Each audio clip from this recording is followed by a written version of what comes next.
Salutations. Good morning, good afternoon, and or good evening, wherever you may find yourself orientated within this universe, and welcome back to another broadcast.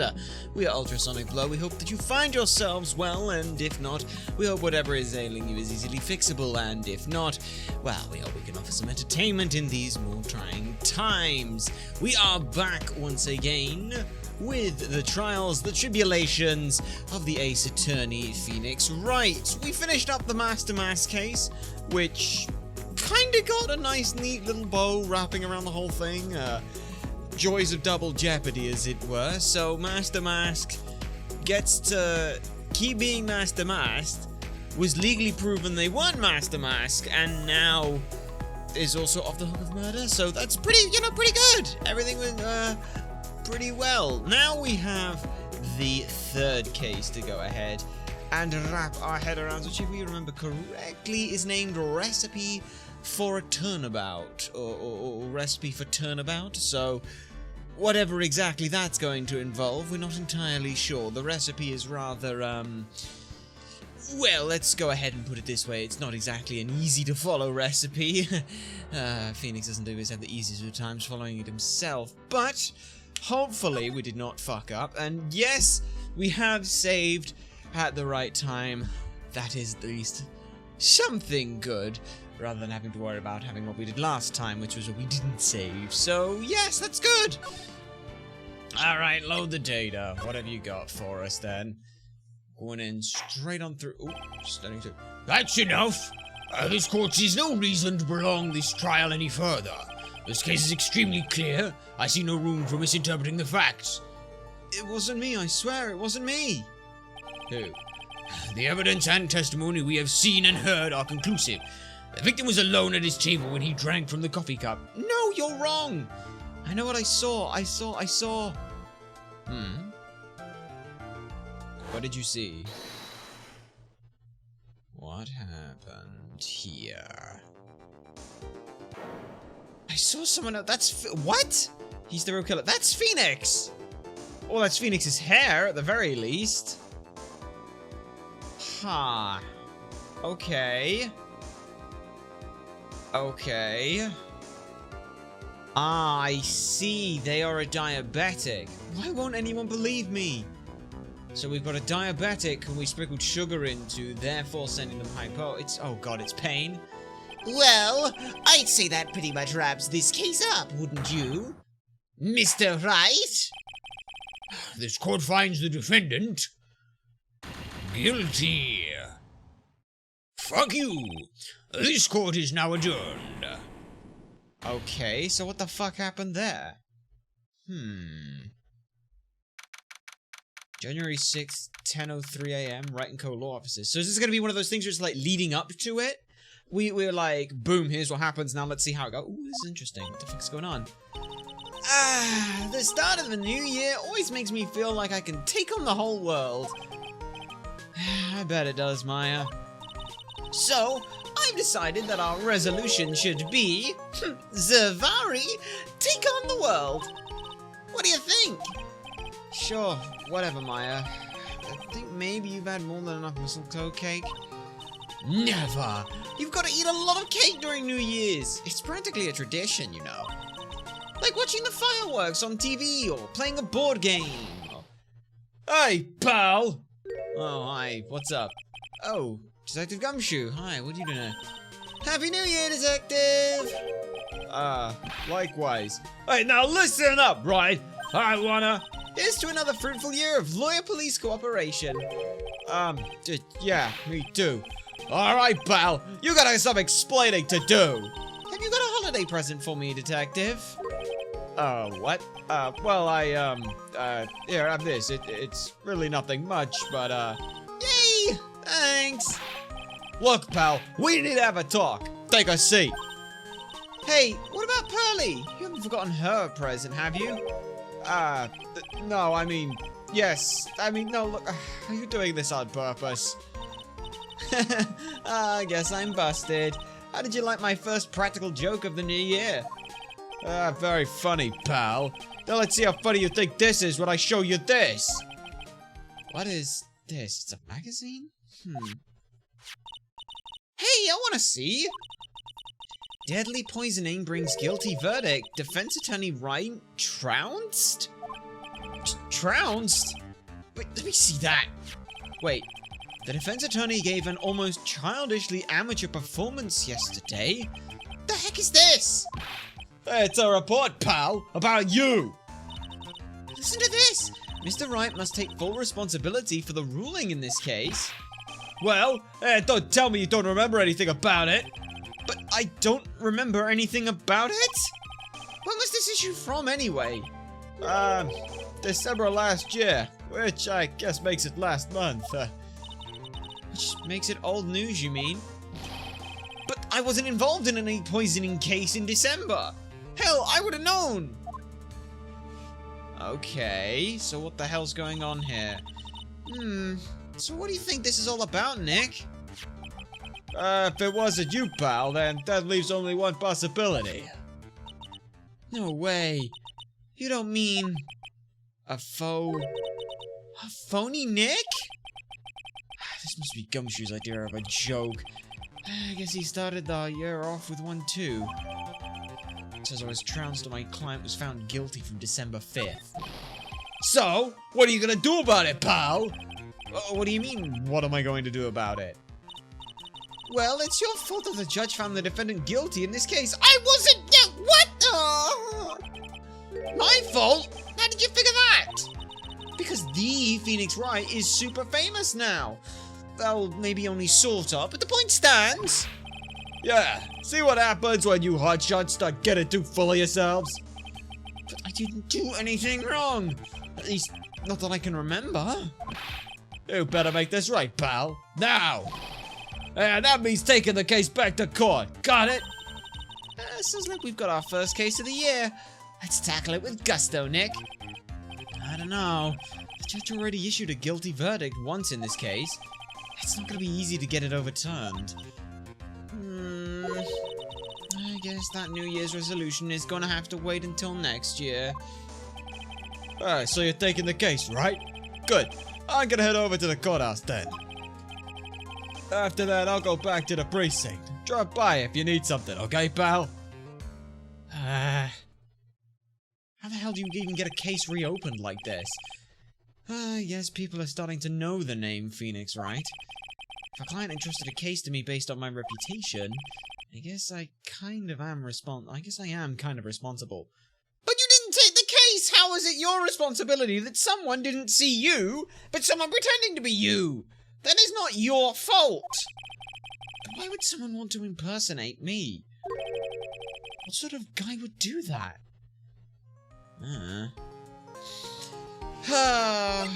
Okay, well, the hell do we even do?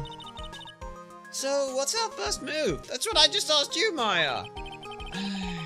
I guess we go down to the detention center and talk— Wait a sec, Nick! This person's behind bars because of you! Whoever it is isn't gonna be jumping at the chance to meet you, right? Hey, come on, let's get one thing straight. It wasn't me! It was a fake me that did this! I wonder if he looks exactly like you. You're phony. Jin Ehop. I mean, I get it, it's backwards Phoenix. I hope not. Ugh. What kind of name for an evil double is Zin Ehop anyway? Or Eop, anyway. Nick! I've got it! If you're going to ask whether I've got a twin brother, the answer is no. Oh, spoil sport. Alright, any ideas? Didn't you notice Gumshoe was acting weirder than usual, or was it just me? What do you mean? I mean, he was really worked up. Like a guy who just found out he's going to be a dad or something. Yeah, I guess he was acting kinda strange. Maybe he realized he's got strong feelings for you, Nick. Considering how we interact, I seriously doubt that, Maya. Well, if he wasn't nervous because of you, maybe it's because of our new guilty client. Maybe it is. Anyway, let's go to the detention center. Always best to start there, we find. Okay, so who is this other person? This is so nerve-wracking waiting to meet our new client. I wonder just what kind of person you tricked and got found guilty. It wasn't Maggie! Keep it down, Maya. That kind of talk could ruin me. Ah! Maggie? How could you, Mr. Wright? How could you do this to me? You put me in solitary. I haven't been able to stop crying. She sounds like Ron Delight as well. Alright, how are we gonna do this? I don't even remember how we did Maggie Bird. How did we do Maggie Bird? Yes, I am! I am totally and utterly let down. Wait, are you? Don't pretend you don't know me. It's me, Maggie. Remember? Maggie Bird. Maggie Bird. Wait. I helped you out last year. Wait, but Maggie Bird, she's the policewoman I defended that one time. She was accused of murdering her lover, and he was a cop too. What are you doing in here? Didn't I get you a quick... Oh, sure, very funny. I was with a fifth-rate defense job. You come in here and start making jokes? You better hurry up and tell her what happened, Nick. Yeah. Oh, I see. So that's where we start. So that's where we stand right now. I'm sorry you've been caught up in another murder. My whole life has been nothing but a whirlwind of bad luck and failures. Yeah, I vaguely remember her saying the exact same thing last time. But I don't mind. What's one more disaster in my life? At least now the real Mr. Wright is here with me. I won't let the world keep me down, sir. Maggie, what happened? So how come you're dressed like that, Maggie?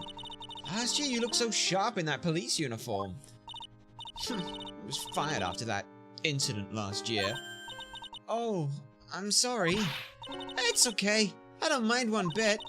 I enjoyed being on the force, but I think it was time for me to move on. So, what are you doing now?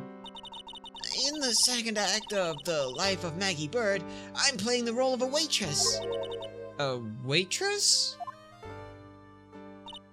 Yeah, in a French restaurant. It's a small place, but it's quite fashionable. My charming smile and shapely figure came through for me. And the owner, Mr. Armstrong, hired me straight away. And then you got into this mess straight away, right? Yeah, you could put it that way. What happened, though? This whole mess started on the 3rd of last month, and it happened at Très Bien. Très Bien?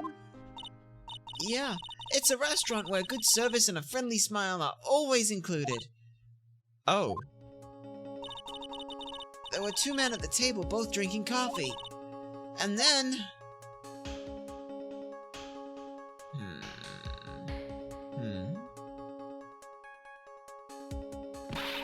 One of the men slipped some poison into the victim's cup. The victim took just one sip and was gasping for air. I was so shocked I passed out. Hey, hold on there, Maggie. What? You keep calling the guy the victim. Didn't you know the guy who was killed? Not at all! I've never even seen the guy before. Oh. So she wouldn't have had a motive to kill him then, I guess.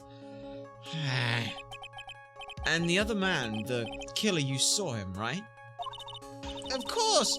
A good waitress must be attentive to the clientele. So, you saw the killer, but you were found guilty of the crime anyway? How come? You tell me, Mr. Wright! Guess the answer to my question is my phony, huh? Anyway, she saw the killer. Better see if I can get a description of the guy. So, if you saw the murderer, why were you still convicted? Because no one else saw. Saw what? Wait, so hang on, what? The other man, the one who put the poison in the victim's coffee. Everyone testified that way. Mr. Armstrong, the customer, everyone. The victim was sitting all alone at his table the whole time. But how is that possible? I don't know, but nobody, not one person would believe me, sir. Even Phoenix Wright, my one last hope for a fair trial, failed me. It wasn't me! What a pathetic defense! My granny could have done a better job. Look, that wasn't me, okay? And then they found something a bit incriminating in my apron pocket. What? A small bottle of poison. What? Poison in your pocket? That was very British of you, Maya. Sorry about that. Well, I passed out when the victim collapsed. The killer must have slipped the poison into my pocket when I was unconscious. And no one else saw this other guy. No, sir. That's what everyone said. But I don't see how they could have missed him.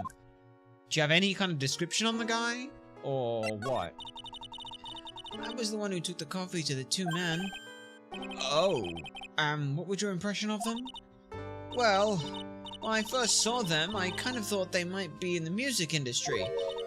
In music? How come? Well, one of them had some sort of earpiece and an emo musician look about him. And there was a sample CD on the table, sir. An earpiece and a sample CD, huh? Did you get a look at the CD at all? It had a band's name written on it. I think it was MC something. They must have been preparing for their debut, I guess. So it was a band CD. Maybe a promo disc? Maybe it was MC Screwdriver. Get serious, Maya. Would you buy the CD of a group named that? What was the name of that group again? MC Hacksaw? No, MC... And what about the killer? What did he look like? Well, I don't really remember. To be fair, this is a month-old case. You're not gonna get anything based off a visual representation of the people, surely. Only that he was a young man. Well built like the victim, really. Ah, shit. Okay. Anything else we could do for you? Maybe throw this at her, see if she has any more information she can add about it? Oh yeah, I need to ask you about this. Hey! This article's about my case! Can you tell me anything about the guy who's pretending to be me? Yes, sir! It was the morning after I'd been arrested. I met you in the visitor's room here. You were wearing one of your super sharp suits. Me? Yes, you, Mr. Wright. Hey, Maggie! Was my evil double, I am here too? No, I don't remember a phony you, Maya. Oh. That would have been so cool. Then you got really worked up and passionate. I'm gonna get you cleared of this crime, you said? Okay, I get the picture. But you've met me in person before. So how come you didn't realize this guy wasn't me? I guess looking back now, it was a little strange. Only a little. Well, okay, so you were a bit taller than normal, and you looked a bit shady. And your voice was a bit weird. Oh, and you had this kind of funny accent, and yeah, so the guy was nothing like me then! But he had your spiky hair and blue suit. Oh, great. Is that all it takes for someone to imitate me? How about everyone else in the courtroom, like the judge and the observers? Didn't they realize he was an imposter? Everyone else had these big question marks on their faces, but it seemed that no one wanted to say anything, sir. This case just keeps getting weirder and weirder. Mr. Wright, do you think it's possible to get a retrial? Probably. The court ruled in the absence of a genuine defense attorney, so we should be able to get a retrial at the very least. Mr. Wright? Do you think we'll win next time, sir? My life has been a full-course meal of bad luck, complete with defeat for dessert. Since I was 6 months old when I fell from the 9th floor of my apartment building. What?! I'd been hit by all sorts of vehicles, gotten sick from all sorts of food, failed at almost every test I've taken, experienced almost every kind of natural disaster. I even landed a phony lawyer when I had the misfortune of being accused of murder. Twice on the accused of murder part. But I will survive, because Maggie Bird always lives on to fight another day. And one day I'll find it. Just you wait and see, sir. I'll find that one single moment of good luck. Zin Ehop. I keep wanting to say Ehop, but it's Ehop. Eop. Zin Eop is really gonna pay for this. What are you staring at me like that for, Maya? But she is right. Poor Maggie. Whatever it is, or whoever it is that thought it was a good idea to use my name and get an innocent girl convicted of murder had better watch out. We'll find him. Don't you worry. We'll get Zen Aop for you. Oh, thank you. Oh, I'll tell you where Tres Bien is then. Oh, yes, right. The restaurant where the murder took place. Yes, sir. When you go, please tell Mr. Armstrong I said hi. Sure. Alright, Nick. Let's go check out this restaurant. And it's food. Okay. Let's go check out Très Bien. Let's see what you've got, Très Bien. January 6th, Très Bien. You still got the murder scene? Huh. Okay. Ooh, wow. Look at this place. Look. Like smell. Ugh, what is it? The suffocating scent of flowers in here. And again, girls like that kind of thing, right? Actually, I'm not all that into, No one's coming to seat us. Maybe there's no one here? Don't be silly, Maya. This is a restaurant, and it's open for business. Hello? Anyone here? I don't believe it. There really isn't anyone here. Perfect. Oh, let's get intrusive. If there's no one here, we can take anything we want. Yeah, I suppose we can. Alright, let's see what we've got then. Well, first things first is obvious, this. This must be the table where the murder occurred. I guess so, with all the police tape around it. And that strain must be from the poisoned coffee. Don't go licking the tablecloth, okay, Maya? Why would I lick it? I'm not a cat, you know. Then why can I picture you doing just that? Okay. This restaurant has partitions that separate the tables.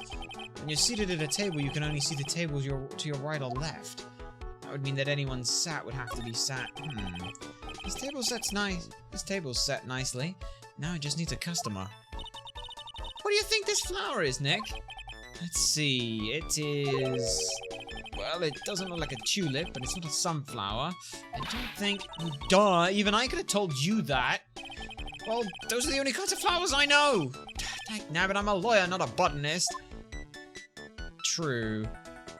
Is it freesias? No. Maybe poppy? They could be poppy, but poppy, we're not sure. We don't know many kinds of flower either, so we're not botanists. Wow, it's a beautiful winter wonderland out there. Really? Oh, cool, I love the snow. Let me see. Huh? Snow White? It's not even snowing. Gotcha.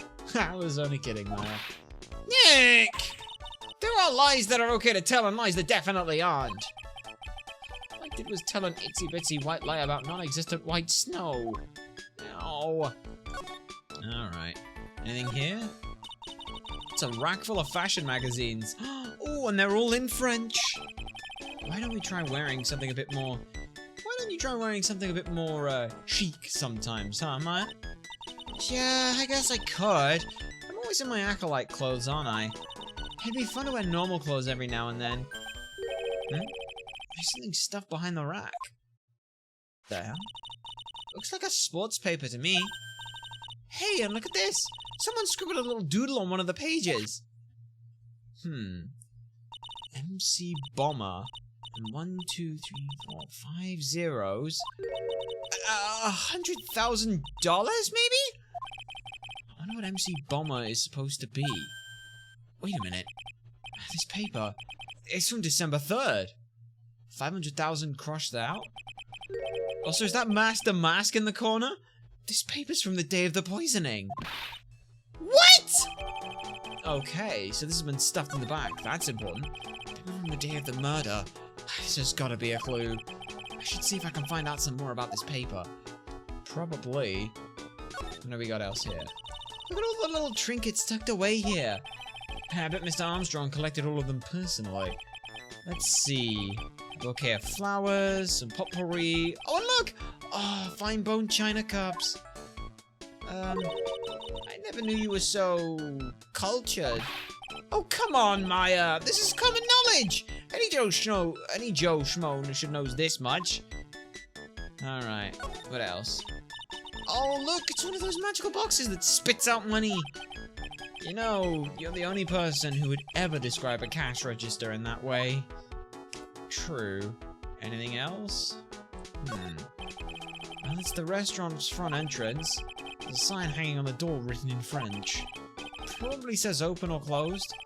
Must be one or the other, but I don't know which is, since I don't know jacks about French. Yeah. Alright. Is there anything else we missed here? Does not appear to be the case.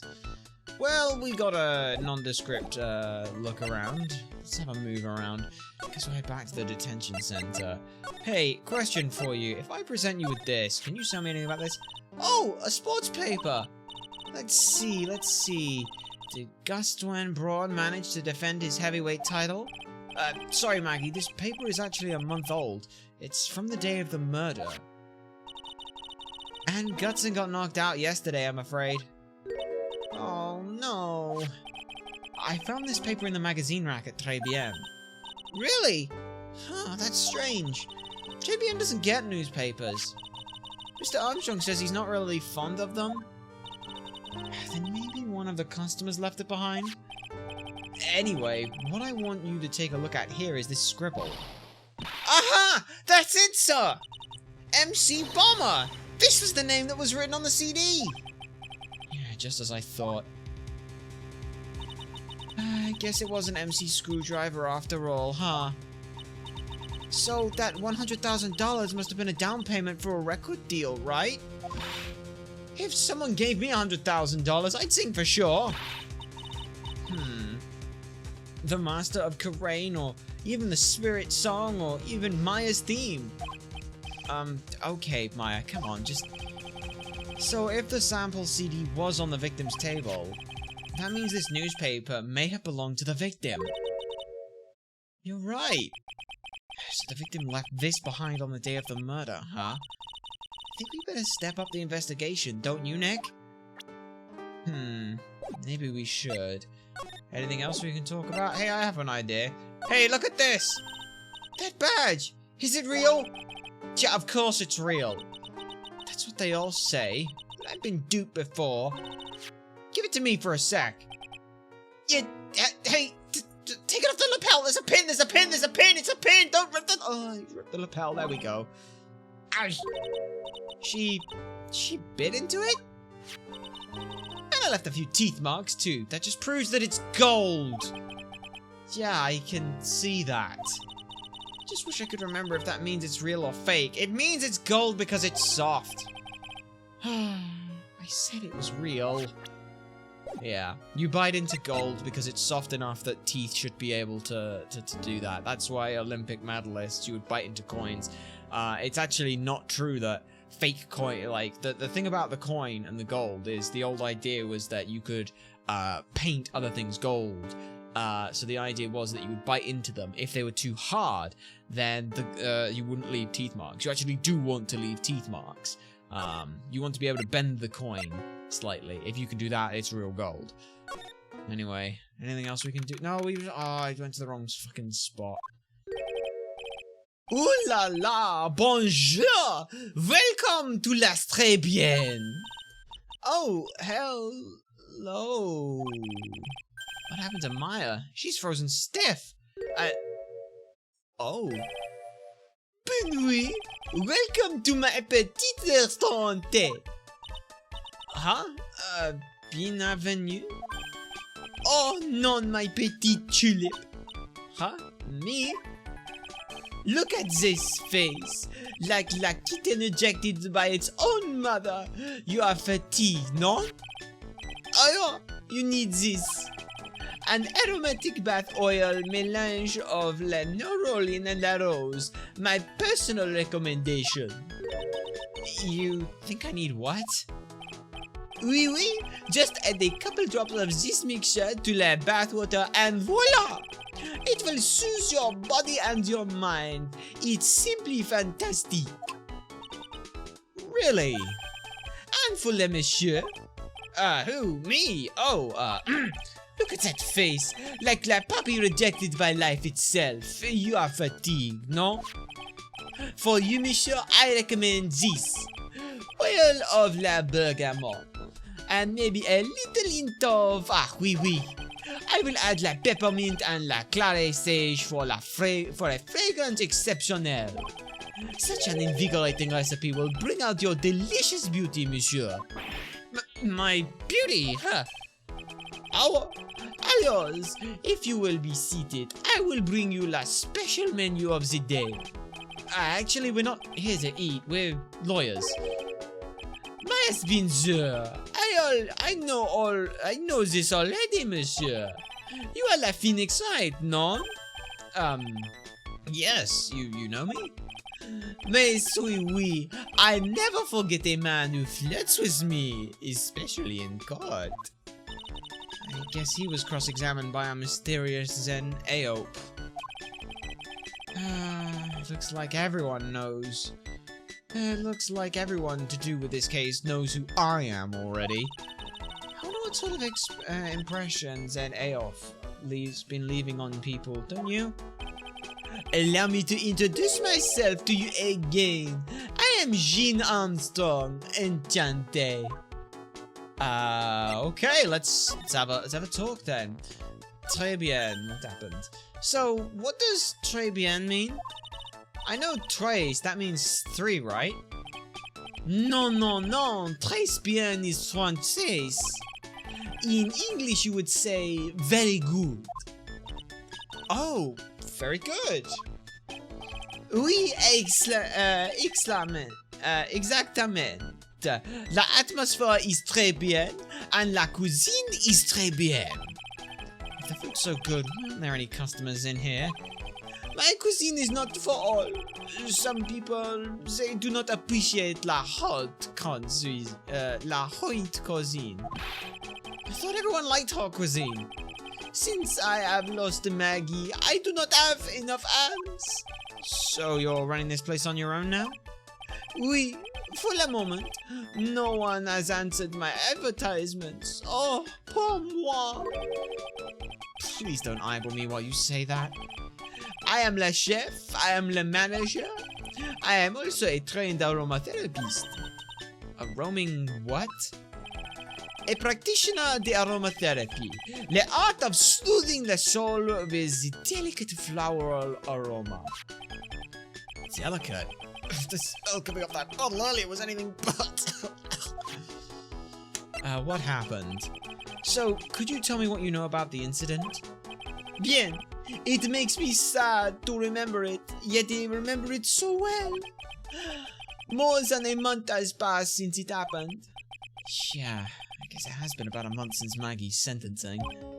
So, it was the 3rd of last month, just after 1 in the afternoon. A man who was in here for a coffee suddenly became ill. Because of the poison in his coffee? That is the truth as I know it. It was Maggie who took his drink to him. I was in the kitchen. I heard the sound of someone collapsing. When I came out to see what it was, he was already slumped in his chair. He was dead? Mon Dieu, oui, he was dead. Maggie had passed out also. And this man who died, was he alone? Oui, monsieur. All alone. I know that Maggie said there was someone else, but... I see. La police, they asked me many times. Are you sure there was no one else at the table? They asked. But I am not the only one.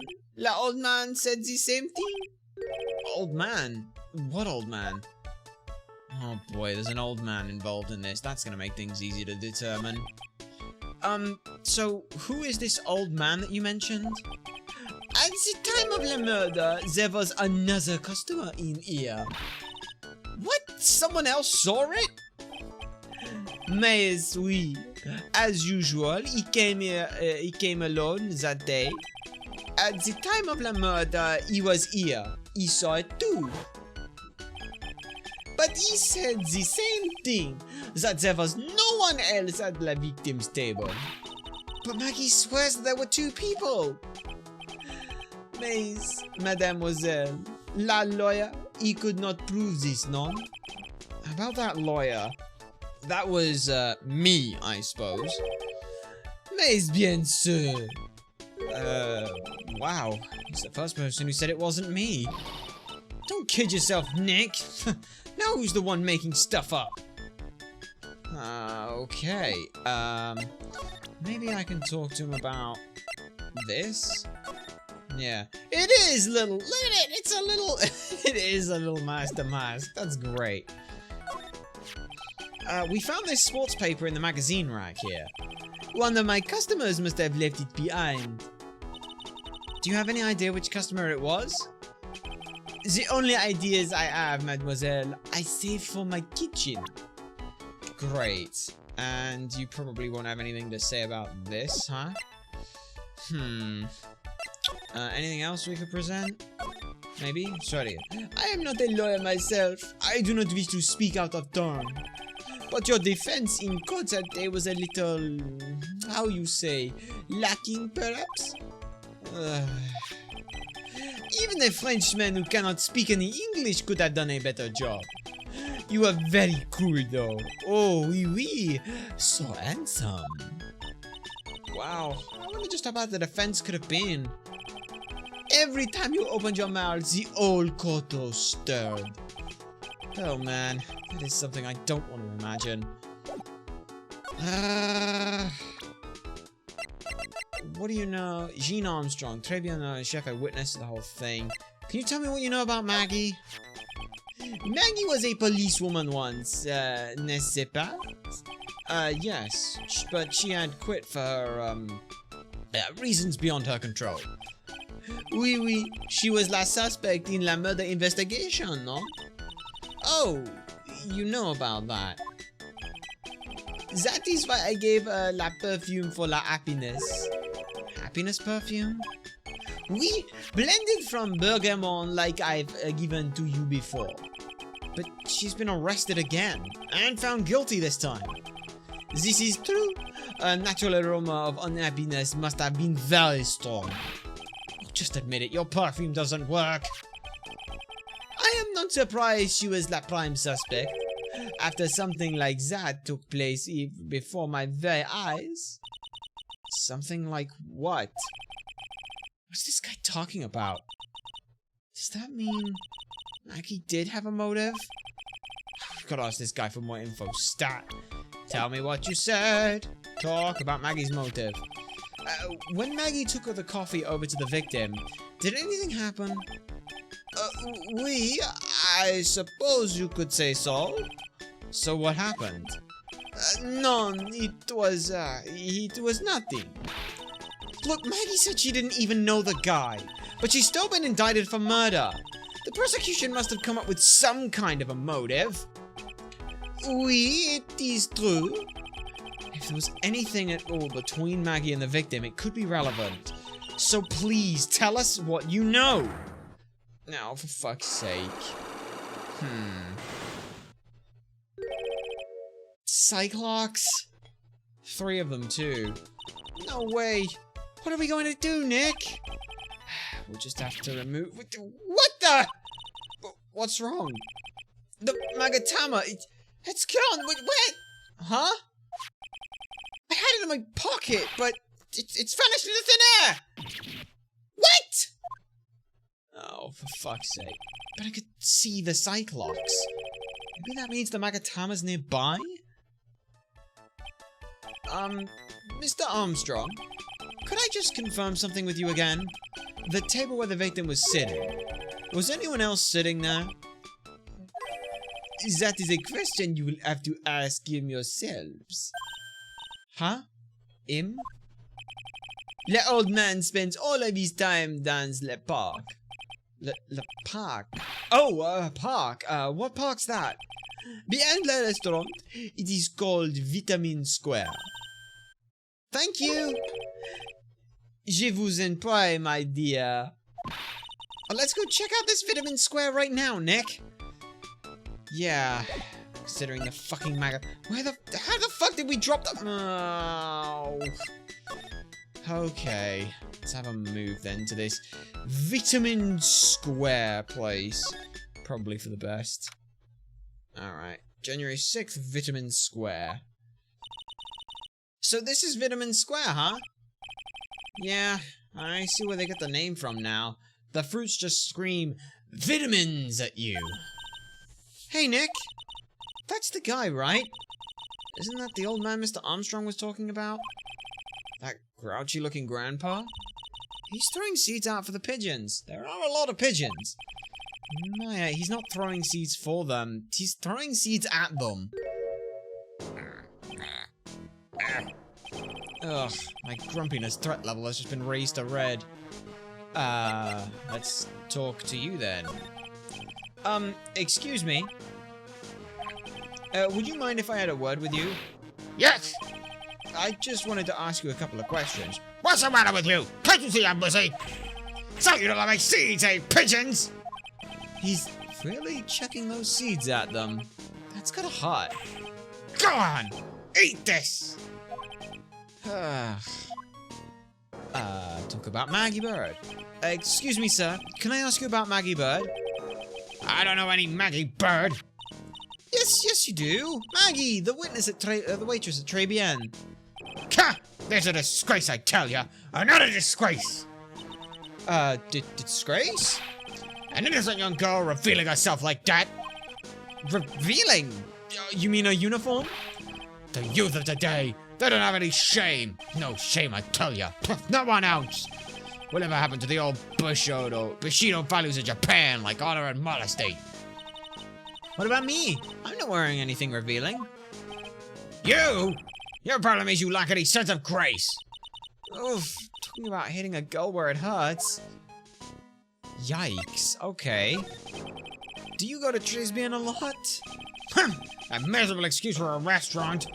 That garbage they serve in there is not food. Where's the sushi, the tempura, the rice? Tribulations is a French restaurant, sir. Where do you think we are, boy, in Paris? I want real food, not these snooty snacks. And what about those shameless girls? You mean the waitresses? You can see all the way up to their, yes, the waitresses. They're practically naked. It's a disgrace, isn't it? Well, isn't it? Listen, it's not my restaurant. It's a miserable excuse for a restaurant, that place. Miserables. He certainly knows the place. He must be a regular. But if he hates it so much, why does he keep going? Japan has a weird situation when it comes to ogling and being somewhat creepy perverts to women in public places, so yeah. JBN regular. Are you a regular at that restaurant, sir? It's just, if you dislike it so much, why would you keep going there? Sir? There you are, you filthy pigeons! You want some food? Take that! He must be hiding something, right? If he is, I should be able to see a cyclock or two. Oh, wait. I don't exactly have the Magatama right now, huh? Remember, Nick, that Magatama is only on loan. You'd better find it or else. If Pulse ever gets wind of this, I'm going to be in for a world of pain. Okay. Well, if that's the case, where the hell can we even move? The only place we've got would be the detention center, and then criminal affairs department, maybe? Maybe that's it?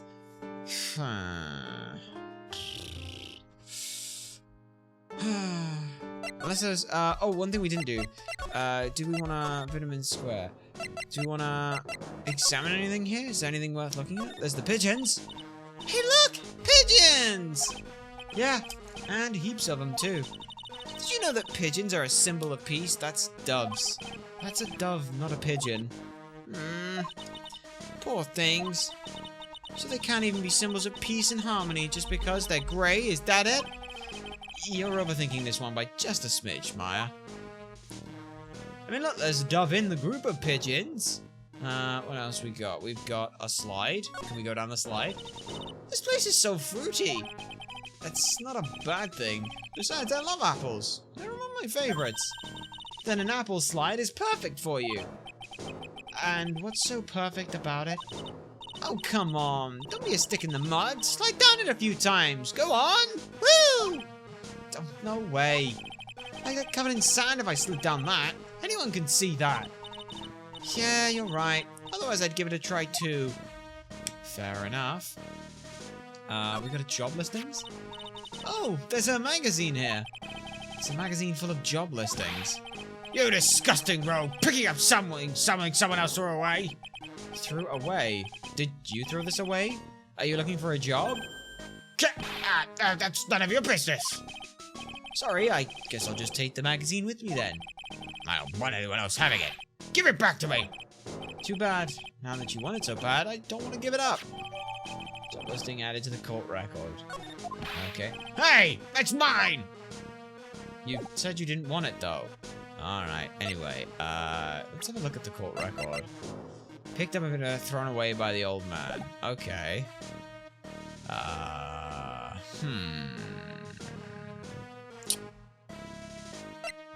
Anything else to examine? Anything else? Anything else? No, not here. Nothing else. Oh, there's a sand pit. I used to love sandboxes like you wouldn't believe. Really? You? Sure! Finding iron filings in the sand with a magnet was my favorite thing to do. Iron filings? Whew, wow, that's too exciting for words. It was my ambition to collect every single shred of iron in the sandbox. I was such a kid back then. So, did you manage to get all the iron? No, I never did. I think I came close though. Come to think of it, I still have all the iron filings I found way back then. You want them? No, I'm good. I have more than enough filing already at the office. Okay, now where the hell are we gonna move? This is très bien. I mean, there's nothing more I can talk to you about, because you've got the thing. We've already done the examining, right? Like, all the examining here. There's only the, There's only the thing. I don't suppose, like... he talked about, like, the job listing things. Perhaps you could talk to us a little more about it? Yeah, I picked them and thrown away by the old man. Mademoiselle! Yes? Are you looking for a job? What? No. I was just... Let me see. Ah, your style is un peu different, but you have a good face. Different? Felicitations, you have passed. I will hire you. Bien, come with me. I will teach you everything I know.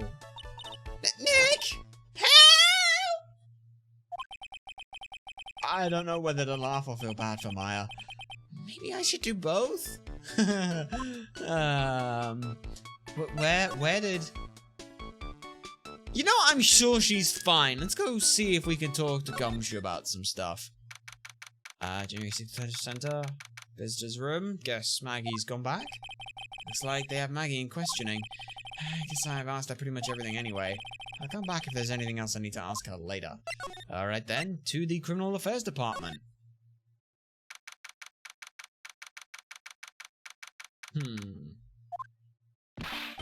Well, pal, have you found out any evidence yet? That one that's gotta find her innocent? No, not yet. To be fair, we've only just started our investigation.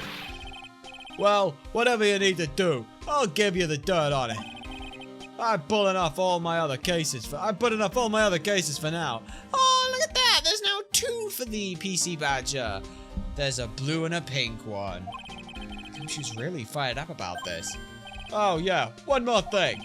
The retrial's been approved. Court's sitting at 10 AM tomorrow. God, I was gonna be the prosecutor. Oh, him. Now listen up, pal. If Maggie's found guilty again, yes, I'll I'll make sure you get locked up for good for it, pal. Alright, well, let's talk about this stuff then. So the guilty party was Maggie Bird, huh? Yeah. Back when she was on the police force, you were her mentor when she was a rookie, right? Yeah, I kept a close eye on her. I mean, not too close, you know. Hey, what's with the funny look, pal? I was just, it wasn't anything like... look, sure, I was her boss when she was doing training. But that was it. Nothing happened. You sure is sweating up a storm over nothing. Yeah. Ah, so that's it. Oh, our big old gumshoe has a little old crush on Maggie. I don't like her or anything. Note to self, gossip with Maya about this later. How old is Gumshoe? 9 years, it's not the worst, but it's not great. Look, pal, don't tell anyone, okay? You gotta keep this a secret, got it? Sure. Would you mind not guessing what I'm thinking about all the time? Hey, tell your face, pal, not me. You'd have to be blind not to see what's on your mind. Anyway, so I was wondering, could you fill me in on the victim? Glenn Elk. He was a computer programmer. I get it. Cause it's an anagram. GLE, and then an N, and then ELG. Yeah. I see. So a programmer, huh? It was just a regular Joe working for a small-time computer firm. Maggie never had any contact with the guy before that day. And all she did was take him his coffee on the day of the murder, pal. Yeah, Maggie also claimed to have never seen the guy before. Did the victim go to the restaurant often? Not according to the chef. Said it was the first time he'd seen the guy. A programmer, and a first-time customer at that. What possible reason could Maddie have had to kill a guy like that? That's what I thought. But a motive was still somehow established in a trial. Oh, you're kidding! What was her supposed motive? Sorry, pal. I'm real busy. I haven't even got enough time to sift through these papers. Look into it to yourself, okay? What could this motive have been? And what about the investigation that occurred? Well, this isn't really a proper investigation, so I'm kind of working on it by myself. Oh, that's right. The judge already ruled on the case, and all the evidence is in already. The only problem is Maggie's testimony. Yeah, it didn't sound very good for us, huh? Look, pal, I got a mountain of papers on this case to look over before tomorrow. So, I'm just gonna say this. Maggie Bird's no liar. Okay, she's a bit out there and a bit off base sometimes, but she was a good cop. That is, an oxymoron. There is no such thing. It's not exactly complimentary, you know. So what do you think really happened? And just how contradictory is her testimony? Well, the biggest problem with Maggie's testimony is the number of people at the table. Yeah, my thoughts exactly. Maggie still insists there was another guy sitting with the victim. Right. Yeah, but get this, pal. Everyone else in the place says the guy was alone. Even the chef did. And then there's the CD. CD? Oh yeah, she did mention something about a CD. And there was a sample CD on the table, sir. But our guys turned that place upside down. There was no CD. What? Not on the table, not anywhere in the whole restaurant, pal. But didn't Maggie say the victim was wearing an earpiece too? Oh yeah, but that was for a portable radio in the front of the pocket of his hoodie. Radio? He didn't have a CD player? Yeah, you got it. Your phony never explained that contradiction at all. Come to think of it, the owner of Tribulations didn't mention that CD either. I don't know why, but I get the feeling Mr. Armstrong's got something to hide. Yeah, I think he does, but the problem is, like, let's just look at, like, all the stuff that's available. There's, like, not a whole lot. I suppose the only thing we could do is, we have this, right? Hey, what's that? It's a sports paper. Yeah, I found it in the magazine rack at Tribulations. Hey, it's dated the same day as the murder. You may be onto something here, pal. And take a look at this. See this writing here? MC Bomber. Hey! What is it? I've heard that name somewhere before. Yeah, MC Bomber. Wow, he actually seems to be thinking for once. It's no good. I can't remember. And he goes back to being Gumshoe, the Gumshoe we all know and love. Well, you say know and love. Hey, pal, I'm gonna borrow this for a bit, okay? I want to get a handwriting analysis done on this scribbling. Handwriting, huh? It'd be good to know more about that in any case. Yeah, thanks, pal. I bet this'll turn out to be an interesting case. Sports paper given to Detective Gumshoe. Alright then. Okay. Okay, well where the fuck are we going then? Is there anything to examine here, maybe? I mean, I want to know about these. No matter what, whenever I come here, that mascot's there to greet me. You got that right. That's the blue badger. It was my idea. I made it, and now it's the national symbol of the police force. So, what's with the pink one? That's new, right? Yep. Meet the pink badger. Okay. So, one's called Blue and the other's called Pink? They're both called Badger? You got it. They're married. So I should expect to see Baby Badger next time I'm here. Anything else? This must be the chief of the detectives here. He's glued to his computer screen. What? Poison coffee waitress got a retrial? I knew it. I knew there was something funny about the taste of this coffee. Okay.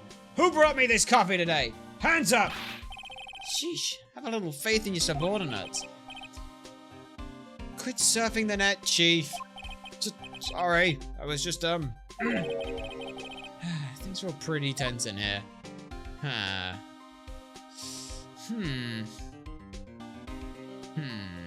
Anything else? I wonder if there is anything else here.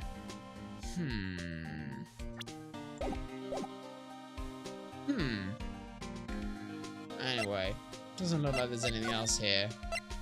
I guess we'll have to make our way back to, we should probably check on Maya. She's probably not doing great. Like, no, nothing there. Am I still not done with this is where there's problems with this, is that you get this situation where it's like, you don't know what the fuck you're doing. I feel like it's gotta be something with Gumshoe, but like, I thought it would already be done, but apparently it's not. Anything I can do with maybe presenting the other people? Have you gone to see Maggie? Of course I have, but I wasn't much good at consoling her. I'm not very good with words. Oh. Yeah, I guess I must have looked a bit down. But Maggie was really supportive of me. It was great to have someone to talk to. Did he go for her or for himself? What about Jean? The chef of JBN, huh? You know what that chef said to me? Oh la la, your body is full of toxins. Then he gave me this bottle. What's in it? I don't know. The label says juniper. I'm on orders to put a few drops in my bath every evening. Under orders? Yeah, you know, there's something about that lady. I mean, that guy. You can't stop thinking about him? No, not like that, pal. Give me a break. He's not my type. I mean, I can't stop thinking about his involvement with this case somehow. Seems like he knows a little something more about our charming chef. Okay, and what about Glen Alec? What do you make of this? Sorry, pal. All I can think about is Maggie at the moment. Not like that. I mean... You didn't have to explain.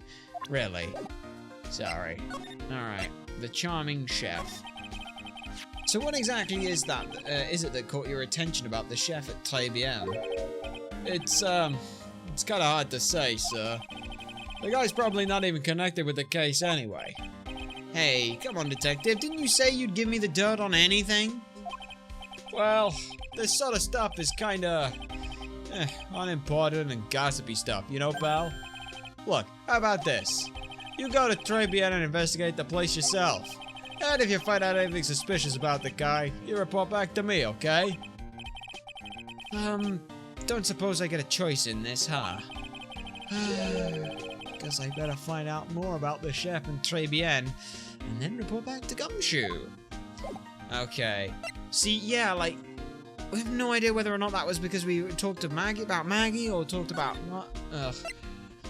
It's always the third case. The third case in the series. It's always got that air of shitness to it. We don't know why. Like the first game is fairly obvious. It's because the third case was the Steel Samurai, which had absolutely nothing to do with the rest of the cases. Like you could have taken that case out and it'd have been fine.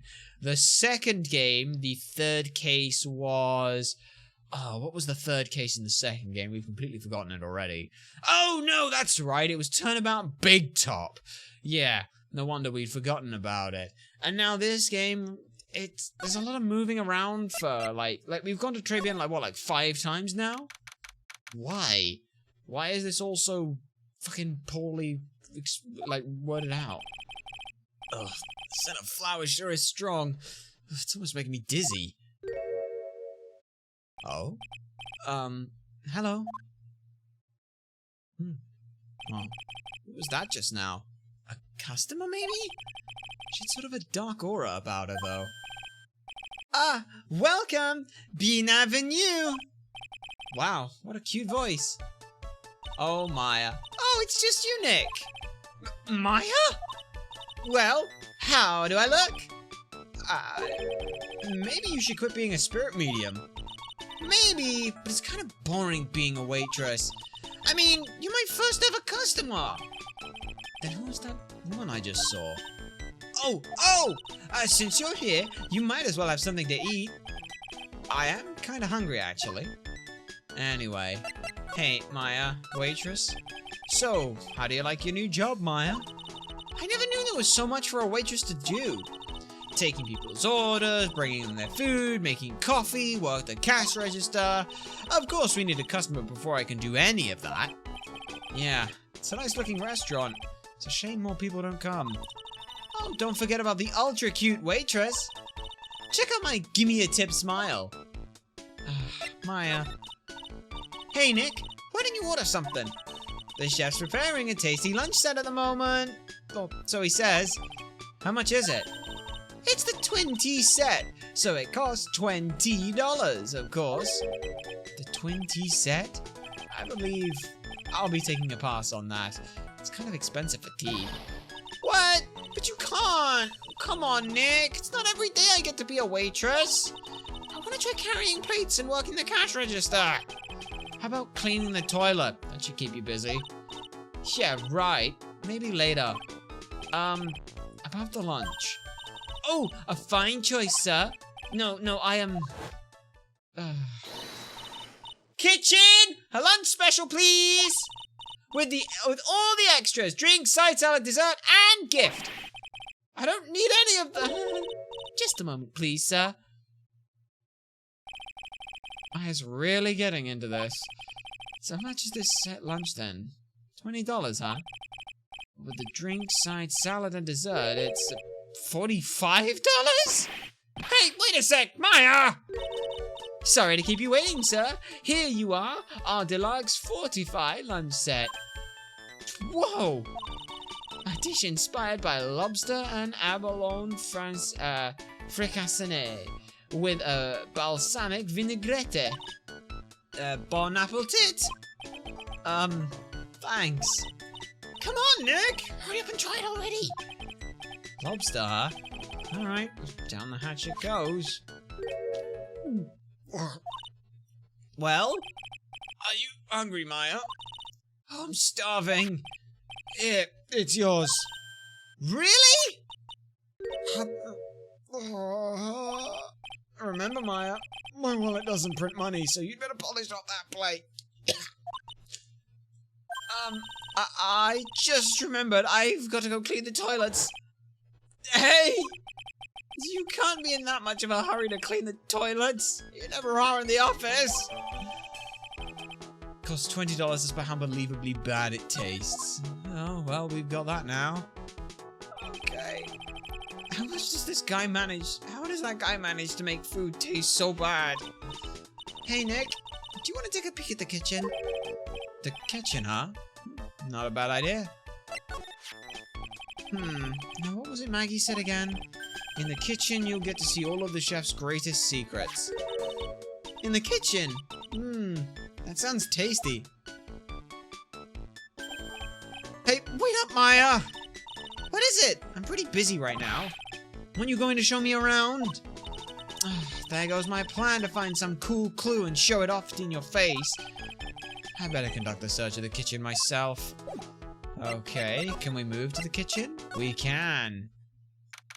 Ooh, very nice. So what's here in the kitchen? And here it is! The famous Tribulations kitchen! It's my first time in here too, actually. There's a weird atmosphere in here for sure. Mr. Armstrong will be back soon, so we better search quickly. Chop chop! Wait! Is that the fucking Magatama? The fuck's that doing here? Now, I know I'm in a French restaurant. I've never heard of most of these seasonings. Hey, Nick, this container has oyster sauce. What's that? Isn't that used in Chinese food? Hey, look! Right there on the counter! My Magatama! What's it doing here? What indeed? Magatama put back in the pocket. Did he just pick it up and... Huh. So what else have we got? We got a diary? Now this is one large mirror. I bet this is where he makes himself look pretty.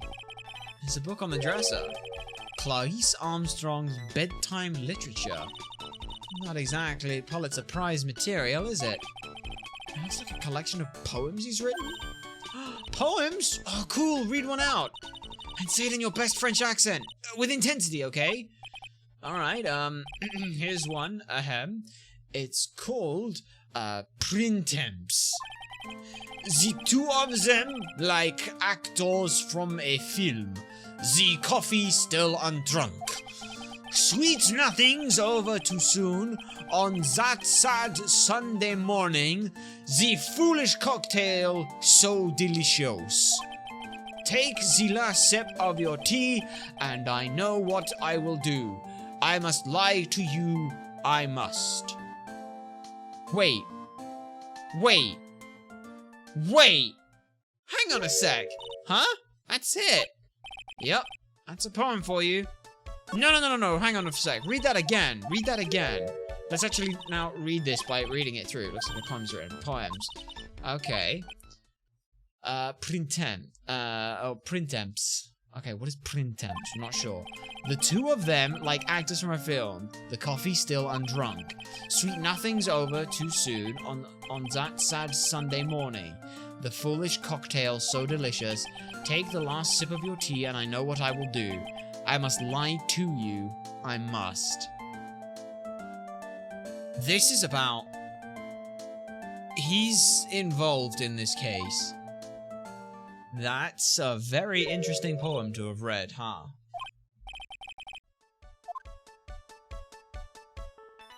Yeah, that poem has a lot of meaning to it. But what the fuck are all these aromatherapy bottles then? So what's this? It's like a treasure chest of some kind? Wow! Look at all these little bottles, Nick! Oh, they're aromatherapy oils. There's got so many that they're overflowing onto the floor. Let's see. 1, 2, 3, 98, 99, 100. They're all the same too. Hey, wait a minute. What is it? There's one bottle that's different from all the others. Well, what do you know? It doesn't have a label either. And... yeah, it doesn't smell. So what's that liquid inside then, I wonder? Hey, Nick, we should borrow this. I mean, look at how many bottles he's got. He won't miss one, will he? Sure. Let's have a feel about for this.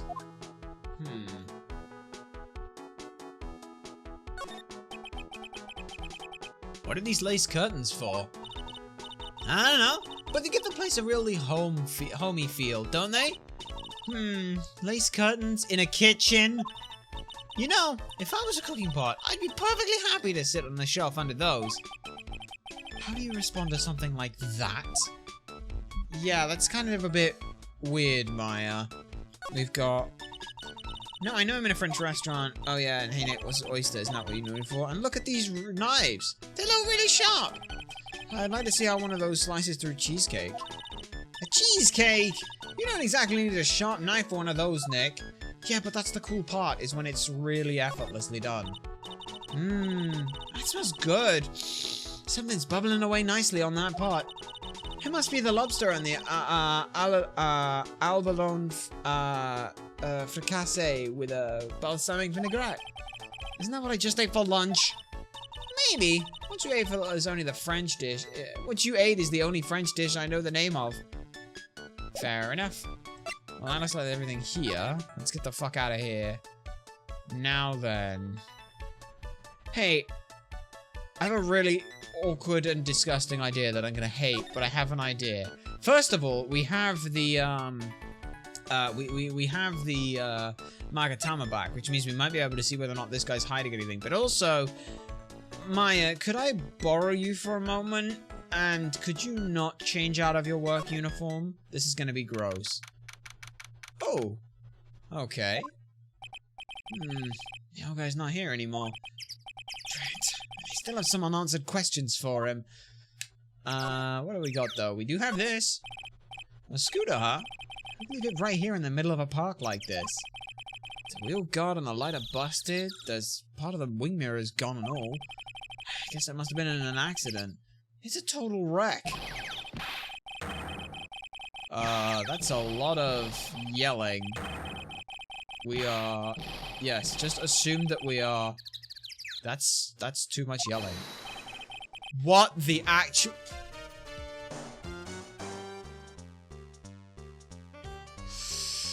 Okay, well, we found our imposter. Hey, what do you think you're doing with my bike? No, I was just... You've been messing with my new ride. Is that what you've been doing? New ride? Isn't that kind of an old... You's gotta pay for this. It wasn't me, I was just passing by. Hey, then who did that cover my... Then who's the one that covered my saddle in crap, huh? You's gonna pay, you catch my drift. No, wait a sec. I'm not a pigeon, so I couldn't have done it. Wise guy, eh? I had to beat you so hard you feel like you was smooching the express train. Oh. You's better watch your back. This ain't over.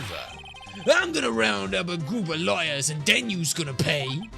Actually, I am a lawyer myself. What do you say?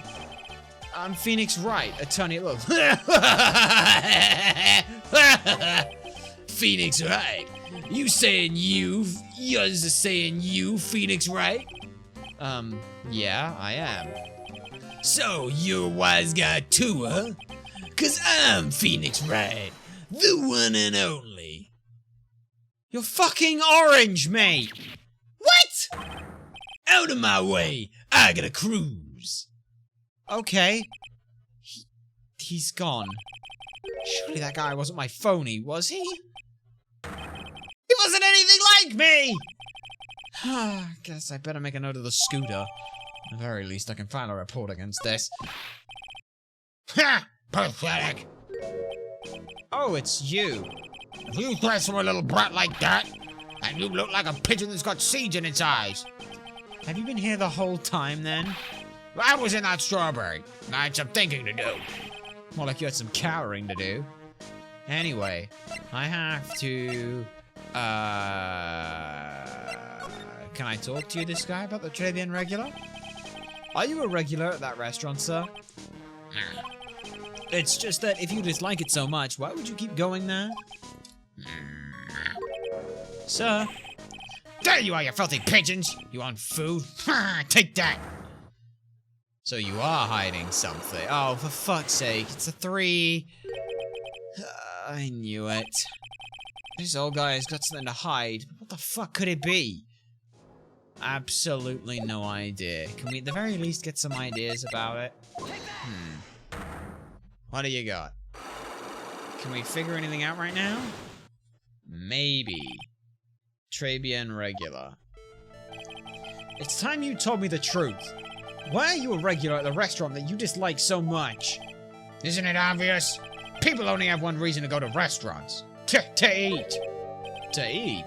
Is that the whole truth? Well, what do you mean? I didn't think you go to that restaurant for the food at all. You insolent brat! How dare you accuse me? What proof have you got? I can tell it's not not you nor anyone else in the world would go to that place for its food. The proof is in the pudding. Or, in this case, the lunch menu. That's the twin tea set. The food at Tribulations is terrible. And expensive. Ah, you're wrong. It's cheap. Huh? I'm rich. I inherited money when I was a boy. Yes, I'm stinking rich. I haven't done a jot of work since I was born, other than feeding the pigeons. Yeah, what a load of crock. The taste's another story, but the price, it's nothing to me. So you're saying that you go there because you've got money to burn?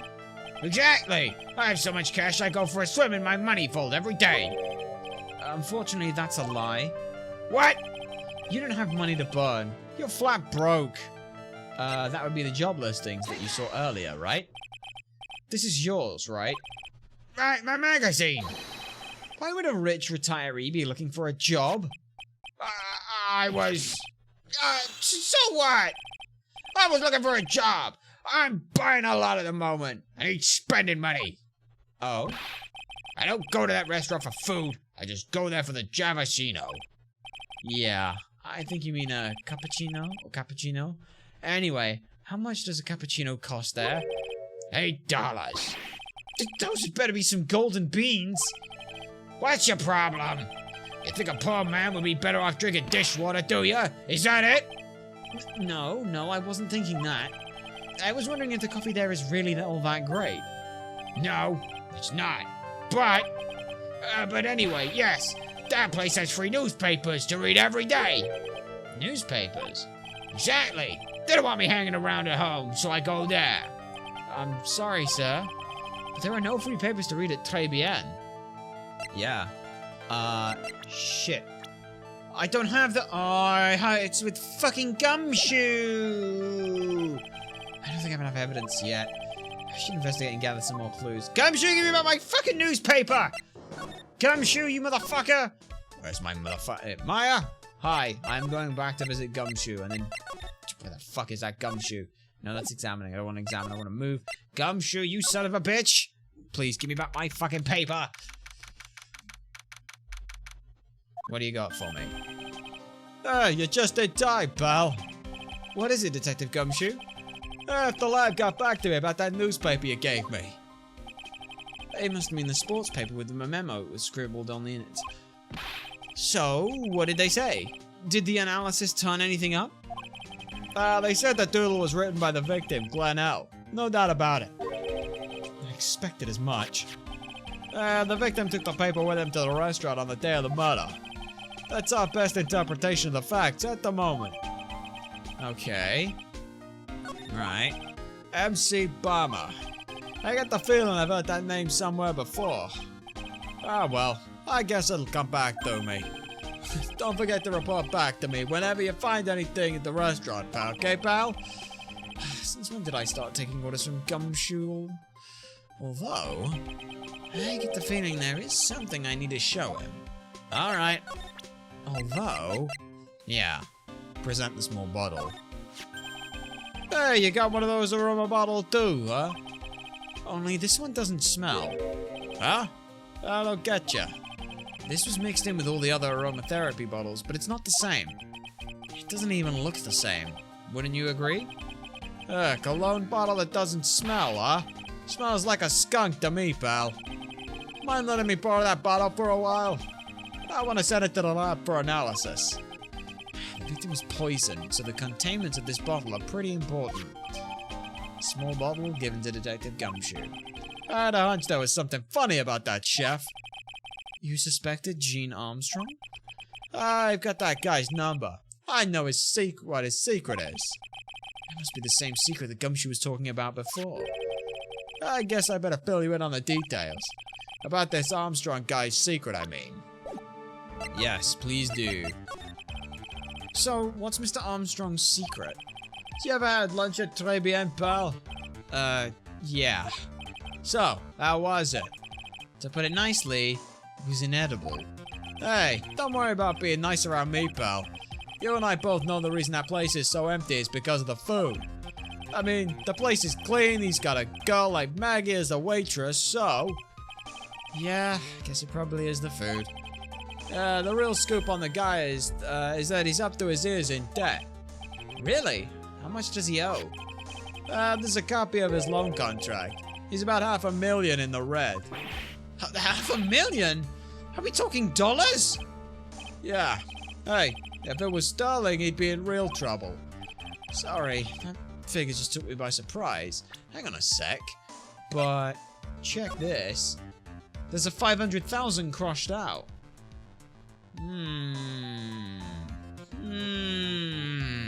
Interesting. Very interesting. Yeah, this case is full of surprises. And I'd be willing to bet that the chief's got something to do with most of them. That's just my hunch, though. Okay. Well, that'll at least be useful. Alright. You have anything else for me, though? I don't know. At the very least, I'm going back to the fucking move. Très bien. Move. Vitamin Square. You. Let's do this again, bitch. Take that. Take this, you motherfucker. Alright. Okay. They're regular. Yeah. So we've done most of this. Yep. What do you mean? Yeah. It's the food. Yeah, we did that. Alright. Okay. That's a lie. What? You don't have any money, you're flat out broke. Flat out broke because of the job listings. So, blah, blah, blah, blah, blah, blah, blah. It would be nice if they made it so that they kept the unlocked things, because there's no point in doing them again. Yeah. $8 for a cappuccino. No. No, it's, they have free newspapers. They don't have free newspapers at Très bien. That by the victim doodlers in the handwriting. There are no free ones. Take a look at this. What is it? It's a newspaper found behind the magazine rack at Très bien. So, what of it? This was the only paper there, and it's dated more than a month ago. What? Do you see what I'm getting at here? That restaurant doesn't get newspapers. This is just one that the customer happened to leave behind. Tell me, why are you so determined to hide the truth? I'm not hiding anything. I'm gonna have to put this guy out of his misery. Listen, the real reason why you go to Très bien so much is you're a disgusting pervert, isn't it? What are you asking me about that girl for? She was the waitress at Très bien. Therefore, the answer to the mystery of why an old man would drink expensive coffee at a terrible restaurant. It's the waitress. But I don't recognize that face. And you're probably telling the truth here. Because you weren't ever looking at the girl's face. But at her outfit! That's the truth, isn't it? You became a regular at the restaurant because of the waitress's uniform. And that uniform is all you can think about, isn't it? I can't take it. To you, that waitress was your... Enough! Please! No more! Stop saying that word! Stop saying waitress! Stop it! Stop it! Stop it! Well... Okay. Très bien regular. Sir? Yes, it's true! I was there for the young girl! Fine, so I'm a dirty, wicked, sinful old devil! No, I didn't mean it like that. I even got one of those lousy cups of Jamashino every time. For $8. All because of the serving girl. Punish me. Lock me up. Really, that's not what I'm here for. You're all the same. Another 20 years and you'll understand what it's like. You know how painful it is to be an old man like me. No, really. Listen, sir. Stop calling me that. I have a name, you know, boy. Show some respect, I'm Victor Kudo. Sorry, Mr. Kudo. You young ones don't think you know it all, don't you? Well, I'm not saying another word. I won't tell you anything more. This guy was at the restaurant at the time of the incident, which means I have to hear his testimony, one way or another. Huh. I don't believe this. I even broke his sight blocks and everything. I guess I'll have to try and get to him when he's in a better mood. Yeah, how old is Victor Kudo? 68. Perving at, yeah, someone literally a third his age. Dirty old man! That's gross, but he does have a thing for waitresses. Hey, Maya? Maya, can I borrow you for a second? Oh, it's that old man. Is he still feeding the pigeons? Yeah, he fed me as well. A bunch of those seeds in my eye. Ugh. Oh, ouch. Hey, Maya, would you mind coming with me for a while? Huh? Me? Why? There's something I really want to ask that old man. Sure, okay. I'll just get changed and... no, hang on. Can you go like that? I guess? It's even worse! That's even worse. Sir? Huh, you again? Huh? Well, let's see here. Nick, his eyes are burning into me. Maya, I'm so sorry. It's okay. I think it's going pretty well. Huh? You're still just a little child. Oh, thank fuck for that. He's not actually disgusting. Run along and play on the slide, alright? Play on the slide? Ah, we were so close. Just a little more and he would have spilled. Pigeons. How can we crack this guy? Oh, no. Excuse me, please, sir. Quiet! Can't you see I'm feeding the pig? Yep. Me, Maya? Mia? Well, if you don't mind, sir, I'd really love to talk with you. Yes. Of course, certainly. I'm Victor, Victor Kudo. Even from behind the grave. Even from beyond the grave. Wow. You know, thank you so much, Mia. I'm so sorry. I will make it up to you somehow. about the incident. Ah, you mean the man who died after drinking the Javachino? It's like he's a different person. It was quite a shock, even for me. He was a strange-looking boy. The girl took the Javachino over to him, you see. And was the customer alone? Definitely. He was the only person at the table.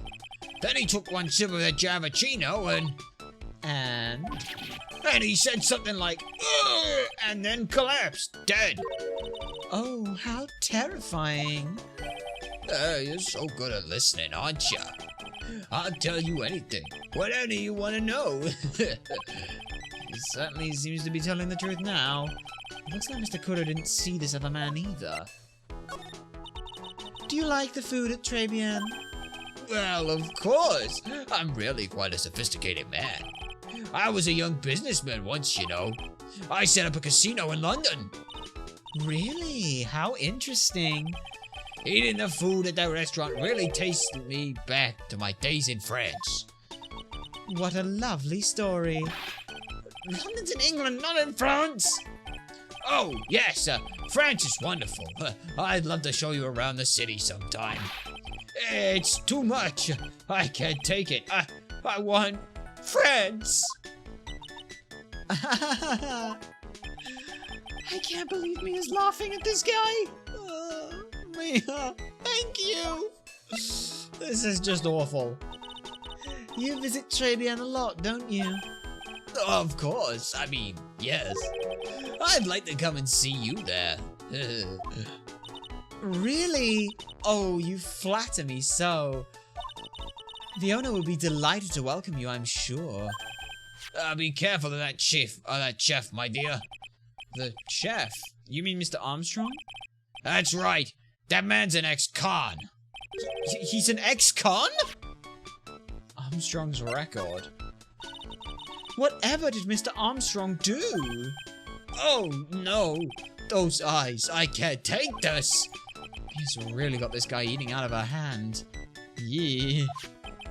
He steals things from his customers. From his customer? He fucking pilched the Magatama? Gloves, handkerchiefs, little things mainly. He's a pilferer, so you be careful around him, my dear. Are you sure about this? Of course. He was arrested for it once. I was there when it happened. Having my Jeff Cheeto. He really is a regular, huh? Let me write you a little haiku about it. A haiku? A Japanese poem. It'll explain all you need to know about that Jeff. Convicted before, a wicked man or woman. Repeat offender. To be fair, that is a good haiku. If he takes anything again, you let me know. If it's not too expensive, I'll buy you a replacement. Oh, poor guy. He couldn't do enough. He couldn't do enough for Mia. Okay, Phoenix. That's about as much as I can do to help. Thanks, Mia. We got some really important information thanks to you. Honestly, I can't believe Maya would call me for something like this. I mean, what? Mia is like, what, 30? Something like that? So, yeah. Anyway, let's, just leave. Yeah. Let's hope that that's all we ever need to do now. I guess it's about time to wrap up today's investigation, huh? Had enough of being a waitress? Yeah, plus no one came to the restaurant. Ooh la la, Mademoiselle Maya! No, how can you leave me like this? I'm sorry? That reminds me. This son of a bitch. Mr. Armstrong had a sight lock or 3, didn't he? I'm gonna have to break those. Sure. Mr. Armstrong, I hope you won't mind, but I'd like to have another word with you. Volunteers? Of course. Alright. Let's present the Magatama at your face. What have you got for me? Alright. Maggie's motive.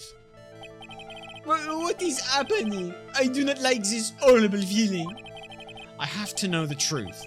What happened that day? Alas, I will confess everything. Just don't hurt me. Huh? Well, that was a new world record. It was a lottery ticket. A lottery ticket? The man who died here had a lottery ticket. For $500,000. $500,000? Oui, but after the incident, this ticket...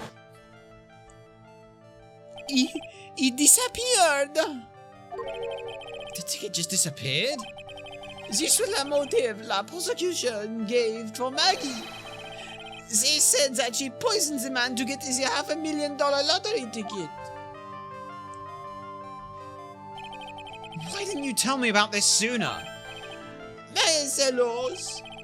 You've been trying to hide this information about the lottery ticket from me. And I want to know the reason why. No, messieurs, you doubt me, but I have confessed to you everything I know. Mr. Armstrong, the $500,000 lottery ticket. I think I know who took it. I think the winning lottery ticket was stolen by this person. Mr. Armstrong, I believe that there is a very high probability that it was you. Wow, that was one piercing scream, even for a guy like him. Mais pourquoi? Why? You have no evidence. I am not Mask the Mask. I am not the kind of person who steals the property of others. Sorry to disappoint you, Mr. Armstrong, but I have evidence to the contrary. I present to you proof that you have stolen from others in the past. What is this? A poem? Oh, monsieur, you know me so well. I adore poems. Please, read it, and put some feeling into it. Convicted before, a wicked man or woman? Repeat offender? I'm sorry to have to bring it up, Mr. Armstrong, but you've been arrested for stealing from your customers before, haven't you? Mon Dieu! Les mensongers! You are the liar! You deny it? Do not make le false accusation, s'il vous plaît. So, do you have any proof? I want to see la incontestable proof that I have ever stolen from one of my customers. Bitch, you stole from me! It seems old habits die hard, Mr. Armstrong. What is that? This is my Magatama. Hey! Just go with me, Maya. And I found it in your kitchen. No! Wow, that scream just about broke some windows. Oui. Oui. I have a weakness for la little trinkets and la figurines. My hand, it just slips out. I cannot stop it. You've stolen handkerchiefs, gloves, and other things from your customers, right? Oui, it is la truth. I am just a timid little girl inside, monsieur. A timid little girl. Besides, this time it was not la small trinket, oui? It was $500,000. Mais non, why would I steal it? I have no need of such money. Really now? Oh, monsieur, what is it? Isn't it true that you're in some pretty serious trouble? And that you are in desperate need of a large amount of cash? This restaurant is deep in the red, isn't it? You have a loan to the tune of $500,000. That lottery ticket would have wiped out your debts. Well, Mr. Armstrong, what do you have to say for yourself now?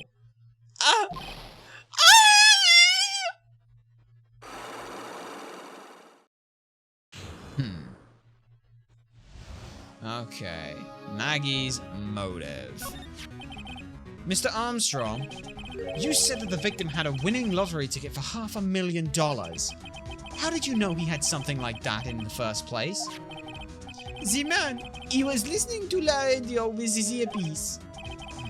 Maggie said something about that too. The winning number was announced on la news, I think. All of a sudden, he exploded. Yes! $500,000, he shouted. And the ticket? Oui, he had all of his tickets spread out on the table. I was so desperately in need of money, so I... Put the poison in his coffee? No! Oh, no, you naughty man! I simply helped myself to one of his tickets. What? The victim collapsed and Maggie passed out. I thought to myself, "Por qué, pals? He had so many of them." Yeah, but only one of them was the winning ticket, right? How could you do that, Mr. Armstrong? Maggie was arrested because of you. No, this is not true. Okay, so why not? I did not take it. The ticket for $500,000, I mean. But you just told us you did. You said you took a ticket. Mais non, ma fille. It was not... That's enough. Huh? Please be. Ah! Mr. Cotto! What the heck are you doing here? Ugh. This is without a doubt the worst coffee I've ever tasted, Mr. Armstrong. He was just sat in the back the whole time. We didn't notice. He came in here for coffee? Does his craving for coffee know no bounds? Perhaps Mr. Armstrong stole one of the victim's tickets on the day in question. I am la airhead, non? Just a pretty little girl who everyone is laughing at. But in that case, Maggie shouldn't be the only one under suspicion. He had the wrong ticket. What? Mr. Armstrong made off with the winning ticket's pretty neighbor. So, the ticket he took was worthless? Not quite. He did win something. $1. You see, I am just a pretty face. Without my looks, I have nothing. So, what happened to the winning ticket then? The one he meant to steal? Indeed. What did happen to it? I don't like spoiling myself by watching trailers, so we'll just wait and see how the movie turns out tomorrow, won't we?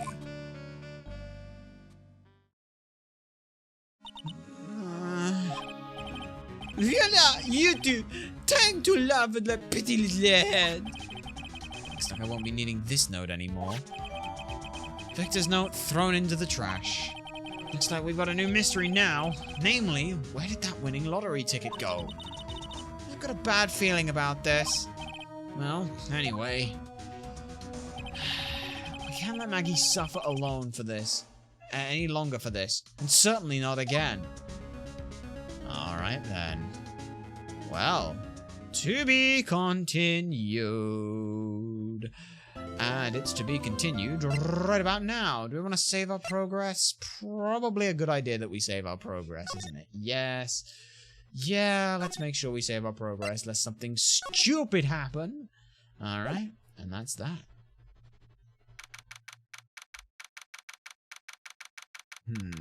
January 7th, 9:48 a.m. District Court, Defendant Lobby number 1.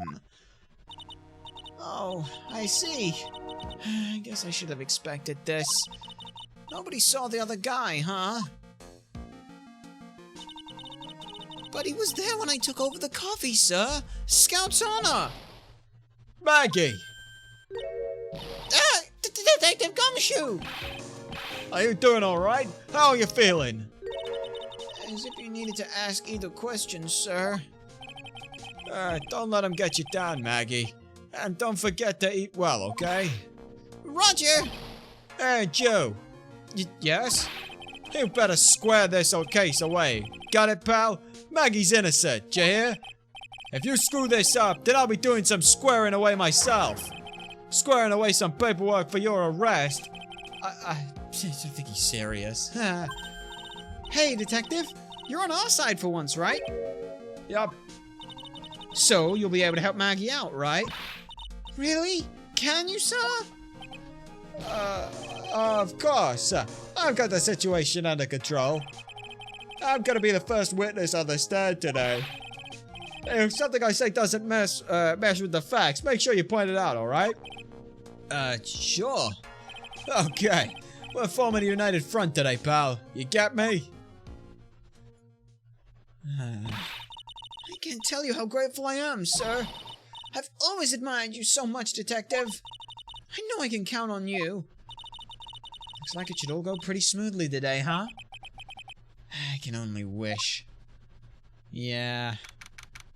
January 7th, 10 a.m. in the court.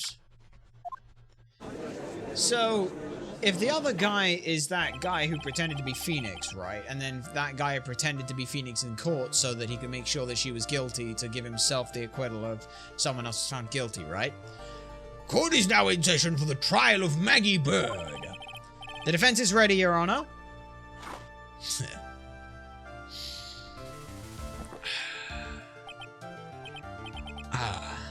Bitter. Mr. Wright? Yes, Your Honor? What's wrong? Nothing, it's just whenever I addressed you in the previous trial, your response was, "You talking to me?" It was a little, intimidating. No, that wasn't me. That was the phony Phoenix. Ah, I see. So our trustworthy Phoenix Wright is back with us now, is he? Our trustee? So, Mr. Godot, your opening statement, please. Mr. Trite, whether you're a fake or the real deal, we'll find out soon enough through this trial today. But I can already tell you I'm the real Phoenix Wright! I wasn't questioning whether you are Phoenix Wright or not. I was questioning whether you had studied law or not. That is what I intend to find out. There's no denying it. Behind that mask is a man who really hates me for some reason. Well, as everyone is aware, the court has already given its verdict on this case. Therefore, I won't stand for any irrelevant testimony during this retrial. Nor will I stand for a simple repetition of the evidence presented in the last trial. I'm not planning on repeating anything that phony me said. Trust me. Now then, Mr. Godot, please summon your first witness. Alright, Gumshoe, what do you got? Let's start with the formalities.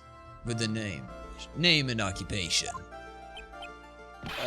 Witness, state your name for the court. Huh? Oh, sorry, sir. The name's Police Department Detective Occupation Dick Gumshoe. Other way around, detective. Huh? Oh, sorry, it's, anyway, I'm the officer in charge of this case since yesterday, sir. Since yesterday? Yeah, the guy who was on the initial investigation is tied up with another case now. Gumshoe's really got everything under control. For everyone's sake. I see. So, Detective Gumshoe, would you outline for the court the basic facts of this case? Yes, sir. The victim's name was Glenn Elk. He was a professional programmer. He was on the payroll of Blue Screens Incorporated, a local company. This is the victim's autopsy report. And the court accepts this into evidence. Alright, thank you. And here's the floor plan of the restaurant. When the incident took place, the victim was sitting right here. The poison coffee was brought over to him by the waitress. The waitress being the accused? Yeah. The victim died from poisoning almost immediately after he took a sip of the coffee. At the time of the incident, there were only 2 other people in the restaurant. Mr. Gene Armstrong, the owner and chef, and a regular by the name of Victor Kudo. It still seems to be a very straightforward case to me. Alright, okay. What do you got? Come, detective. Take up this hammer. And nail the defendant's coffin shut with your own 2 hands. Now then, Detective Gumshoe, let's have your testimony. Yes, sir. Okay. So, what do we need from you? When the incident took place, the victim was alone at his table, sir. We understand that the guy, Glenell, was listening to the radio at the time. Traces of poison were found in his coffee cup. And what we found was potassium cyanide. That stuff really packs a punch. And, it looks like Miss Bird might have had, well, some kind of a motive. Alright, we have to just... He's being really vague about this. Using the dark, aromatic depths of coffee to conceal the poison. Classy lady. The facts of this case seem to be ironclad. Mr. Wright, I would ask you to begin your cross-examination, but... Yes? Please, no intimidation tricks this time around. Is that understood? I already told you that wasn't me. Why does he go along with everything except what I say? Anyway, he's being really vague right now as Gumshoe, so I'm just gonna press everything. Well, this is a complaint the victim was alone at his table, sir. Alright. Yep. Can you stop for just one moment? What is it? Did I say something that contradicts the evidence? Oh boy, he's so desperate for that to be true. He's practically crying. Your testimony just now doesn't match the testimony given by Miss Bird. She claims that there was another man at the victim's table. Yeah, that's what she said. And What killer wouldn't say what? What killer wouldn't say that when faced with a homicide conviction? Hey! Sadly, her testimony isn't supported by the owner or the other customer. Isn't that right, Detective Gumshoe?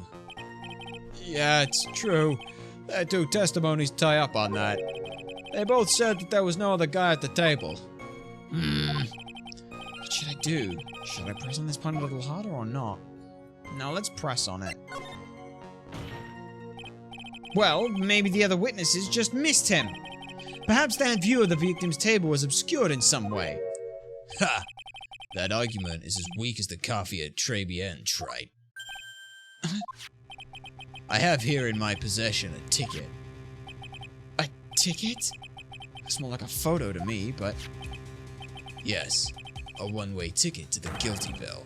Population, the defendant.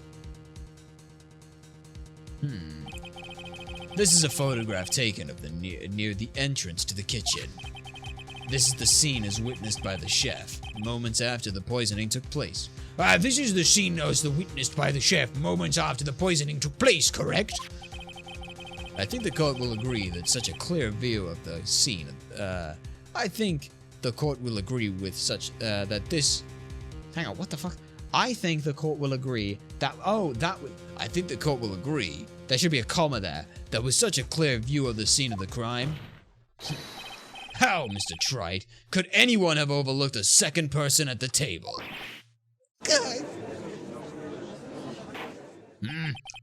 It certainly seems to show the victim's table extremely clearly. Okay, so he's fucking lying? What does that have to do with anything? We understand that the guy Glenn out was listening to the radio at the time. Uh-huh. He was listening to his radio, you say? Yeah, he had a portable radio in his chest pocket. Maggie told us that too, didn't she? Something about how one of them had some sort of earpiece? What should I do? Press it harder. And what was it that the victim was listening to on the radio, Detective Gumshoe? Huh? How should I know? Oh, thanks a lot. Now we're one step closer to the middle of nowhere. This isn't going very well, is it? Detective, could you perhaps tell us about the poison and how it was used? Alright. Traces of poison were found in his coffee cup. Okay. So, traces of the poison were found in the coffee cup and nowhere else? Not sure I get you, pal. Was the poison a liquid, or was it a powder? If I had to put it in layman's terms, I'd say it was a powdery substance. So the poison could have been in anything that was in the table. Sugar, salt, pepper. Ha! Do you put salt and pepper in your coffee, Trite? The victim took his coffee black with no sugar. It seems that the poison could only have been in the coffee. Okay. So, press harder. So it was in the coffee. That doesn't mean that it couldn't have been Maggie. Maggie could have brought him the coffee. That doesn't mean that Maggie was the one who put the poison in it. She may have been unwittingly an accomplice in this act. Are you absolutely certain that the victim even drank any of his coffee? Huh? What do you mean, pal? According to this file, the poison was found in the victim's coffee cup. But what proof is there that the victim ever drank any of it? Oh, hey, I guess you're right. That's what I was In case you were wondering, the last objection was for the detective there. For me? Oh, hey, you're right. You may be fooling the court, but you're not fooling me. If you have time to waste, then you have time to present that piece of evidence.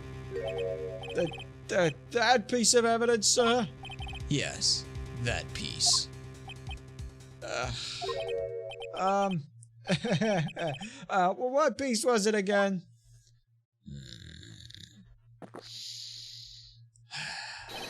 This! For fuck's sake. Should I be grateful this coffee's only hot enough to give me first-degree burns? Oh, now I remember. This is the, it's the victim's coffee cup. Yes, the victim's cup. Take a good look at the rim. Oh yes, it's unmistakable. There is clearly a coffee stain on it. Conclusive proof that the victim did drink the poisoned coffee that was in this cup. The victim gulped down the bitter death that the waitress brought to him. Like this! Yeah. For the record, the only prints on the cup were the victims and the defendants. Not jeans at all? Weird. Upon further investigation of this cup, we found a certain chemical substance. What we found was potassium cyanide. That stuff really packs a punch. Potassium cyanide? I've heard of that chemical before. Exactly how strong is this poison, Detective Gumshoe? It's, well, that stuff's lethal.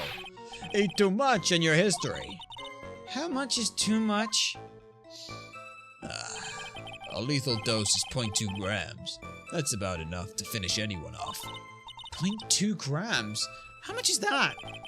You know when you swab your ears for wax? Yeah, about that much. Earwax, huh? Ugh, sounds like Gumshoe's got an abundance. Sounds like something Gumshoe's got an abundance of. Such a small quantity of poison could have been concealed anywhere.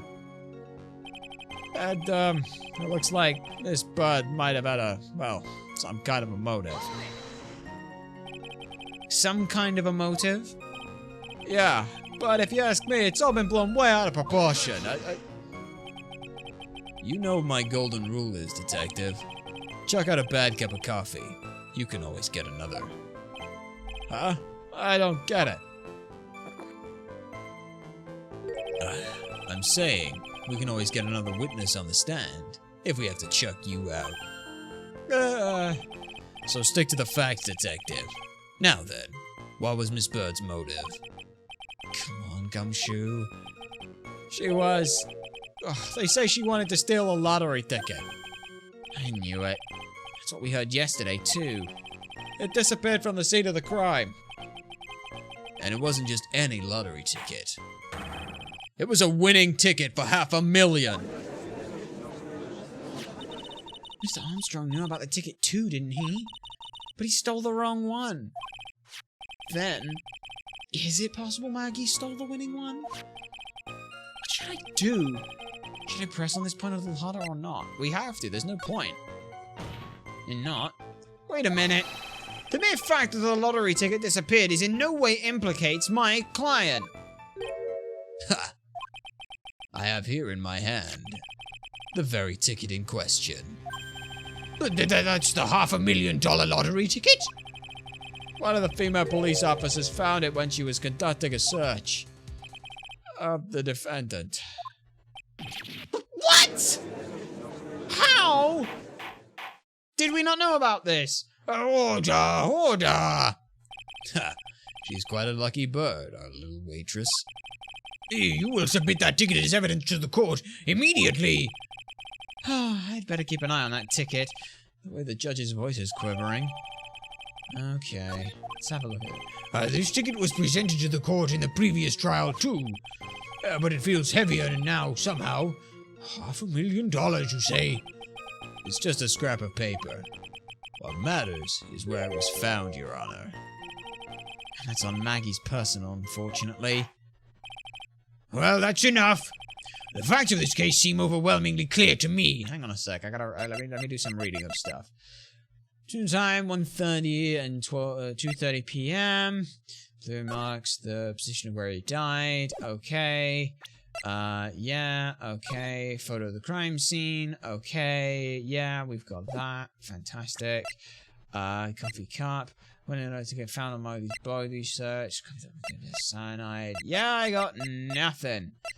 I had absolutely nothing. MC Bomber. It's the only thing I have. I have no threads to be able to pull on for this right now. The facts of this case seem overwhelmingly clear to me. The defendant had ample opportunity to commit the crime of which she is charged. Furthermore, it seems beyond reasonable doubt that she did indeed commit this crime. I like an old man who knows the score. There is also the matter of the $500,000 lottery ticket. That alone provides a very credible motive. I mean, for that sum of money, even I might be tempted to bend the rules. I don't mind an old man who is weak to the siren's call of money either. Not good, Nick. The evidence against Maggie is still starting to pile up fast. Yeah, it's because this court has ruled guilty once already. I'd say it's about time to wrap up this repeat performance. Okay. with one final decisive piece of evidence. He's got even more evidence against Maggie? This is the apron that the delightful Miss Bird was wearing at the time. Wow, that is not the cleanest apron I've seen. That stain looks like... It can't be blood, can it? Ha! It seems the stars of our play was a little... It seems the star of our play was a little flustered. Okay. And somehow spilled coffee on herself. The coffee? But that's not exactly the first thing that caught my eye. Of course. The coffee stain isn't the most interesting thing about this apron. No, there's something else that stands out even more. Something else? I presume you mean the... Of course. I'm referring to the pocket. The pocket? A search carried out right after the incident uncovered this. Potassium cyanide. The very poison used by the killer was in her apron pocket. A bottle of poison in Maggie's pocket? Yeah, and Maggie's prints were the only ones on it. What? Gumshoe! Why didn't you tell me any of this yesterday? Order, order, order! The court will accept these items into evidence. The apron outed. And the potassium. There's something still bothering me, Mr. Godot. Why have you not explained the bloodstain to the court? Bloodstain? What bloodstain would that be? Well, don't play games, prosecutor.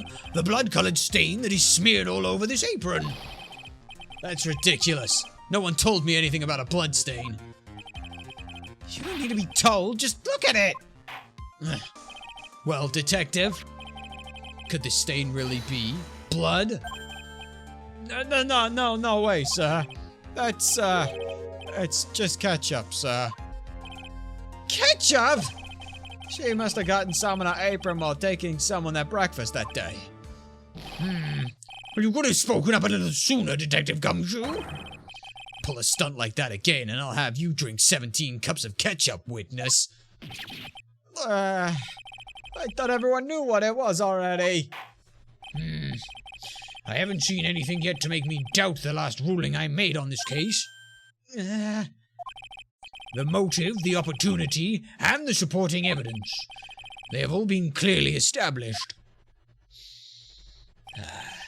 Well, Trite, it seems you really are a phony after all. You really know how to drive a man nuts. Witness, please continue with your testimony. Describe for the court the crime scene and the findings of your investigation therein. Alright, what have we got with the investigation, huh?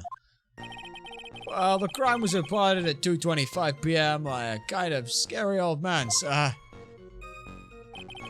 Poor Maggie had passed out from the shock. It must have been real tough for her. The victim didn't have any identification on him, but we figured out who he was pretty quick, and then the investigation went smoothly. When Maggie was searched, we found the lottery ticket and the bottle of poison. And that was it. There was nothing else missing from the crime scene. Alright. You identified the victim and secured your prime suspect. Very good. Last chance to convince the court you're a real lawyer, Trite. Don't count on any more cross-examinations after this one. So, let the fun begin. Alright, what do we got? Okay. So, the only thing that I want to know right now is, like, he said, like, he had no ID, but we figured out who he was. How? Obviously, I'm going to press everything, because, scary old man, Detective Gumshoe? There's an old man who's a regular at the restaurant where the incident happened.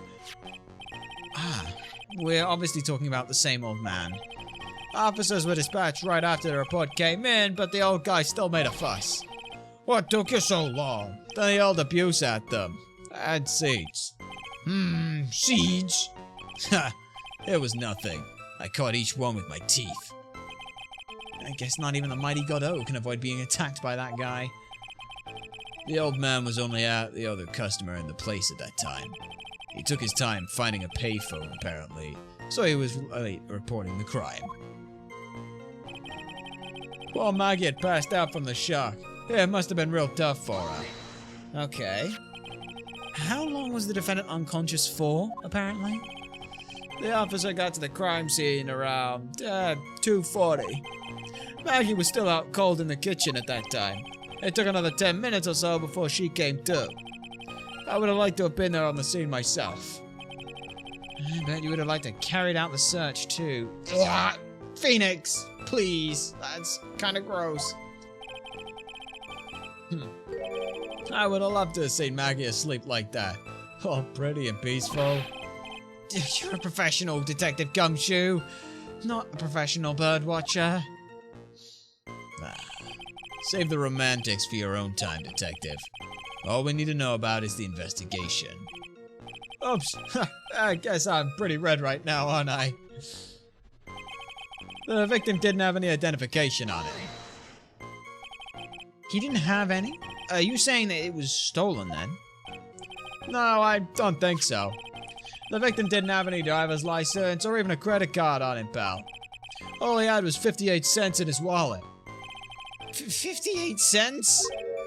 Yeah, I can't believe I found someone with less in that wallet than me, pal. The victim sounds like he was a thoroughly miserable young man.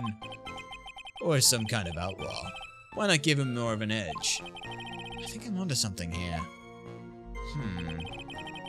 But we figured out who he was pretty quick, and then the investigation went smoothly. Wait a sec. Huh?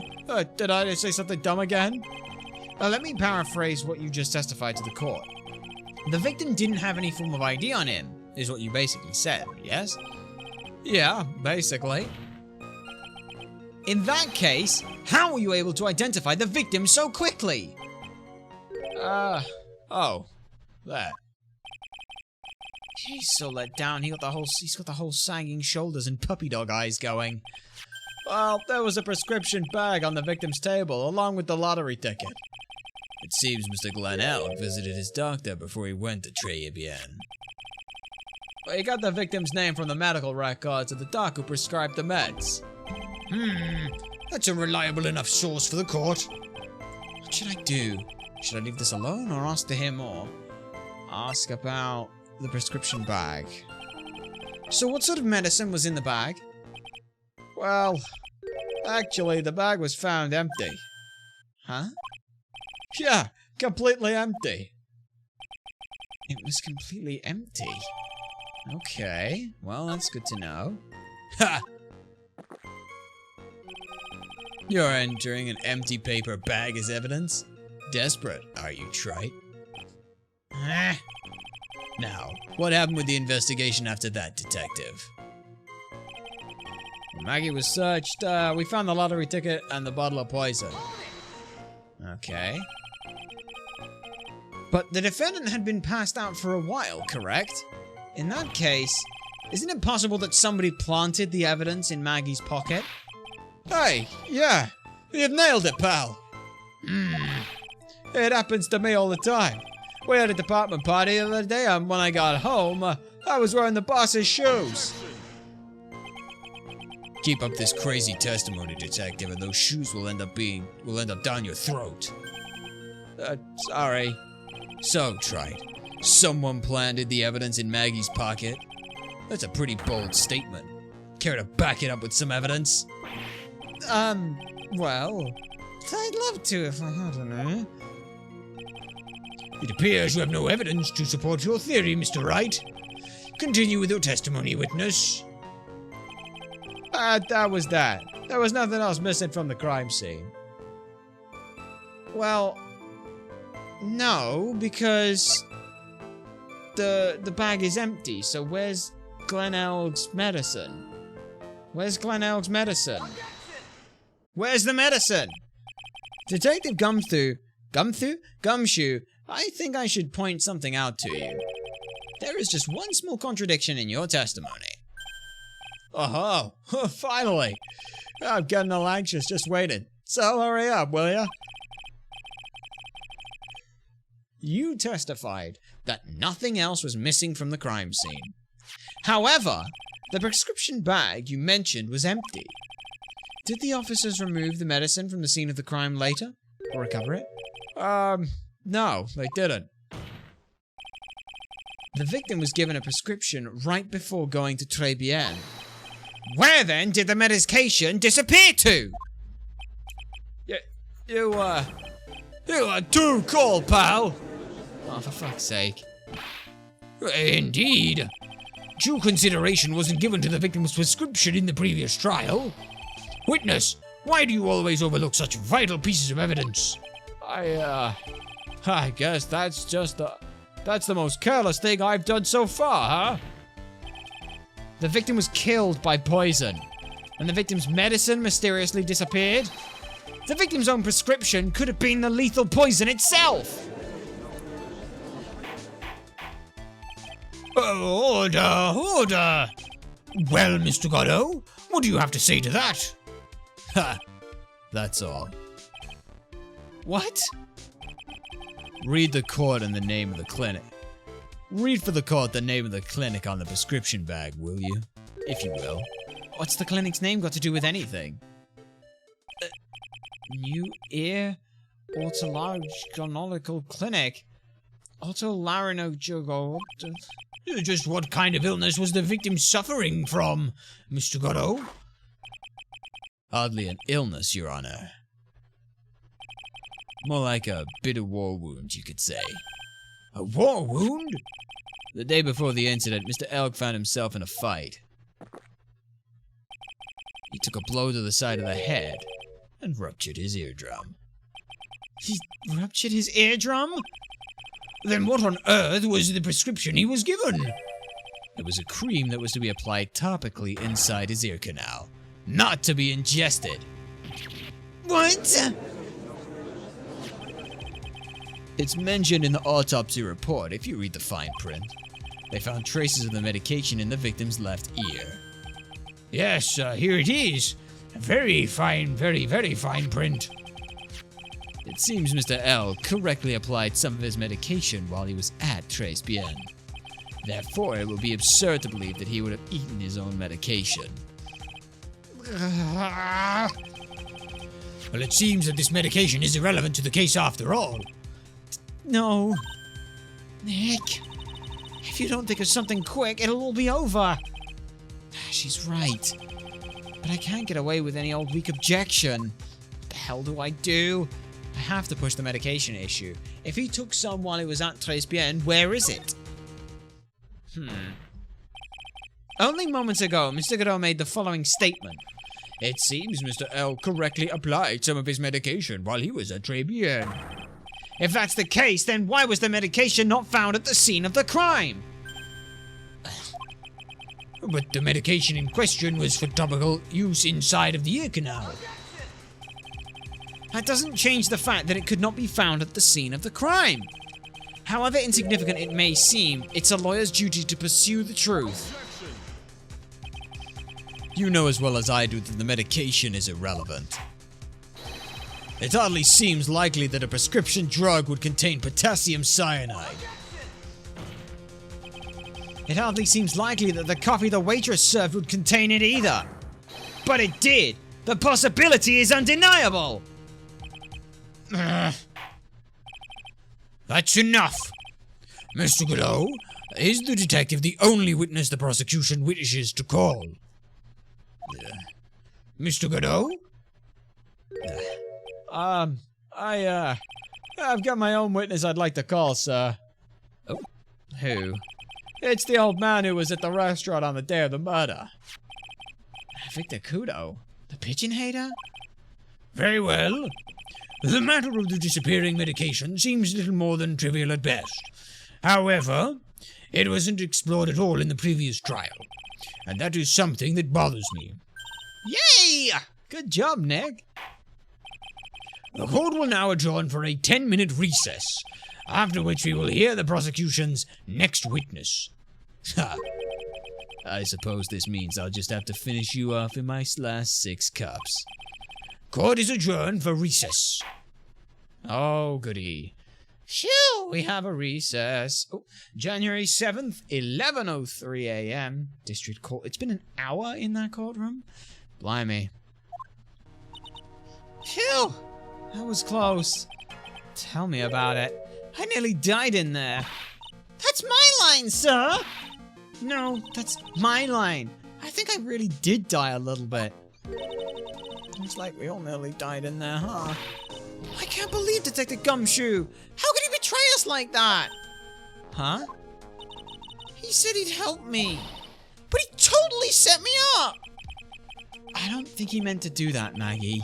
He was backed into a corner. I mean, the guy's gotta do his job, right? It's okay. I know all about lies and betrayal. I've had them my whole life. But it really hurt this time. It felt like someone punched me hard in the stomach. I hate that guy! I don't ever want to see him again! Yikes, poor Gumshoe. So the next witness is gonna be the old guy from the park, right? Yeah, Mr. Kudo. Lover of waitress outfits and projectile seeds. I bet he's gonna be really stubborn. I mean, he's pretty set in his ways, you know? Yeah, he's a big old grouch. Are you gonna be able to handle him, Nick? Yeah, I can take whatever he throws at me. Even those never-ending bird seeds. Alright then. Let's see what we can do with Victor. Court will now reconvene for the trial of Maggie Bird. Mr. Godot, your next witness, please. The prosecution calls the lucky old-timer who caught the show over a cup of coffee. Will the witness please take the stand?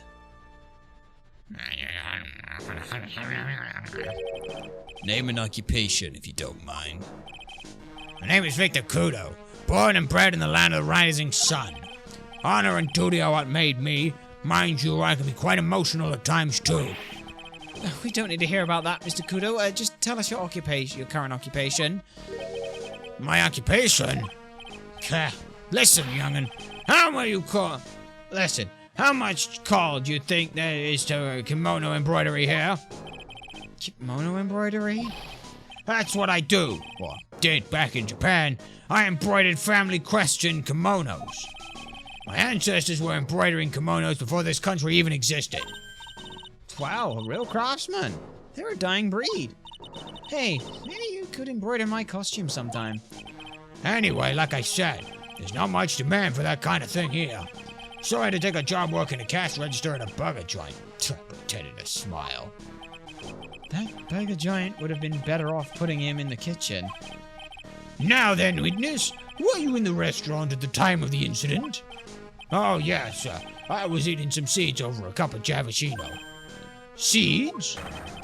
What do you think these are, I see. So you saw everything that happened, Gramps. Did I? Oh, yes, I did. I saw it all. Then please, tell the court. We're all ears. Sure. I'll tell you every last detail. He's really getting into this. Let's see what we can get from him then. Right, what I witnessed. The young man was reading a sports paper. The serving girl brought him a Javicino, but she put something in it. The man took one sip of it, looked like he was in terrible pain, and then collapsed. That's the serving girl right there in the defendant's chair. I remember her well. Okay. Mr. Kudo, she is not a serving girl. Please refer to her as a waitress. You're as bad as the rest of them. All these newfangled words. What's wrong with the old-fashioned ones, Newfangled?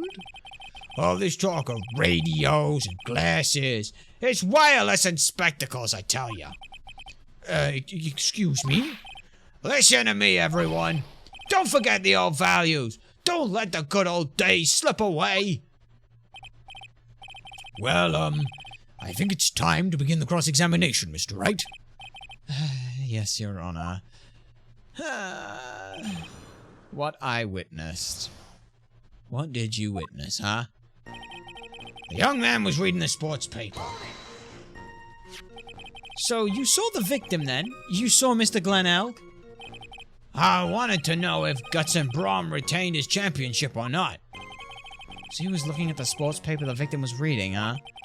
And the location in question? There are partitions between the tables on the same side of the restaurant, right? So what if there are?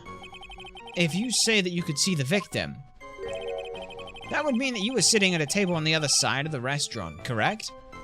Kah! I go to that place to drink Javicino. I don't go to sit. I don't remember which table I was sitting at. You mean you go there to either waitresses? Serving girl brought him a Javicino, but she put something in it.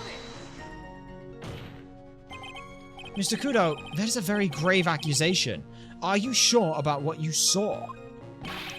Victor Kudo never makes mistakes. I dot every T and cross every I. I see. My eyesight's fine. The doctor said I only need spectacles for reading and driving. I bet his eyes are only really fine when he's scoping out a waitress. And I saw that serving girl put in the Javicino as I saw what the serving girl put in that Javicino as well. I better know what's coming up, and something tells me I'm not gonna like it. Let's press harder, though. Your Honor, we need more clarification on what was put into the victim's coffee. I'd like to ask the victim to, I'd like to ask the witness to, I'd like to ask that the witness add what he knows about this to his testimony. I agree. Witness, will you please enlighten us? Sure. There's no question about it. She very conspicuously put some white powder in there. Did she really put that into the coffee? You doubt me, boy? She took some out of a small brown bottle and sprinkled it in. She could have been, couldn't she have been adding sugar? Sugar? In a small brown bottle like that? Like that? Witness, could you please describe the bottle in more concrete terms? A bottle like this, perhaps? Objection, Your Honor, he's leading the witness. Oh, there it is. That's the one. That's the bottle of potassium cyanide, I presume. So, what did the accused put into the coffee? I think it's pretty clear, don't you? That man took one sip of it, looked like he was in terrible pain and then collapsed. He took just one sip. You young'uns, you waste everything. Those Javicinos cost $8.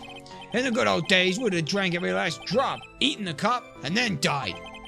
Oh, congratulations. You have earned the title of battiest man to grace a courtroom. So I wasn't immediate death. Well, with potassium cyanide, I suppose that is possible. Oh yes, he slumped over without so much as a twitch. I felt the Javicino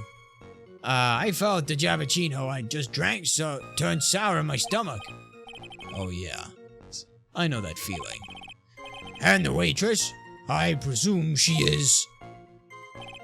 That's the serving girl right there in the defendant's chair. I remember her well. You said, I remember her well in reference to the waitress. Did she have any particular features that you can identify her by? Particular features? Ha! It's a disgrace, that's what it is. Sorry? You could see all the way up to her, I don't know. She's practically naked in that uniform. So the particular feature you recognize about the waitress is her outfit? But anyone could wear such a uniform. Even I could. Mr. Wright, please spare the court any further mental anguish from that image. Don't get all excited, Nick. You've got to keep yourself together. I guess I got a bit carried away there. Ha! There are other things I recognized about her, too. He seems pretty sure of himself. So what should I do? Let's press this harder. Sure, you saw a waitress take the coffee over to the victim. But what matters is whether the waitress was Maggie Bird or not. Quite right. And Mr. Kudo, these are the features that you recognized about the defendant. I would ask you to add them to your testimony. Sure. There was a ribbon in her hair and her apron straps were loose. Okay. You do seem to remember several details about her appearance. But what about the most crucial detail of all? Her face. As if I wouldn't remember that.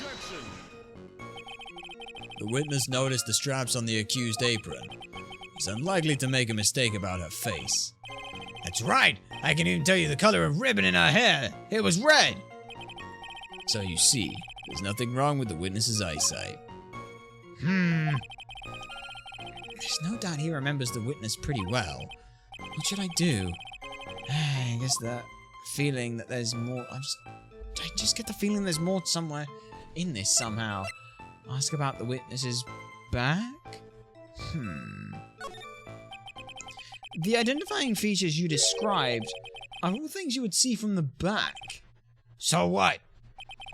Isn't it possible that you never saw the waitress from the front at all? Ha!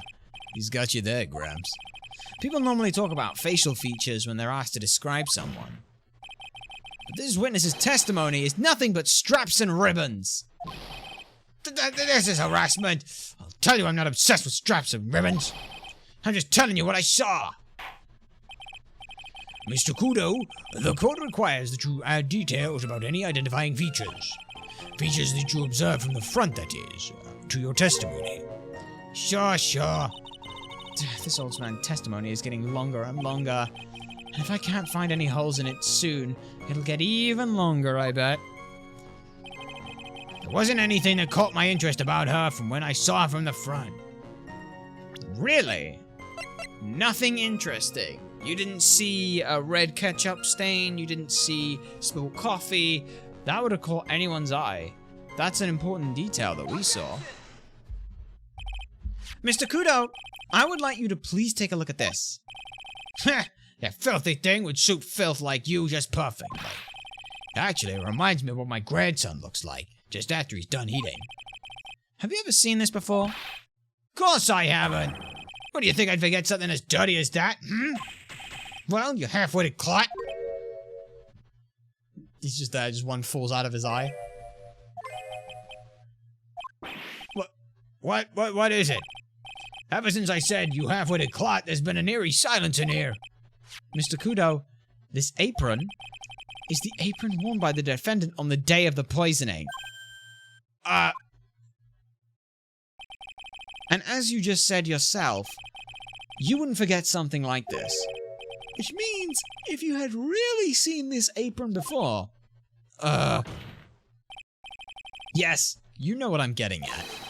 You couldn't have possibly seen the waitress from the front. Oops. Witness! You can't just oops your way out of these.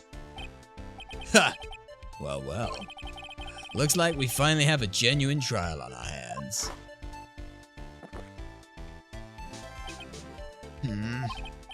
Listen, Wright. Here are the facts. On the day of the incident, there was only one waitress in the restaurant. That being the defendant, Miss Maggie Bird? Exactly. And when the one waitress put that poison into the coffee cup, this old guy was watching. I hope you understand the gravity of the situation, Mr. Kudo. The fate of the defendant may rest on what you say you remember seeing. Just tell the court exactly what you saw, Gramps. You can rely on me, Captain. My noggin's in perfect working order. I can't remember a single occasion when I forgot what burger a customer wanted. He can't remember? Probably more like he messed up so many times he's blocking it out. Very well. Let's test just how good your memory and attention to detail is, Mr. Kudo. Tell us what you remember about the victim. Alright. Okay. It was just another of those pesky young types, wearing a broken pair of spectacles. He had a newspaper in his right hand and the noisy brat kept rustling its pages. The young man was listening to a wireless. I remember that well. Then the servant girl in question brought over the Javicino. The little fidget picked up the cup with his free hand and took a sip. Okay. The testimony we have just heard was to test how credible the witness's memory is. It seems to me that he remembers the victim in a great deal of detail. Let's have a look at some stuff, cause... okay. There's like, the one thing is like, the little fidget picked up the cup with his free hand and took a sip, right? It was like the last line. So he was saying I need to check, like, because, like, look at the coffee cup. The coffee cup's got a stain on for the right hand. So unless everything he saw was mirrored, which would be really fucking weird if it was. So, okay. Oh, yes. I hate those you-know-what types who are so vague about everything. How are we going to handle this, Nick? We only need to do one thing. We just need to prove that the old man's memory is shot. Oh, just trip him up, you mean? Wasn't that kind of cruel? I suppose, but it's what I do best. Alright. Okay. He was another of those pesky young types wearing a broken pair of spectacles. Spectacles?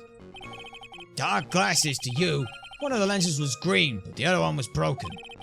Newfangled rubbish. That's why I remember him so well. He did have some kind of lens over his left eye, but I wouldn't have called it a pair of glasses. He seems to have been wearing some rather modern-looking shades. Perhaps I should take to wearing some, rival Mr. Godot's sharp appearance. We better come up with something sharp and quick, Nick. Guess I'll wait and see if I should challenge him about the spectacles. He had a newspaper in his right hand and the noisy brat kept rustling its pages. Okay. The newspaper was a sports paper, was it? That young hooligan! I nearly asked him. Can't you even read without fidgeting, How was I supposed to be able to read the black page with all that rustling going on? I needed to find out if Guts and Brawn retained his championship title. If it wasn't his paper, it was his paper, not yours. If you wanted to know so bad, why didn't you go buy your own? What are you looking at me for, How dare you judge me? Ow, ow, ow, ow! Guts and Brawn got beaten yesterday, by the way. Anyway. The young man was listening to the wireless. I remember that well. Alright. The wireless? The decadent young rascal. In my day, it was one or the other. Read the paper or listen to the wireless. Oh boy. And using an earpiece. Pfft, it's selfish, that's what it is. I was straining my ears, but I couldn't catch any of it. Was he that desperate to listen to the radio? What are you looking at me like that for, How dare you feel sorry for me? Ow, ow, ow, ow, ow, ow, ow, my fucking ow, my eye! Ow. And the servant in question brought over the Jabberchino. You mean the waitress who you only saw from behind, right? You're one of those, aren't you? That never let anything go, is that right? Maybe. What does it matter if I saw her from the front or from behind? My eyes don't lie. Ow, ow, ow, ow. I better not push until I've got some hard evidence. The little fidget picked up the cup with his free hand and took a sip. His free hand? Yeah? Which hand was that? Weren't you listening before, cloth ears? I said he was rustling the newspaper with his right hand, didn't I? If his free hand wasn't his right hand, then which hand was it, you moron? Ow, ow, ow, ow, ow. Ha! Perhaps the great Mr. Trite has 3 hands. Yeesh! I was only asking. No need to gang up on me and treat me like a freak. The whole point of this cross-examination is to establish just one thing. That this old guy's memory has more holes in it than a slice of swish. I guess we just need to find a contradiction, yep. Yeah, we've got it. Okay, so it was the little fidget picked up his thing. Alright, let's go ahead and the coffee cup. It's got the victim and Maggie's fingerprints, but look at the stain. I need to know how he held the coffee cup. This is the best I can do, but the thing is there's a bad idea that he might grip the coffee cup not from the handle. That's like the one thing we got to do. But we need to know where his fingerprints were found on the cup then. Mr. Kudo, do you remember what you were told at the start of this testimony? That is the way, that this was a way of testing the credibility of your memory. I know. There's nothing wrong with my memory, I tell you. Nothing. If I got anything wrong, I'll eat these seeds and sing the pigeon song. Care to tell us where this is going, Trite? According to Mr. Kudo, the victim was holding the paper in his right hand, while drinking the coffee with his free hand, which would make that his left. What is this, kindergarten? But I would like the court to please take a look at this. That is the cup the victim used, correct? Yes, and on the rim you'll notice the mark left by the victim's lips. Yes, there is a stain left by the coffee. If you consider where that stain is, you'll clearly see that the victim was holding the cup in his right hand. But how?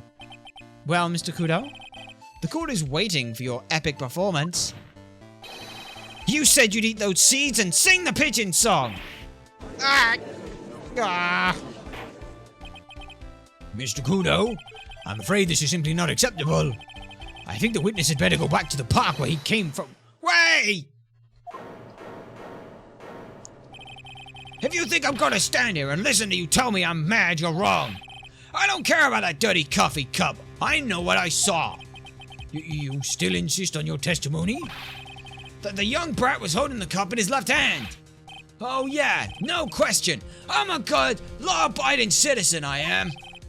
It's that dead young hotbot and you spiky-haired yahoo are at fault. Me? Thank you, old man. We've heard quite enough from you already. Don't call me old man, old man. I've been around 68 years, I have. You can't be ignoring me. Listen to what I gotta say. I'm sorry, Mr. Kudo, but Sure. Why not hear a little more? Mr. Kudo? But this is my 16th cup of coffee. So this is your final stand. Oh, thank you, Captain. You can rely on Victor. Oh, do I have to? Left hand or right hand? The boy was wearing an earpiece on the same side as the light. The boy was wearing the earpiece on the same side as the green lens in his specs. He kept fiddling with it all the time. He was fiddling with it just before he picked up the coffee cup, too. And then he used the same hand to pick up the cup. His left hand. We know that the victim was wearing an unusual monocle over his left eye. It wasn't a monocle, Your Honor. It was a small computer monitor often used by programmers. A monitor? You mean like a television screen? The inside of the lens is a screen that displays computer data. It's called an HMD. It's a common tool in the victim's line of work. HD TV, DVD, CD, Blu-ray, all these newfangled letters drive me MAD, but they don't matter. I know what I saw, and I'm telling the truth. It's true, he doesn't seem to be lying. And those are the facts, in good old black and white. Yeah. Yeah, but hang on. The boy was wearing the earpiece on the same side as the green lens of his specs. Hang on, but the victim got this bag before going to Tribulations. He has a ruptured ear. Left eardrum was ruptured, yeah. Yeah, he can't have. I'm not sure what the relevance of this is, but Mr. Kudo, there is something very strange about your observation of the victim. What? You said he was wearing the earpiece on the same side as the HMD. No question. You can lock me off if I'm wrong. It was his left ear, without a doubt. I could only see what side he was I could only see that side of his head from where I was sitting. I don't think so. What did you say? You're no doubt unaware of this fact, Mr. Kudo, but the victim couldn't hear with his left ear. His eardrum was ruptured! Huh? Traces of medication from his condition were found in his ear canal. That's right. It's impossible the victim was wearing his earpiece in his left ear, because he couldn't even hear in that ear. Huh? Is that true, Captain? It is. Pigeon! Pigeon! Order! This witness's testimony is completely unreliable. He only saw the waitress from behind, and he claims the victim was wearing an earpiece when we know his eardrum was ruptured? Well, Mr. Goddo? A single drop of milk is all it takes to destroy the pure black magic in the cup. This old man is my drop of milk. Captain, are you calling me a drip? This is the victim's coffee cup in which the potassium cyanide was found. The mark on the rim clearly shows that the victim picked it up with his right hand. I'll never back down. I know I'm right. The lad drank his Javicino with his left hand. Let me put you out of your misery. Clearly, the victim used both hands. He took a sip of the cup with his right hand and then switched it to his left. That's what the old man saw. That's impossible. The witness has already testified on numerous occasions that the victim died immediately after taking just one sip of the coffee. Which hand the victim used to pick up his coffee cup is irrelevant, Your Honor. The fact still stand. With one hand or the other, Mr. Elk drank the poisoned coffee. Like this! Sadly, Mr. Godot, that just doesn't wash. The point of this testimony was to establish whether the witness's memory is credible. And the results are clear. The testimony given by this witness is useless! Puh! I believe it is time to conclude today's proceedings. I am satisfied that the witness is not deceiving the court, but to be frank, his testimony is a farce. Do you have to be so frank? Take that, you pompous old fogey! I'm sorry, Mr. Kudo. You can't reach me from up here. I'm ordering the defense and the prosecution to investigate this case further. That is all for now. This court is adjourned. Hold it! Wait! If we stop now, where does that leave me? Leave you, Mr. Kudo? Thanks to that blue-suited young upstart over there, I'm just a bumbling old man who can't even dot his T's or cross his I's now. Was your bad memory my fault? I'm sorry, Mr. Kudo, but there's nothing I can do. I've kept my mouth shut until now, but there's something else the court should know. What? There's more? To be perfectly honest, it might not be anything, but I want another chance. I want another crack at you, you young shark. Me? He's looking at me like I'm some sort of evil shogun. Well, everyone, what do you say to one final showdown? The final chapter in this eccentric old man's scrapbook. Sorry, Gramps. I've already had my 17th cup. What have you got to lose, Captain? I'll give you all the Javicino you want if you come from my house after the trial. I may be 68 years old, but Victor Kudo is still a man. That's enough, witness. I believe it will be quicker for the court to just hear your testimony and dismiss it immediately. You bet. Much, much quicker. I can't believe this is happening. You better get ready, youngster. I get the picture. Just quit throwing those seeds at me, would you? He's gotta use some sort of infinite ammo code with a box of seeds. Final showdown. What have you got for me? First of all, I want to stress that this might be nothing. I'm not too sure of it myself. The young boy slumped over the table as soon as he took one sip of his Javicino. Well, the clumsy idiot upset the vase. He knocked it right over. It broke, and the strip of cloth covering the table got completely soaked. Well, how about that? Turn things upside down,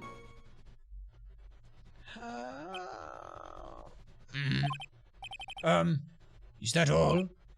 Yes, that's all. I remember it perfectly. Yeah? You're doubting me again. You're doubting a poor defenseless old man? No, we're not doubting you, Mr. Kudo. Don't you get the feeling there's a question hanging on everyone's lips, Nick? Yeah. So what? Probably. That's all I can think of, and I have to cross-examine this guy. You're a bird brain. That's why that's all you can think of. Very well, Mr. Wright. Your final cross-examination, please. Well, didn't we hang on. First of all, I want to stress that it might not be nothing. It might be nothing. I'm not too sure of it myself. Crime photo. I want to have a look at this. Yeah, oh, for fuck's sake. Dude, the young boy slumped over, took out his well, the clumsy idiot knocked over the vase. He didn't knock over the vase. So, wait, hang on. Hang on. Hang on a sec. What if you didn't... What did you fucking see? Because you saw something, but you're just a witness. What time were you in there? Please tell me that. Yeah. Like, he didn't knock over the vase. Mr. Kudo, this is a photograph of the crime scene. Huh? So what? Look carefully at the table. The vase is there, intact. Huh? Lost your tongue, Grandad? What? I know, granddad of yours, hopscotch. Ow, ow, ow, ow, ow. That's enough. If you throw any more seeds in this courtroom, the cleaners will be here all night. But what is it now? I just remembered something. Yes, go on. The broken vase. It was on my table. What? Well, you see, it startled me when the young lad collapsed. So I stood up, and well, it must have been when it fell over. The vase on my table, I mean. The vase on your table? Yeah, so it was on my table. And that's how my groin came to be completely soaked. Sorry. Okay. What table was it? What table was it? What table was it? What table was it? What table was it? What table was it? Thank you, Mr. Kudo. You've suddenly earned your kudos for today. I'd like to ask a question now. Have I been of any use at all? Perhaps that's something you should reflect on yourself, Mr. Kudo. Wait a minute. If that's the case, there's more. I've got more to say. Oh, yes, I remember something else, and... Bailiff, escort the witness out of the courtroom. Wait, listen to me! Hey, get your hands off me! Don't you know who I am? Gentlemen, this is Democracy Manifest. Well, we seem to have been considerably sidetracked, and I'm still not in the position to deliver a verdict. The defendant has not been positively identified as the waitress in question. Additionally, there are two disparities in the testimony we have heard thus far. The mark on the coffee cup, and the victim supposedly drank with his left hand, and the earpiece that was inserted into his left ear, out of which he couldn't hear. Wow, Nick, you actually did it! I therefore request both the defense and the prosecution to further investigate the facts. Yes, Your Honor. There is one more thing before I call today's trial to an end. One more thing, Your Honor? The witness we have just heard from. He is most insistent that his testimony should be of use, so he summarized it accordingly in this statement. Okay. You may each have a copy of it, if you wish. Whatever. The prosecution doesn't need props like that. Got us really mad, huh? Yeah, I would be too. Very well. Here you are then, Mr. Wright.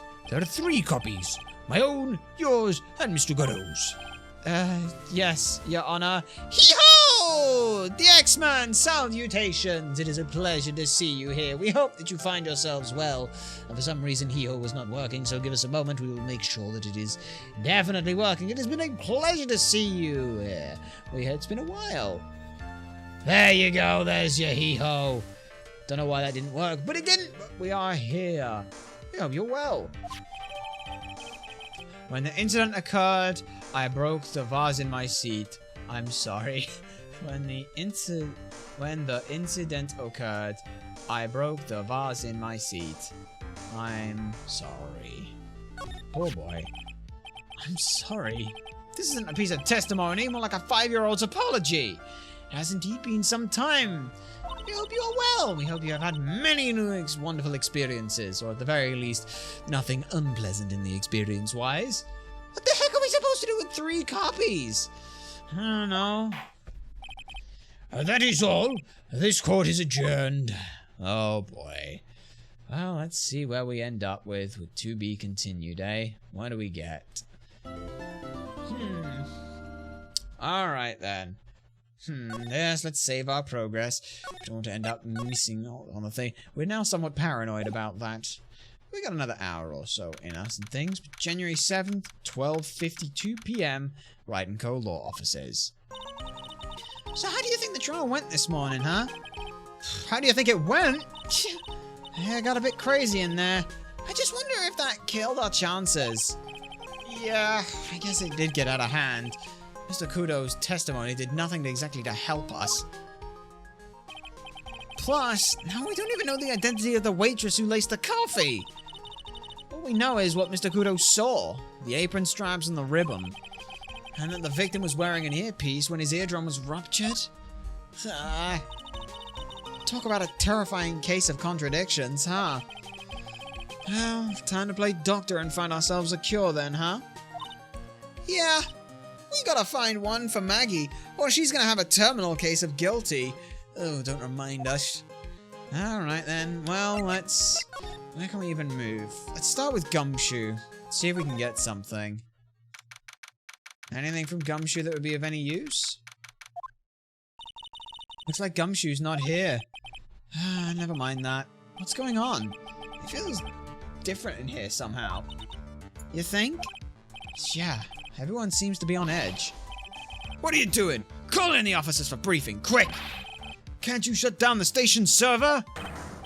Chief, quit playing on the internet! But my email, pen pal! Lead as an Azan princesses. Save it for later. I'm turning it off now! No! Lead as an Azan princess! Everyone's keeping busy in here, huh? Keeping busy? I'm like panicking if you ask me. Something's going on. Something big. Well, nothing we can really do here. Guess we'll, head into the detention center visitor's room. I guess Maggie's still in questioning, huh? But we've got questions to ask her too. That we do. Maggie! Maggie! Keep it down, Maya. This isn't a playground, you know. Alright. Well, let's move. I guess Tribulations is the only place we can go. Alright. What do you got? Empty as usual. Yeah, and it's lunchtime too. That's it. Come on, come on, come on. Hey, that sounds like... Now just call an 8, pal. Come on, I know you can call an 8, pal. He's getting really worked up about something. No, it's the wrong number. Looks like an 8 would have only netted me $5 anyway. What a rip-off. What's the problem, Detective Gumshoe? Huh? Oh, it's you. I was just, I was just, man, it's getting late. I best be off. Bye. I was just listening to the radio, pal. To the radio? Hey, Detective Gumshoe's actually having lunch here? He is. He's having the Twin D set. What could I say? Why are you eating the Twin T set here? This is a nightmare, pal. How am I supposed to look Maggie in the eye now, pal? You really drove her into a corner, you know. Sure, I spoil apart my testimony. Why of all days didn't you do it today? Sorry. There just weren't any holes in it. For once. Yeah, what happened? Usually your testimonies are like Swiss cheese. Swiss cheese, huh? Would you have preferred crumbly like aged Parmesan? Anyway, this case has already been ruled on. There shouldn't be any holes left to find. So, did Maggie say anything to you? About me, I mean? Well, how did you put it again? I can't believe Detective Gumshoe. I hate him, sir. I mean it. I don't ever want to see him again. Something like that?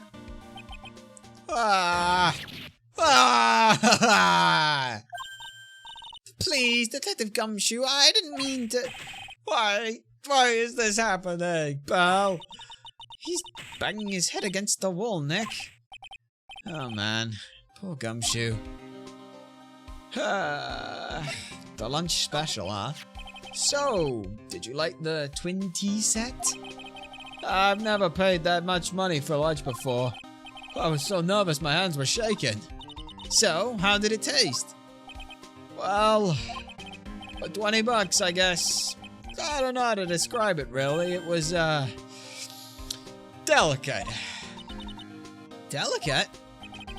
Just happy to see you play this, lol. First stream of yours I remember watching was Professor Layton vs. Phoenix Wright. Which had witch stuff, if I remember correctly. Interesting. You may have someone confused with someone else. We've not heard of that. We think we know what we're on about, which is Professor Layton vs. Phoenix Wright game. Although it might have us confused with someone else. That is a game that is on our radar, though. We do have something to look into that. But we are, yeah, looking into this. We're in the third one in the series. We hope you're enjoying it at the very least. But yes. What's the matter with him? Looks like he's thinking. That's it. I've been trying to think of the right word to describe the taste. And I just realized. It's bad, that's what it is. It just tastes bad. It's just kinda hard to admit it to yourself when you pay 20 bucks for it, you know? Maybe I shouldn't have found out about the price after he had finished. Maybe he should have found out about the price after he'd finished eating. Hey, Nick. Maybe that's why Glenelg came here. Maybe he heard about the super fierce twin tea set. If by fierce you mean fearsome. Speaking of Glenelg, that reminds me. We still hardly know anything about the guy. Why don't we ask Detective Gumshoe if he knows, seeing as he's here? Yeah, we could do about that, but first I've got this to talk to you about. So, what were you all excited about earlier? Huh? Oh, that's right. Right, my mistake. You must leave your dimension.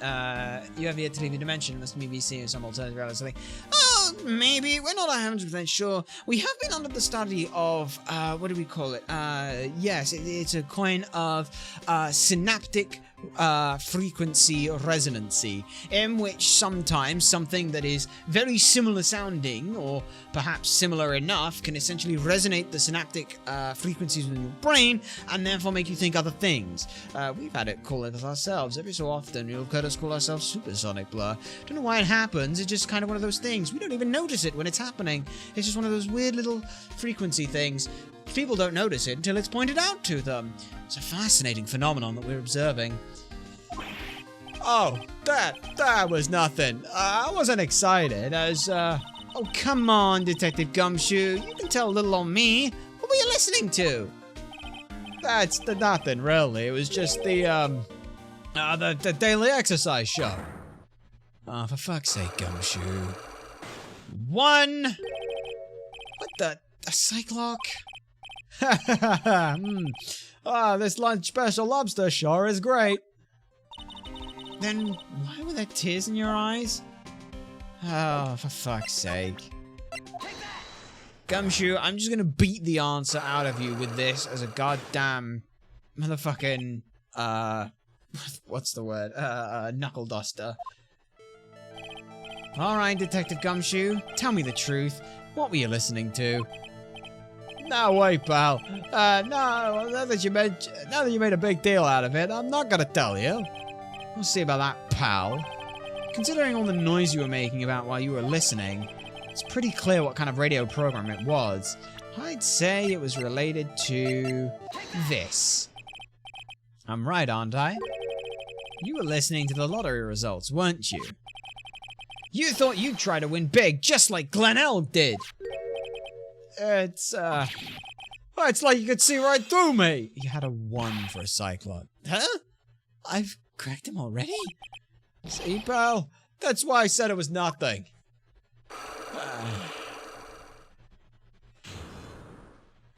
On the radio? I'm usually pretty lucky, so I figured I'd give it a try. What's with everyone in the lottery? So, how did it go? I won 50 cents. It'd be better to win nothing at all than half a lousy buck. I was so mad. Yeah, I know the feeling. I bought the same kind of ticket as Mr. Elk, see? And they've got this special radio show where they announce the winning numbers. They even do the drawings live on the air. It's intense, pal. I bet that's what Mr. Elk was listening to on the day that he was killed. Wait a minute. Wait. It's around, like, it's pre 1 o'clock. Wait, what the fuck? Hang on a sec. Died between 1:30 and 2:30. Didn't he say it was like 2:25 p.m. or something? 2:25 p.m. was the number that got thrown around. So, when is this lottery ticket done? When? Yeah. What time is it now? It's just after 1:30. And are the lottery results always broadcast at the same time? Yeah. Look, I got this flyer when I brought the ticket. Okay. The most thrilling 10 minutes of your life. Okay.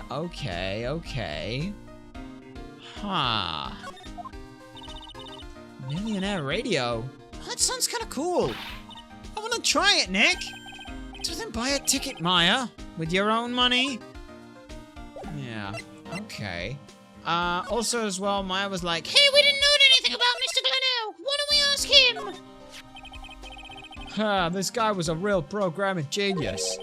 They call him the walking computer at the place where he works. What happened when he crashes, though? Does he just stop moving all of a sudden? Ugh, he wasn't literally a computer, Maya. Anyway, there was nothing between Maggie and the victim. Yeah, that's what we found out yesterday, too. Hey, Detective Gumshoe, do you have any information that's a bit more fun? For fun? Oh, I know. So, have you paid a visit to where Mr. L worked yet? You might as well. His workplace? Where's that?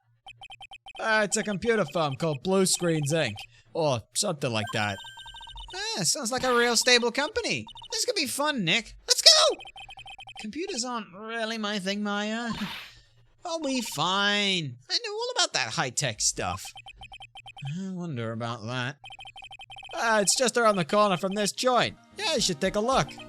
A computer firm called Blue Screens Inc., huh? Alright, well, guess we don't have much of a choice.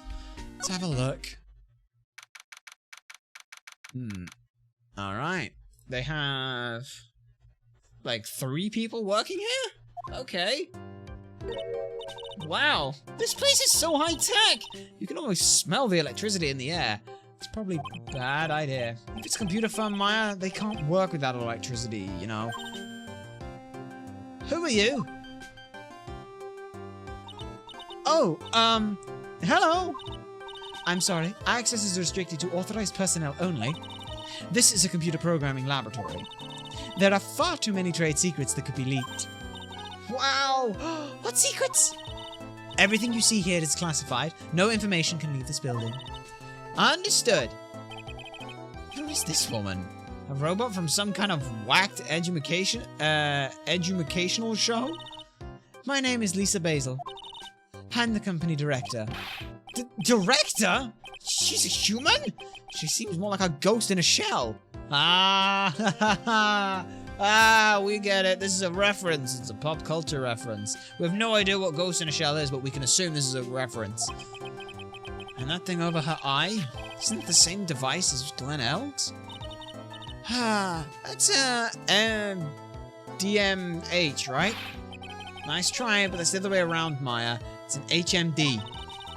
All of my programmers here at Blue Screens Incorporated are supplied with HMDs.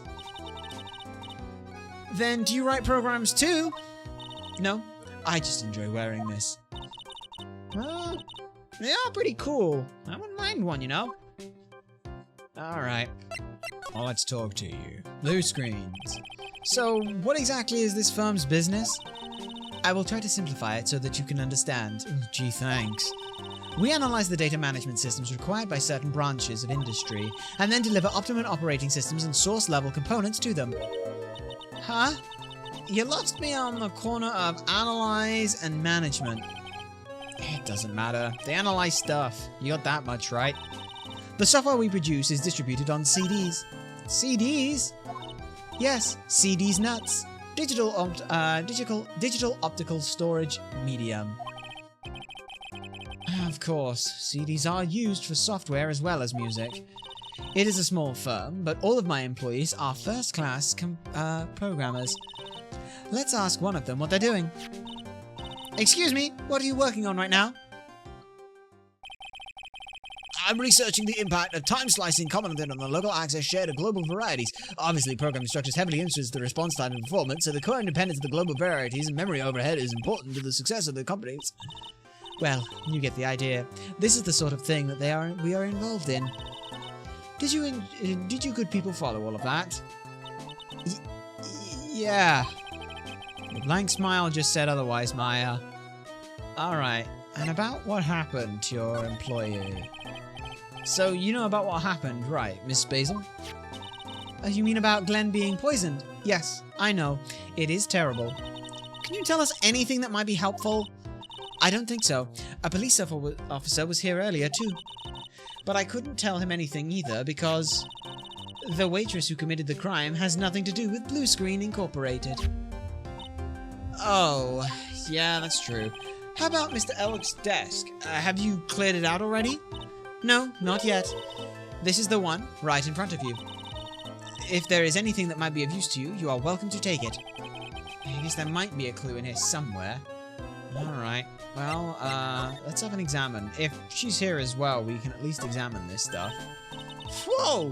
Look at this desk, Nick! What a mess! Looks pretty average to me. But you can't get any work done with everything all over the place like this. You think? Real whiz kids can work under any conditions, you know.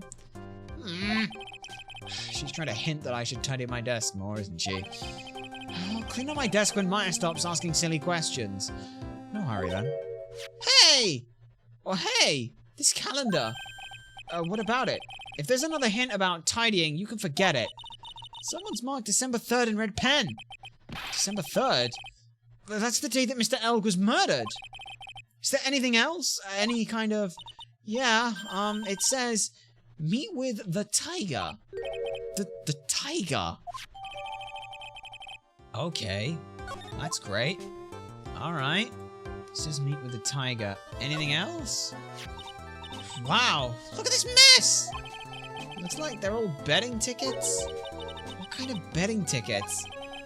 Betting on which horse will win a given race. They're horse racing tickets by the looks of it.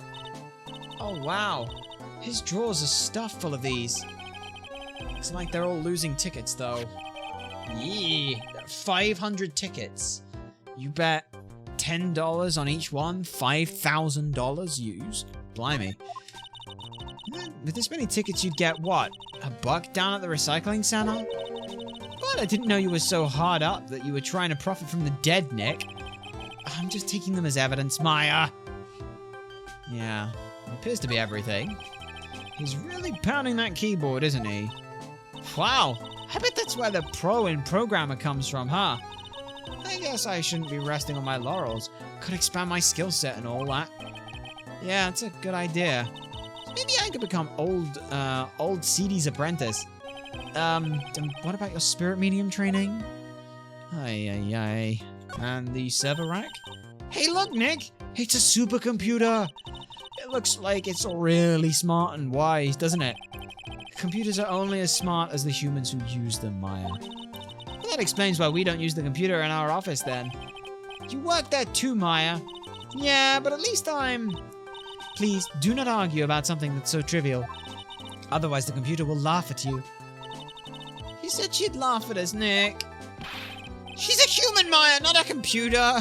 She was trying to make a joke. Okay, so...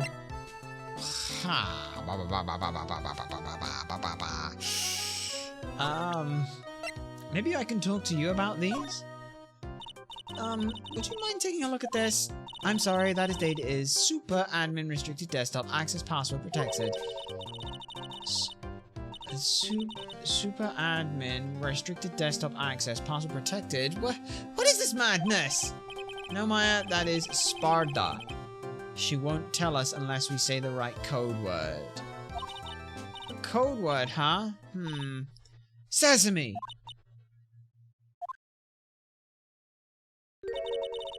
If it's not Sesame, then there must be her mother's maiden name. That's how this always works.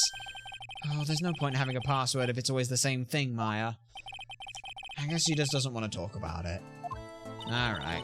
Maybe we should focus on asking about Glen Elg. What do you say? That's what I was trying to do! I was like, hey, this is about Glen Elg. Do you know anything about his betting habits, then? About Mr. Elg. He was a top programmer. I would even say he was a genius. But he did suffer one or two bugs in his personality. Oh? Like what? He was a bit of a loser, perhaps would be the best way to describe it. That's what got him into trouble. What's the matter? He was a top programmer. I would even say he was a genius. So he really was no trouble at all. A model employee. Hey, wait a minute. Just now you said something about him being in trouble. We've got to fight. It's betting trouble. He was in fucking debt. Wasn't he? So who the fuck is this Wait, hang on. Oh, for fuck's sake. Please don't tell me that the guy who is tanned pure orange in an orange suit with a black shirt that has a tiger on it, the suit jacket, is called the Tiger. You were meeting with him to discuss your debt. You suddenly got out of your debt at $500,000. You were killed for it. Then... that doesn't explain anything about this guy or what he had going on. Okay, we got... Okay. Can we talk to you about any of that? Glenn's troubles, we can. About Mr. Elg. Was he in some kind of trouble? I'm sorry. Why would you think that? I thought you said something about it just now. You said he'd gotten himself into trouble because he was a bit of a loser? Oh, for fuck's sake, another one. Okay, fine, another one. 3 Cyclocks? I guess Mr. Elg is like every other man with his own He's like every other man, just a miserable pile of secrets. That he probably was. Okay. What about Tribulations? Is there anything else we can look at here? Where the fuck is that bastard? Is he in the kitchen hiding away? Motherfucker, where are you, Armstrong? Huh? Mr. Armstrong's talking to someone. Oh, it's you. I'll be back next month. Oui, naturalmente. I will be waiting for you. If you haven't got it by then, I'm afraid it might get a little hot around here. None! I will have everything ready, I promise. I love fire, you know. I love the way it crackles. No, stop it, I beg you. Then don't let me down. I'll be watching you. Mais non, this is not necessary. You can trust me, mademoiselle. Talk to anyone, and I'll drive a knife right through your heart. Oh, none. You don't have to worry. You know you worry far too much. Maybe this will help you relax. It is the oil of sandalwood. I do love raw meat from time to time.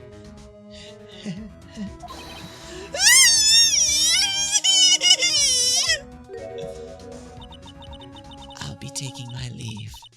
Goodbye. For now. Okay, so you're just insane. I have the shivers. I must rub some of my oil all over my body before I become nervous wreck. Yeah. Oh, oui. Ah, that feels good. Ooh la la. Excusez-moi, monsieur. My eyes. Ah! I didn't know you could do that. Your eyes. Oh, if you have trouble with your eyes, you need this. The oil of sandalwood. Isn't this just the leftovers of what you were just using? Okay. That's burnt into my retinas. Tapian. You don't exactly have many customers, do you, Mr. Armstrong? No, you're alright, monsieur. But perhaps that is the perfect time for you to visit me, no? That way, I can give you my undivided attention and cook for you la dish supreme. Putting on a brave face, huh? That's what girls do, Nick. But you're alright. Business is very difficult these days. Perhaps the name is the problem. People do not understand. They think it is Trey. I just want people to think that my restaurant was exclusive. They think that you just serve fast food on cheap plastic trays? Nick, that's the kind of thing that can make a girl cry. Have you forgotten that Mr. Armstrong is a man, Maya? But this restaurant is my life. It is everything to me. I will defend it to la finale. No one will take it away from me. Okay, that woman just now. So, who was that woman you were just talking to? Oh la la, you saw that? Oh, well, yes. Sorry. So, who was she? She looked so polite and graceful. Polite? Graceful? And she likes raw meat and fire, right? I'll be back next month. Oh, we just fucking saw this! Why are we seeing this? Fuck off! I'm not reading through this again. We just saw that. Now that I think about it. Hey, Maya? I think it's pretty clear what kind of conversation they were having. You think so? Well then, let's show him that piece of evidence and see what happens. Okay. Is it his loan contract? Oh, she's about the loan. Oh, So long as that paper exists, I am but a delightful angel with the broken wings. An angel, huh? Doesn't bode well when you think about it. Oui, they keep harassing me month after month.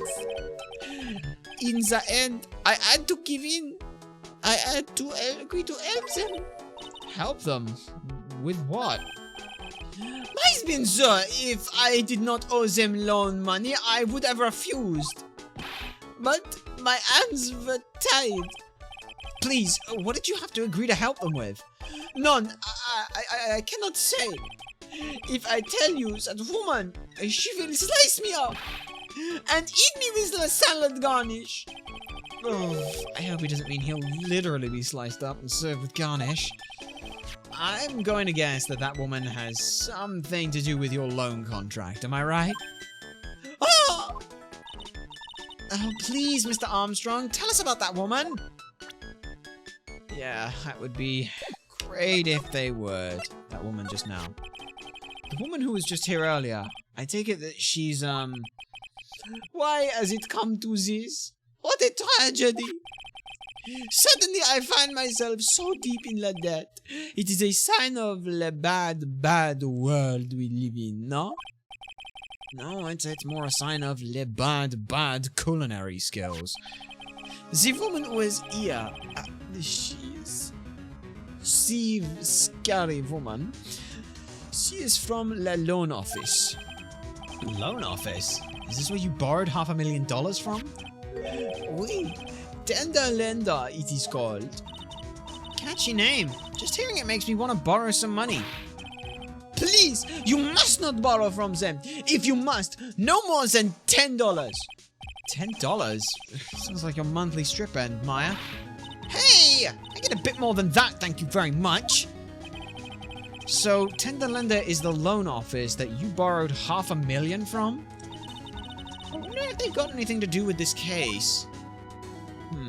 Maybe. I am a weak woman. When I am upset, I have to buy something nice to cheer me up. Thanks to him loaning me the money, I have to pay back $500,000 now. I am like his slave. I have to do everything that he tells me. Who is he? Le Tiger.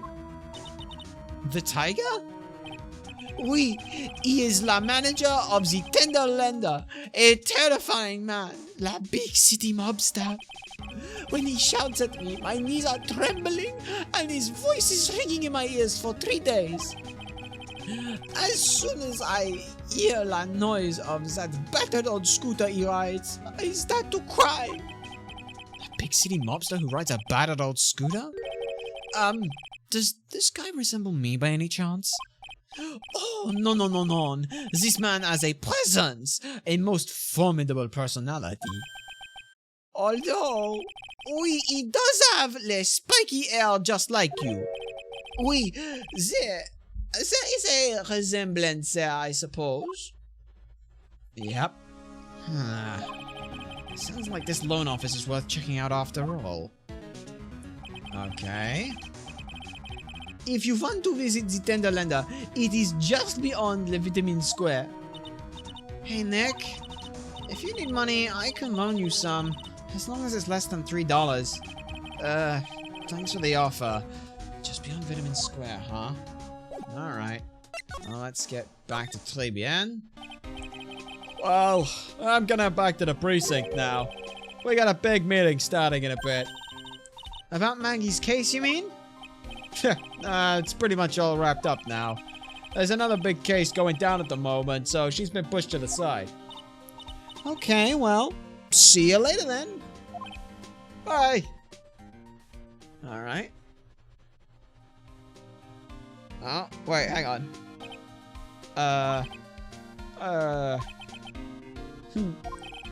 You better get going, detective, or you'll be late. Actually, I got a favor to ask, and it's a big one. You mean bigger than fixing this case? A favor? Yeah, it's for, Maggie, actually. I was kinda hoping, you'd give this to her for me. What is it? It's a lunchbox. I got up early so I could make it. I've been really worried about her. She looked like she'd lost a lot of weight, see, and, Detective Gumshoe? How many weenies are in here? There's not a person on Earth who could down this much meat. You think? I love weenies. I can't get enough of that tender juiciness. So, will you give it to her? Look, it took me ages to make, so please, will you, pal? I can't exactly say no, can I? Gumshoe's weenie lunchbox. A tenderly handmade lunchbox. It fills the stomach with love and plenty of weenies. Maybe I'll eat it myself if I get hungry.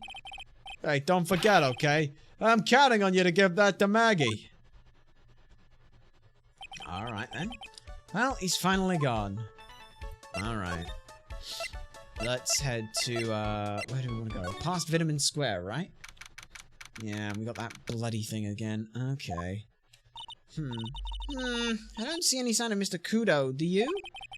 Maybe he went to buy another ton of birdseed. I was kind of hoping he wouldn't be here. Anyway, at least for now. Besides, any more seeds today, and I'm liable to turn into a real phoenix. Yeah, okay. Let us move to Tenderlander. Tenderlander. What do we got here, then? Win through compromise. This place gives off a really strange vibe, doesn't it? Oh, there's one of those things that's good luck and the sign of elections. What the fuck were they called? Like... It's not Darumaka, that's the name of a fucking Pokemon, but it's like that. It's, one of those things. Looks like the tiger isn't in his lair. And that is, as they say, a very good thing. Welcome. Talk about a creepy voice. It makes you so want to shrivel up and die. You? Ah, yes, it is. You're here to discuss a loan? No, not exactly. The manager is away at the moment. Wait quietly, please. She's gone. Just like that. I guess we'll just have to come back another time. But this is the perfect opportunity, Nick. This place reeks of suspicion. Come on, Nick, let's take a look around, okay? Do you think it'd be okay? Of course. No one will ever... Coffee? I'll leave it here for you to enjoy. Quietly. Yes, thank you. Do not touch the desk, please. Okay, I won't. Nick, let's get out of here. Oh, now she wants to get out of here. Okay, first things first, don't touch the desk, but there's a CD player on the desk. The desk is so loud, it's a wonder you can hear it. The lid's open. I wonder what kind of music the tiger's into. Have you finished the coffee? Yes, thanks, it was lovely. So, you drank it all?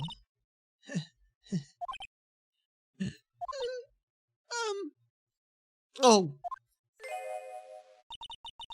If you touch anything else that doesn't belong to you, there's always another cup. What are you, the fucking sister to goddamn Goddo? That coffee. It was laced with something, I'm almost sure of it. Nick, my stomach. It's killing me. Oh, wait. Maybe it was just the burger I ate for breakfast. Yeah, I sure hope so.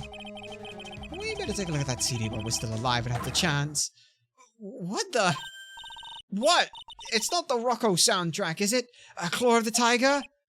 It's a demo CD. The artist's name has been handwritten on the disc in pen. It's MC Bomber. What? This must be the CD Maggie told us about.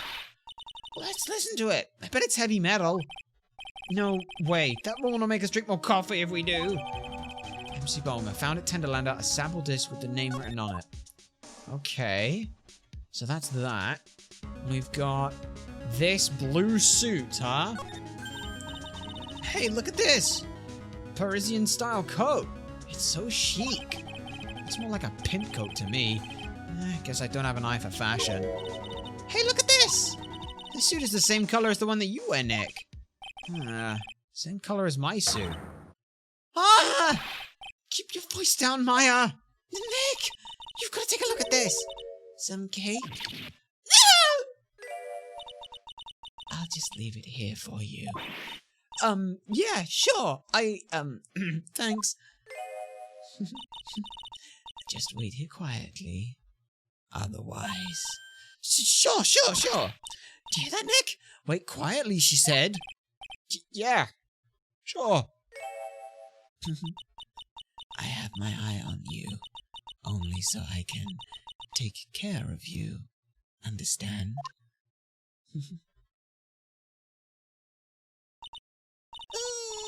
I'm scared, Nick. So, what were you getting so excited about before? You've got a little pal off the suit. That's an attorney's badge? Is the tiger a lawyer?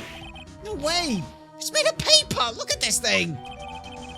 Found a Tenderlander made of cardboard and painted to look authentic. For some reason, your badge suddenly looks really cheap to me, Nick. Why doesn't anyone recognize an obvious fake badge when they see one? What have we got here, though? Oh no, someone's dropped the ashtray on the floor. It's gonna be a nightmare to clean up. Yeah, it's all over the rug and everything. I accidentally knocked over a really big space heater once. Cleaning that up was such a pain.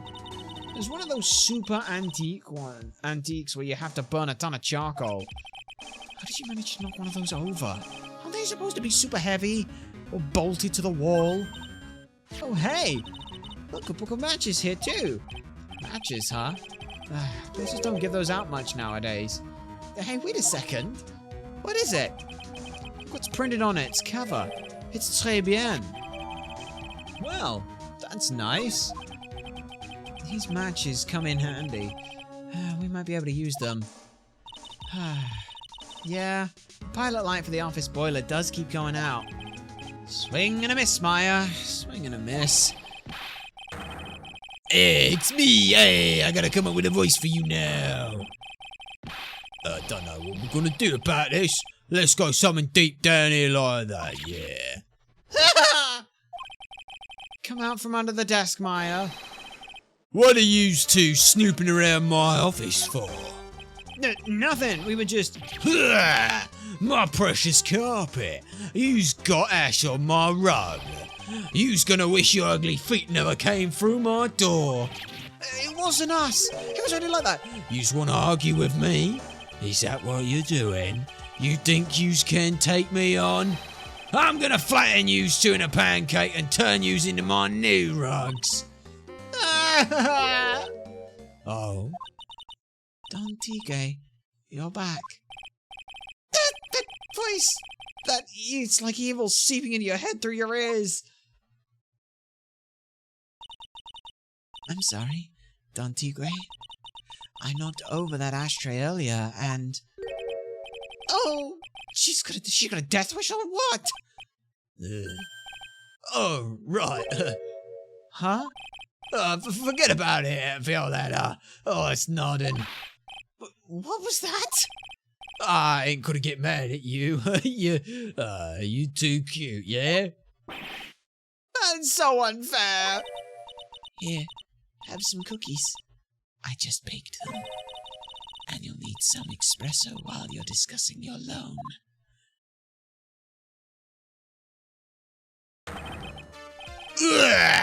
Phoenix Wright. Yes? You's either crazy or just plain stupid to chase after me. I worked so hard. Now you's gotta come and mess up my plan. So it was him. He's my phony. But I don't care. No one gets in my way. What? I mean, excuse me? You should have left that little girl at home, right? I have a few things I want to... No questions. This is the last time we meet. Wait, please! That was pretty weak, Nick. Waited until he was out of earshot before you shouted after him. Yeah, like you're one to talk. You didn't hear it, didn't you hear it? I didn't hear you scream, "Hold it!" either. The espresso. Ah! And cookies. This woman is definitely not good for my heart. Now, what was the tiger calling her? Violetta? Let's talk to her then. Tender Lender. So, I'm kind of curious about your company, Tender Lender. With the warm hand, friendly atmosphere you'd expect from a family-sized business. A conscientious rate of interest and an attractive repayment policy. Why do I get the feeling this sentence is not going to end well? We will tenderly lend you that little bit extra here at Tender Lender. Hey Nick, things are a bit tight for Wright & Co. at the moment, aren't they? I mean, there's that $500 you owe me from our card game for starters. Why don't you take out a loan? I would like to take out a loan. Would I like to take out a loan from a place like this? Not so much. Tender Lender is on your side. So, let's say that I'm late with my repayment. What happens? We'd give you more coffee. Strong coffee. Right. I think I'd rather skip town. Hey! Just remember, I can make strong coffee too, Nick. Strong tea as well. Okay.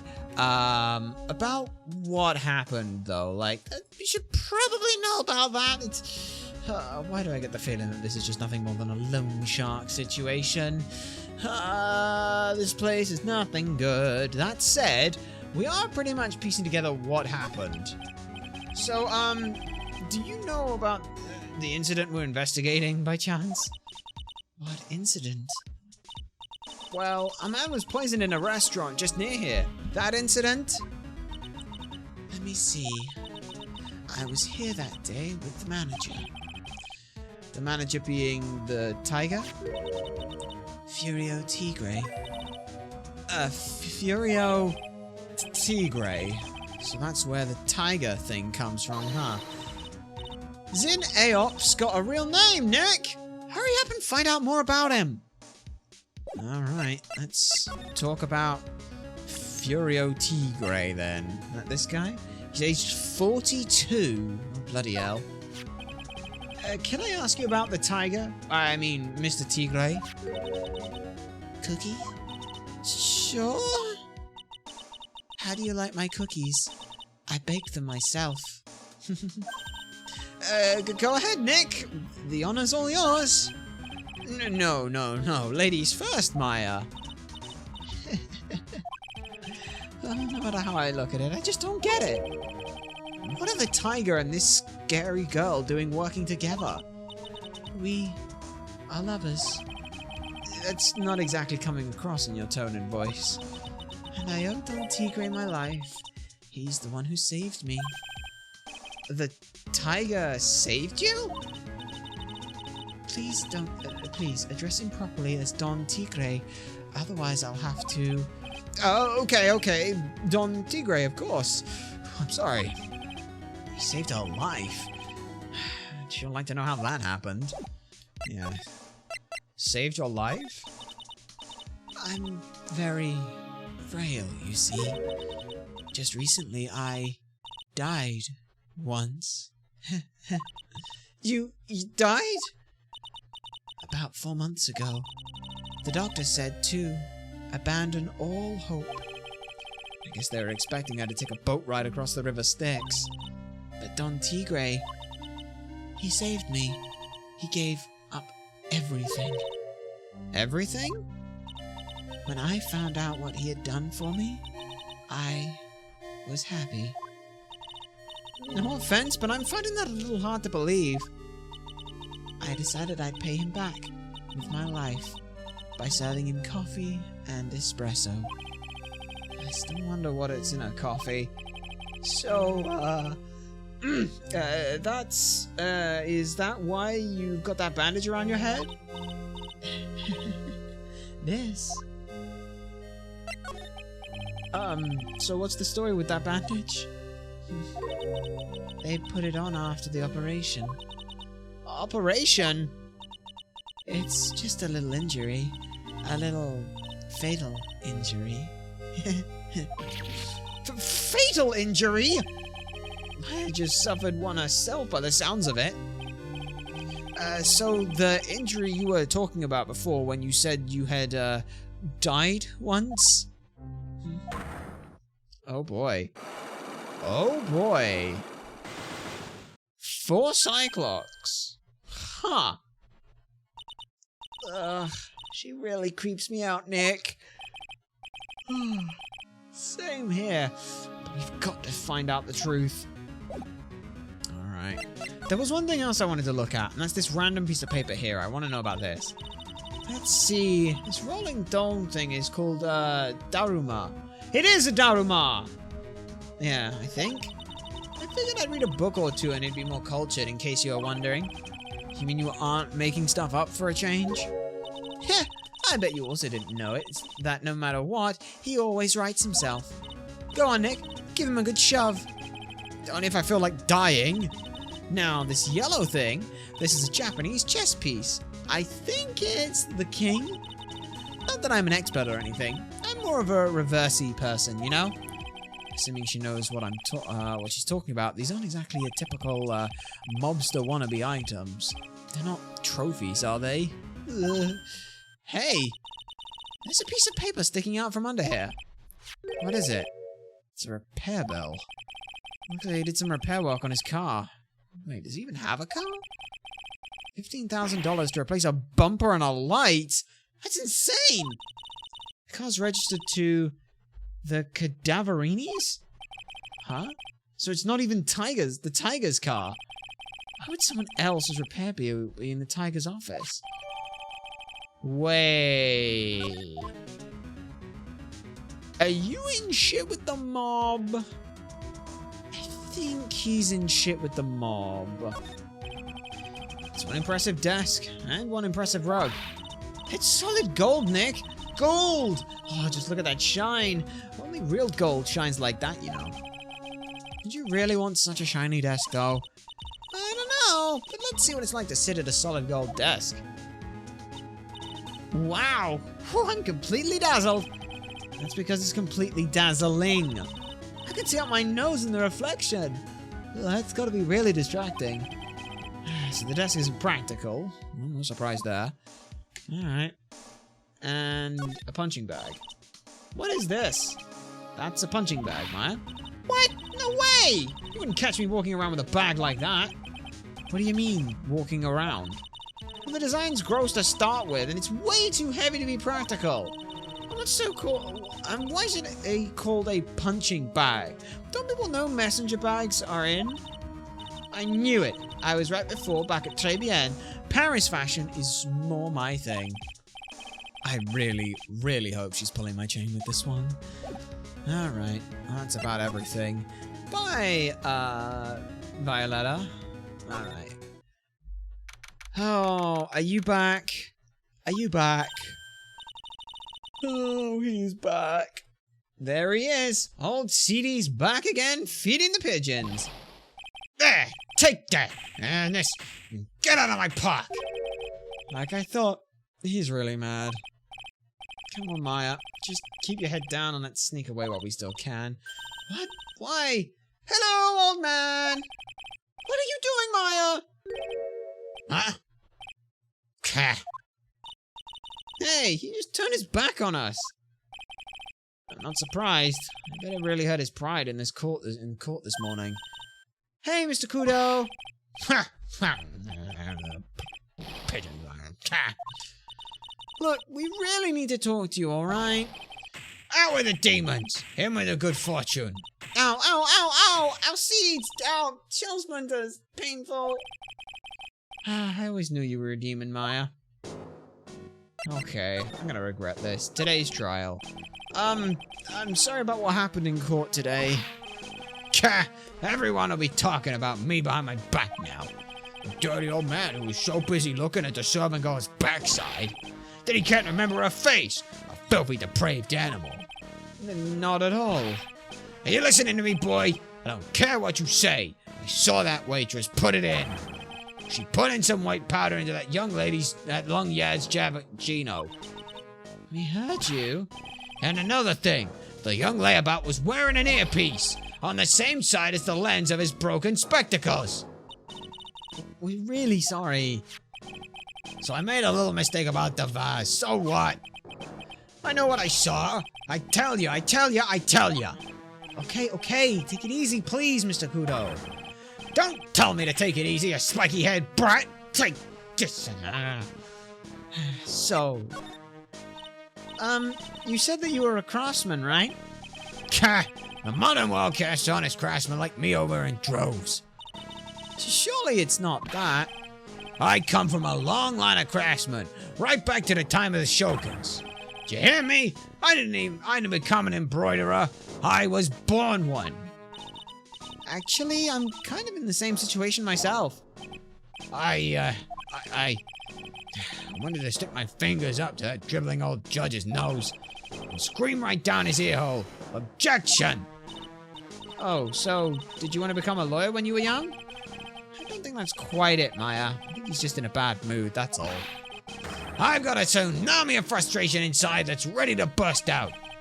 If we let him start rambling now, we might never shut him up. What should we do? Let's just suck it up. I guess I better let him talk. So there's not much to call of a craftsman these days, then? Of course not, you idiot. I'm all good for nowadays, this running errand. All I'm good for nowadays is running errands. Errands? Everyone takes advantage of the elderly. Buy some bread, Gramps. Take the dog for a walk, Granddad. Feed the pigeons, old man. What am I, some sort of 2-bit community handyman? Well... Buy some bread. Now that I can understand. But what's the point of feeding some seedy pigeons? Why don't people say what they mean? Get lost. That's what they're trying to say. Oh yes, I'm just some inconvenience, you see. At home, at the restaurant, I just get in the way, don't I? I'm sure you don't... Huh? Wait a minute. What did he just say? At home and at the restaurant. What were you doing at the restaurant then? Hold up, by restaurant, are you talking about Tribulations? Did you get asked to run an errand there too? Yes, I did. The very day that young brat was poisoned. But what? What errand did you have to run, huh? So, on the day of the incident, what were you asked to do?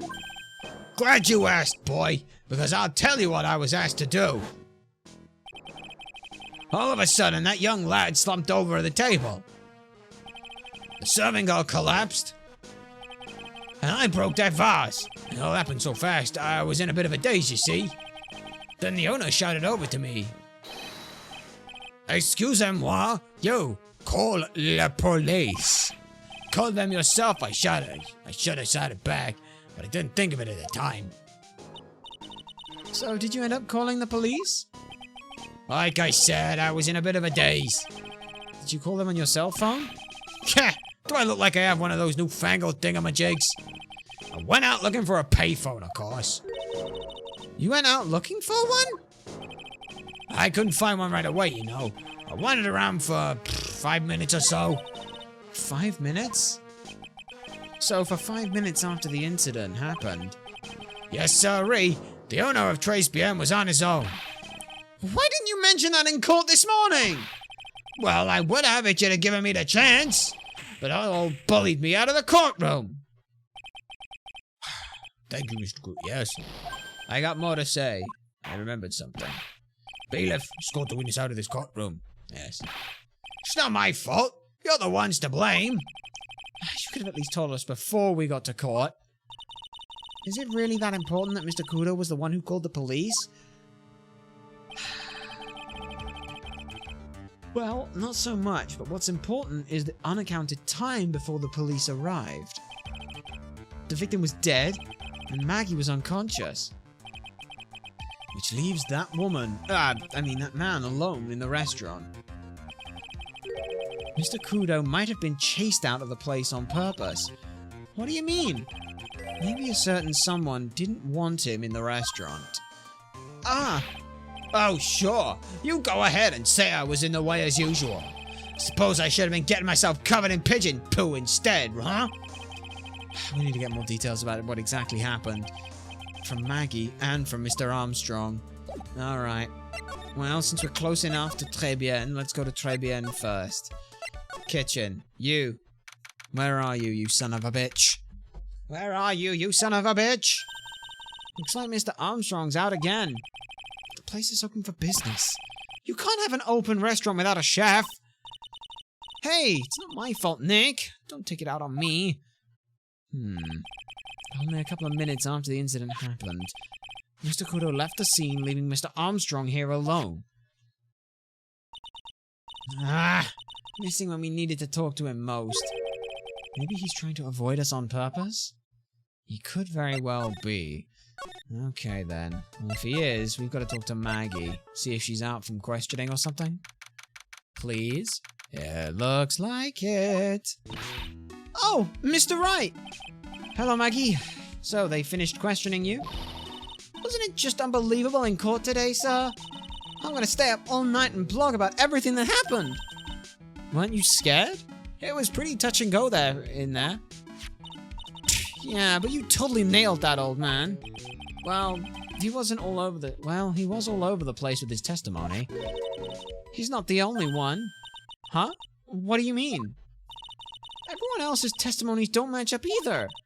Not with what I remember of the incident anyway.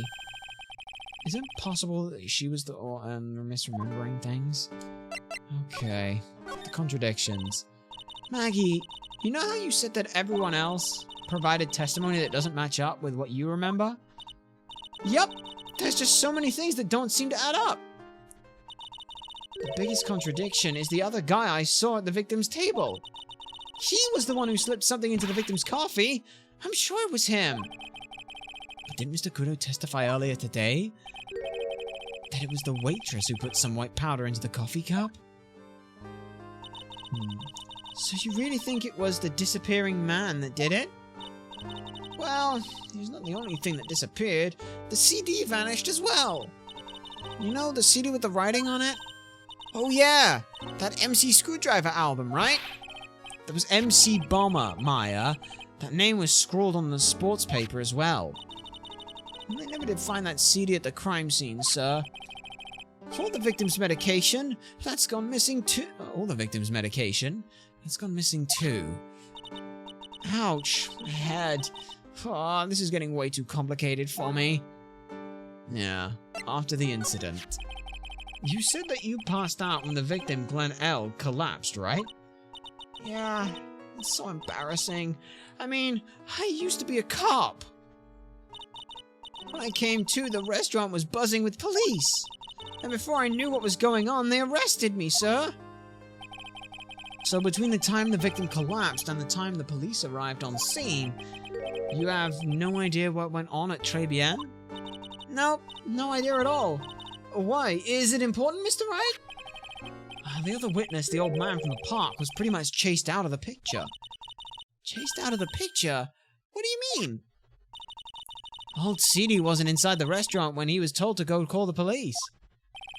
Exactly. And you, Maggie, well, you were unconscious. That means Mr. Armstrong was alone in the restaurant for a brief period of time. No! You don't think Mr. Armstrong, he set me up, do you?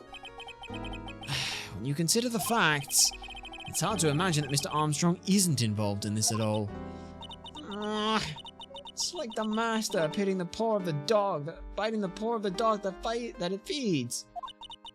Are you sure about this, Mr. Wright? Well, the old man said as much as when we spoke to him. I don't know. The thing that man says don't add up for some reason, sir. Maggie looks like she's trying to figure something out. Maybe we should ask Maggie exactly what she knows about old CD. Maybe. Oh, by the way, speaking of that, I have this to present to you. Oh yeah, I've got something you're gonna love. Really? What is it? A lunchbox, just for you. Here. Wow, a lunchbox. Weenies too. I can't believe it. Thank you, sir. Did you make this for me, Mr. Wright? Nah, it was Detective Gumshoe. Who else would make such a nice lunchbox for you? Detective Gumshoe? He's really worried about you. Looks like he put a lot of effort into making this too. I can't accept it. Detention center rules. No gifts allowed, sir. Hey, come on, Maggie. Don't be like that. The rules are rules. They'll lock you up too if you break them. Somehow when an ex-cop turned waitress says that, it seems a whole lot scarier. And anyway... I hate weenies! Oh, really? It's all yours, Maya. You can enjoy it with Mr. Wright. But... She's right. It's better than letting it go to waste. But... I guess so. Gumshoe's lunchbox eaten with Maya. Well, how was it? I hit the spot. I love weenies. Oh, good. I'm glad I gave it to you then, sir. Alright then. We also wanted to talk about Mr. Kudos, right? Yeah. I feel much better after that trial this morning. I've been a bit of a courtroom proceedings addict for years now. Feels like forever since I saw a witness as slippery as that old geezer. He's not really that bad of an old man, though. He's just an idiot. Still, I feel a bit uneasy. Huh? I thought you just said that you feel much better. Maggie, if there's something on your mind, you've got to tell us. Especially if it has something to do with Mr. Kudo or his testimony. Roger. I'll spill it all and I'll spill it all and see what you make of it. Alright then. What do you want to talk about? Is there anything about Mr. Kudo's testimony that stood out as odd to you? Actually, yes. The fact that he was even testifying to begin with doesn't quite what? Well, when I took the coffee over to the victim's table... It's true there was another customer in the restaurant. Yeah, we know that already. It was Victor Kudo. But I can't really say it was an old man. Okay, then how about calling him a really old middle-aged man?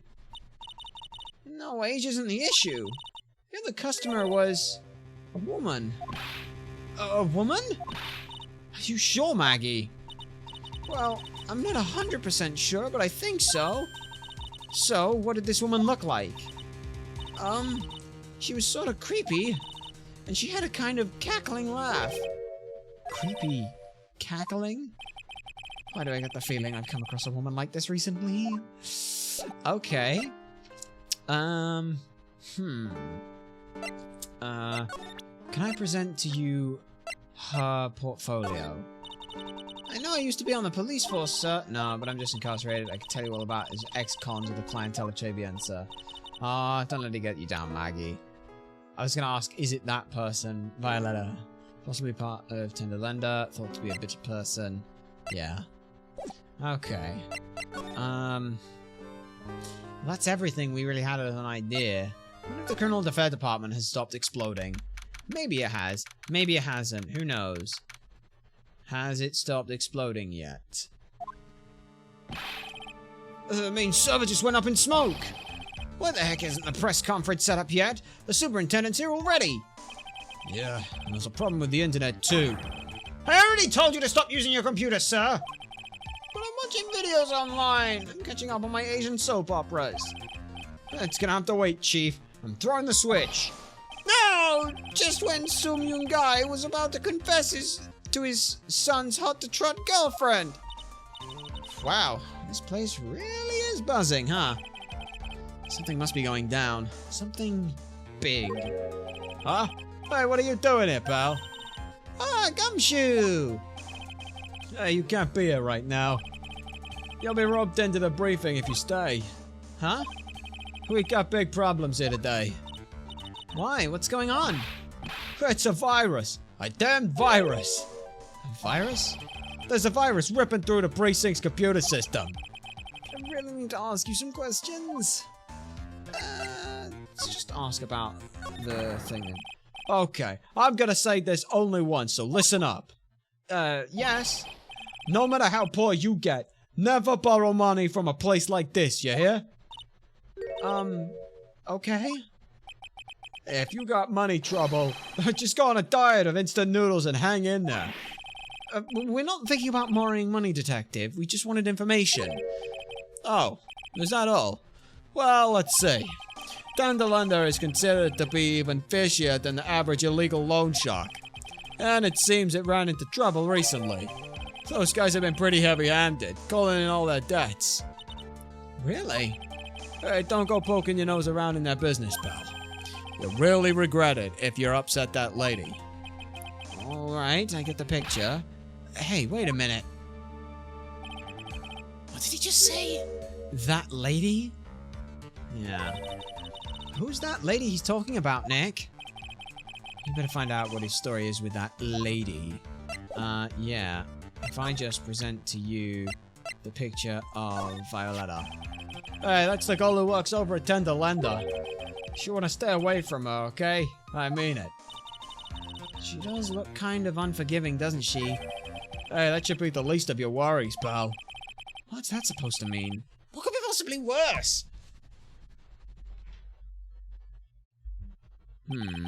Her name's Viola Cadaverini. She's the only granddaughter of Bruto Cadaverini.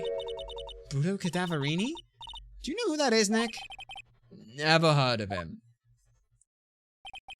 Bruto Cadaverini's the boss of the Cadaverini family. The Cadaverinis? That is one scary sound. Oh, hang on a minute. Hang on a minute. Hang on a moment. Do I have a little thing? Carabel bill paid by Tigre to the Cadaverini family. And oh no. Violetta Cadaverini said that Tigre, like, spared no expense. Oh, did he hit her car with his bike? Alright. Yeah, we can't touch them. They're way too powerful for the police. But if you're thinking of taking them on, aren't you? No, I don't remember ever saying I was going to. Maybe that's some more info out of Gumshoe about this family. Yeah. The Cadaverinis. I'm not sure if I really want to get involved in this, but who are the Cadaverinis? Who are they? They're a scary bunch of people, that's so.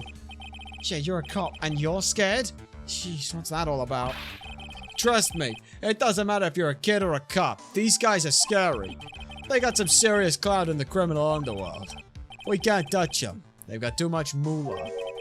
Moolah? As in They pretty much control all the cash in the city's black market. The black market, huh? That includes tender lender, I take it. Sure, no one stands up to Bruto Cadaverini. And I mean no one. Interesting.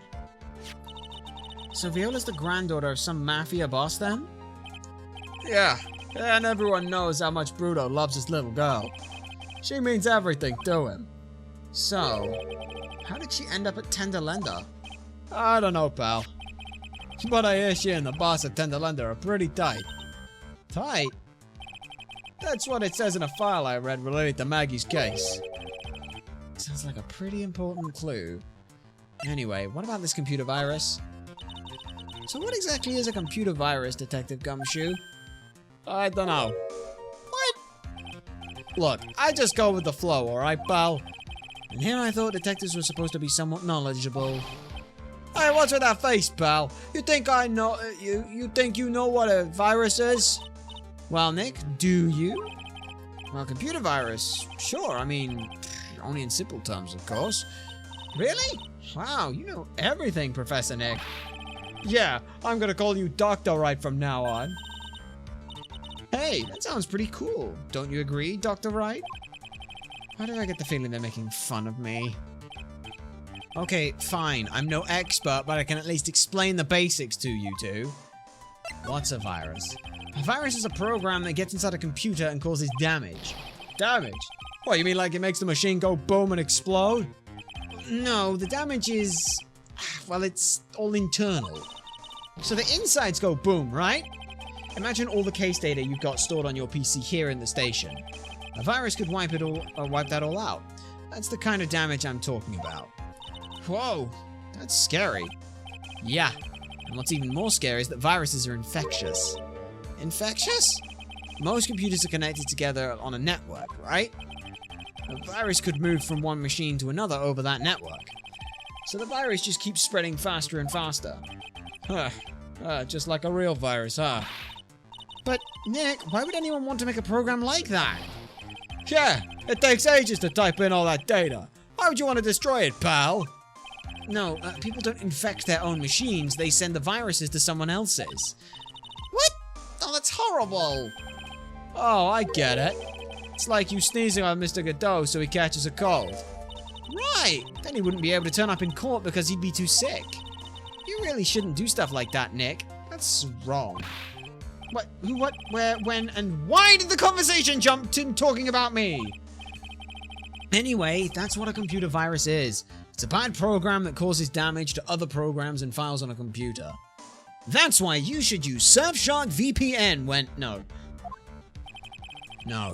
you wouldn't use Surfshark VPN. You would use NordVPN to... No. No, if you've got a VPN, use it. Just remember that technically you are violating any of those streaming services, terms and conditions by using one to go ahead and view stuff in other countries. It is technically in their terms and conditions, so everyone who's ever told you to do that is telling you to violate T's and C's. Very fun piece of information for you there.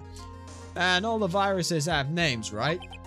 I kind of feel like I've heard the name of the virus we caught somewhere before. Name of the virus, huh? I feel like I've heard it before too. Would that be... what if it's... this? Detective Gumshoe, about this? What? I'm trying to concentrate on Maggie and the virus right now, so... Hey! That's it! That's a stupid name, I remember it now! Yeah, I thought so. Here it comes. Don't just nod to yourself and keep me in the dark, Nick. What's going on? It's okay, Maya. You don't have to cry about it. The name's scribbled on that sports paper and written on that CD. That's the name of the virus. It's MC Bomber. What? Yeah, that virus has just infected every computer in the station, pal. That's MC Bomber. Can you give us any details, please? Yeah, had a feeling that was the case. So, oh, wait, was Glenn making the virus to sell to... Okay, this is interesting now. We already knew about the MC Bomber virus from a while back. A group of criminals issued a series of demands to the head of Anchos and law enforcement. They threatened to release the virus if they failed to meet their demands. And who are they? I don't know. Some hotshots from the criminal underworld would be my guess. And now the virus has been released, huh? Yeah, it's in every computer in every public office in the city. Everyone's going nuts, pal. They're open around like they're dancing at a carnival. All that stuff with criminals and viruses? It almost feels like we're in a sci-fi movie. Apparently the programmer who made the virus is a real genius or something. The focus right now is on tracing the root of this virus on the black market. You mean someone put this virus up for sale? Yeah, and because this one's so powerful, they're estimating its price tag was in the millions of dollars, pal. In the millions? A virus could be worth that much? Okay, good to know. Ah, I can't believe it, pal. I almost forgot the most important thing. And that is? You know, the lunchbox. How'd everything go? The lunchbox? Do you remember? The weenies? I hate weenies! Oh yeah, those weenies. So, how did my weenies taste when they went down the hatch? Really? Huh? Well, it was delicious. Yeah? That's what she said? Really? Well, not exactly. Don't worry about it, pal. I figured something would happen, so I came prepared. Prepared? What do you mean? I made a jumbo lunchbox. Oh. Do me a favor again, huh, pal, and deliver this? It sure is a heavy burden. In more ways than one. I could just imagine Maggie's little sparkling eyes with joy when you bring it to her. Weenies again, Nick. Tell me we don't have to eat these too? Okay. I really can't eat any more. Alright. Now then, we've got a little bit more we can do.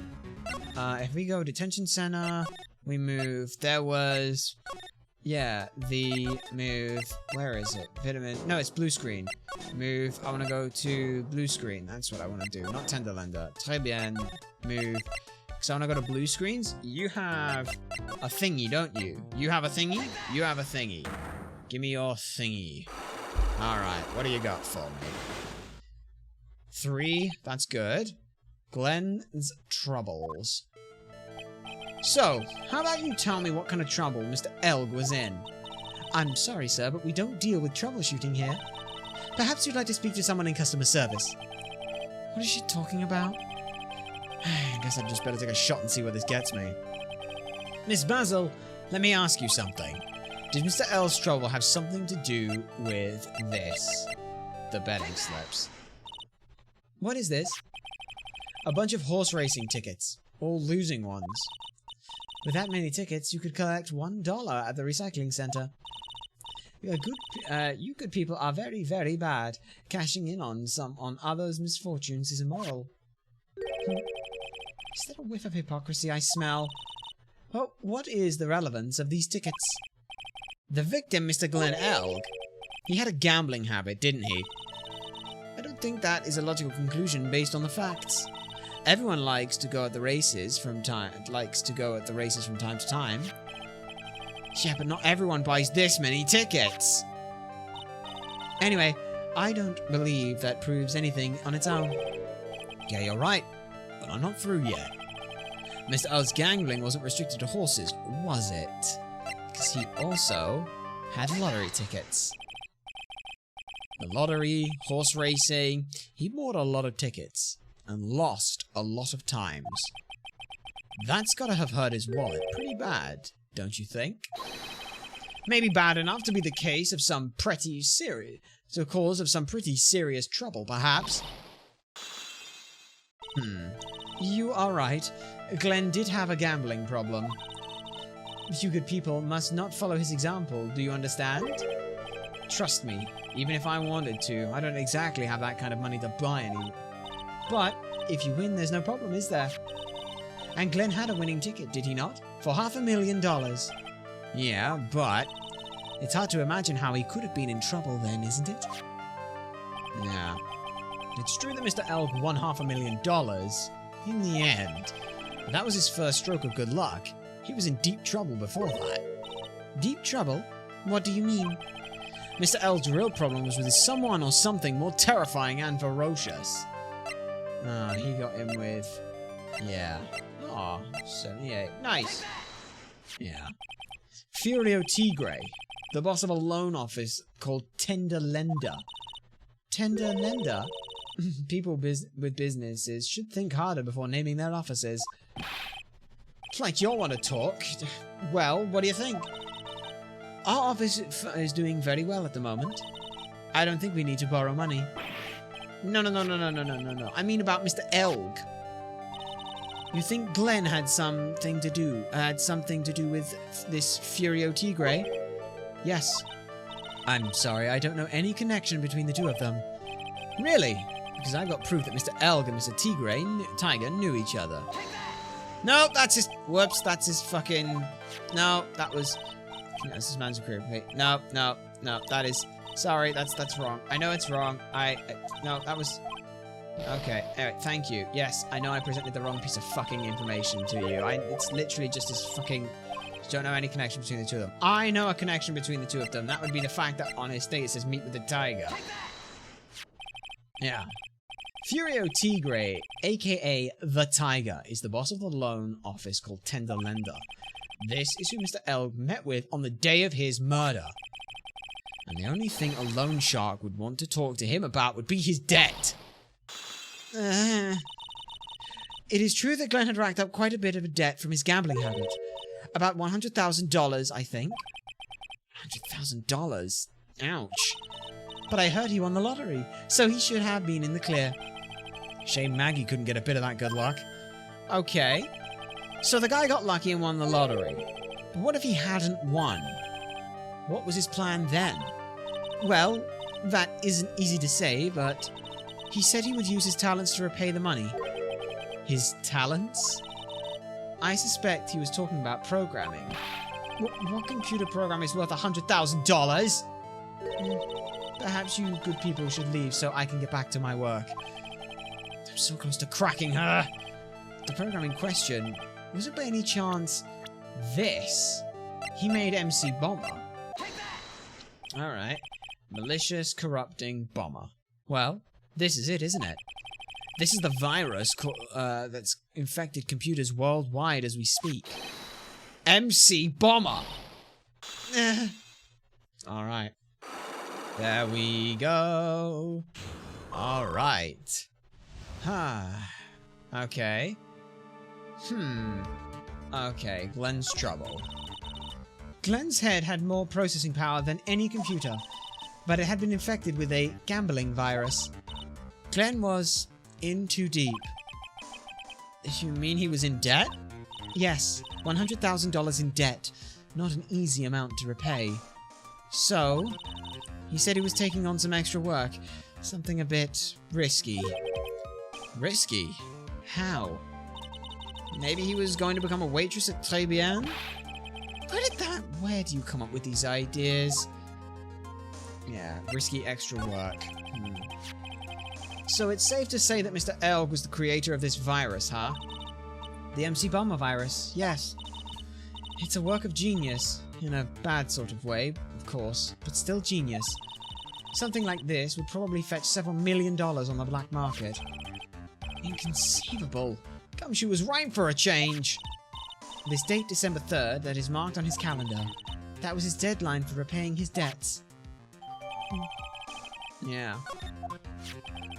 I guess we won't be needing these horse racing tickets anymore. Glenelg's losing horse race tickets thrown back on the floor. Oh, use the trash can, Nick! Alright. Yeah, I guess that pretty much clears everything with you. There's nothing more to talk about with you, right? There's, like, not any... yeah, nothing else we can do. There's just the option with... fit him in square. Pass you. Don't care about you. No, I don't want to talk to you. I want to move. Go to Tender Lender. Which means we've got to talk to you, right? Just this? Figure something out.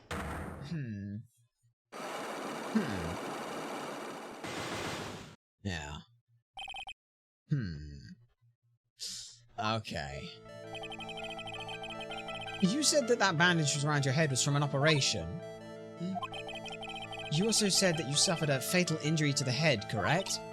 Yes. The operation was very difficult, apparently. Now, by fatal injury, do you mean you were hurt very badly, right? Did the injury in question have something to do with this? There's something to do with this, maybe? Was it, well, donuts? Huh? What? Oh, wait, hang on. No, hang on. The repair bill from the car first. Fuck, we jumped the gun. I baked them myself. Homemade donuts. Have one. What's inside? Jam and... I'm sorry, but I didn't quite catch that. Thanks, but no thanks. I think I'll pass. Guess that was a flop. What happened to this woman for her to have such a huge bandage around her head? It must have been now, by fatal injury, I mean it was the repair bill, right? Which is about the cadaverinis. Car bill was $15,000. That will work. Yeah. Alright. Here I have a car repair bill. From this, it seems pretty obvious that the car was involved in an accident. Let me see that. This bill is made out to the cadaverinis? Yes, it is. I don't think I ever introduced myself. Tell me, what do the cadaverinis have to do with me? Something tells me she's not about to say hi and introduce herself. Alright then. Your relation with the cadaverinis is very strong, and this is why you are literally a cadaverini. I know exactly who you are, Viola Cadaverini. You sustained that injury in a traffic accident, didn't you? Okay. It happened about 4 months ago. I was driving in one of our family cars when someone pulled out in front of me. Ah, shit. It was a motorbike or something like that. I don't remember it much. Anyway, I swerved to try and avoid it, but... yeah. Ah, boy. I took a blow to the head. A bad one. Yeah, I can imagine. So what happened to the person on the bike? I'm guessing they didn't get away with injuring the Viola Cadaverini, right? I don't know what happened to them. They ran away, or so I heard. They ran away? If they stayed, I'd have... yeah, is it possible... could the person who committed the hit and run have been... Furio Tigre? If it was this man, wasn't it? He was the cause of your accident. It wasn't Don Tigre. I refuse to believe it. Why? We collided, the motorbike and my car, but Don Tigre isn't injured at all, is he? It was the tiger who caused Viola to crash, I can feel it. Plus, one of her locks just broke, so she must have suspected it was him too. I'm sorry, Miss Cadaverini, but I have proof that the tiger was involved in the traffic accident on his bike. Just take a look at his bike. It's not exactly a motorbike, but Mr. Tigre rides around on a scooter, doesn't he? And you'll notice from the front wheel guard is badly damaged. Miss Cadaverini, you know the truth, don't you? This repair bill was paid by Furio Tigre. The Cadaverinis have known for ages who caused the accident, haven't they? It's possible. Perhaps. Somewhere inside of me, I know that it may be true. I knew it. But Don Tigre still saved my life. The operation was very complicated. It was very, very expensive. How much are we talking? Very, very, very expensive. She seems kind of hesitant about giving me an actual figure. I should back off. Well, anyway, it was the tiger who paid for it, right? After I recovered, Don Tigre told me. He said he paid for the operation because he cared about me. I believe him. Really? But do you honestly believe that is the truth? Do you want to know what I think? I think the reason he paid for the operation wasn't because of you, but for someone else. I think it was because of Bruto Cadaverini. Yeah. Perhaps I shouldn't be saying this, but your grandfather, Bruto Cadaverini, controls a lot of dubious cash, right? And you are his beloved pride and joy. Sure, I don't know exactly how much the operation cost, but if you want the granddaughter of Mr. Cadaverini, do you think Mr. Tigre would have paid the money? $1 million. Okay. Right. Alright. Right. Okay. So the head bandage then. 4 months ago, I was in a traffic accident. That's why I needed the operation. When I woke up, they told me it was nothing serious. A simple procedure. Oh, really? Well, I guess if she's recovered in 4 months, it couldn't have been too big. They said the operation cost $1 million. $1 million? My grandfather ordered Don Tigre to pay $1 million in compensation. Compensation, huh? It's underworld lingo for paying money to settle a score. Basically, pay or get into some serious trouble. But $1 million? This has to be related to our poisoning case somehow. Yeah, compensation. I wanted to believe him. I wanted to trust what Don Tigre said. He said he had nothing to do with my grandfather being Bruto Cadaverini. I wanted to believe he helped me because he cared about me, not about my grandfather. But I knew that wasn't really true. Wow, I'm so sorry. What he did to get the money it was evil.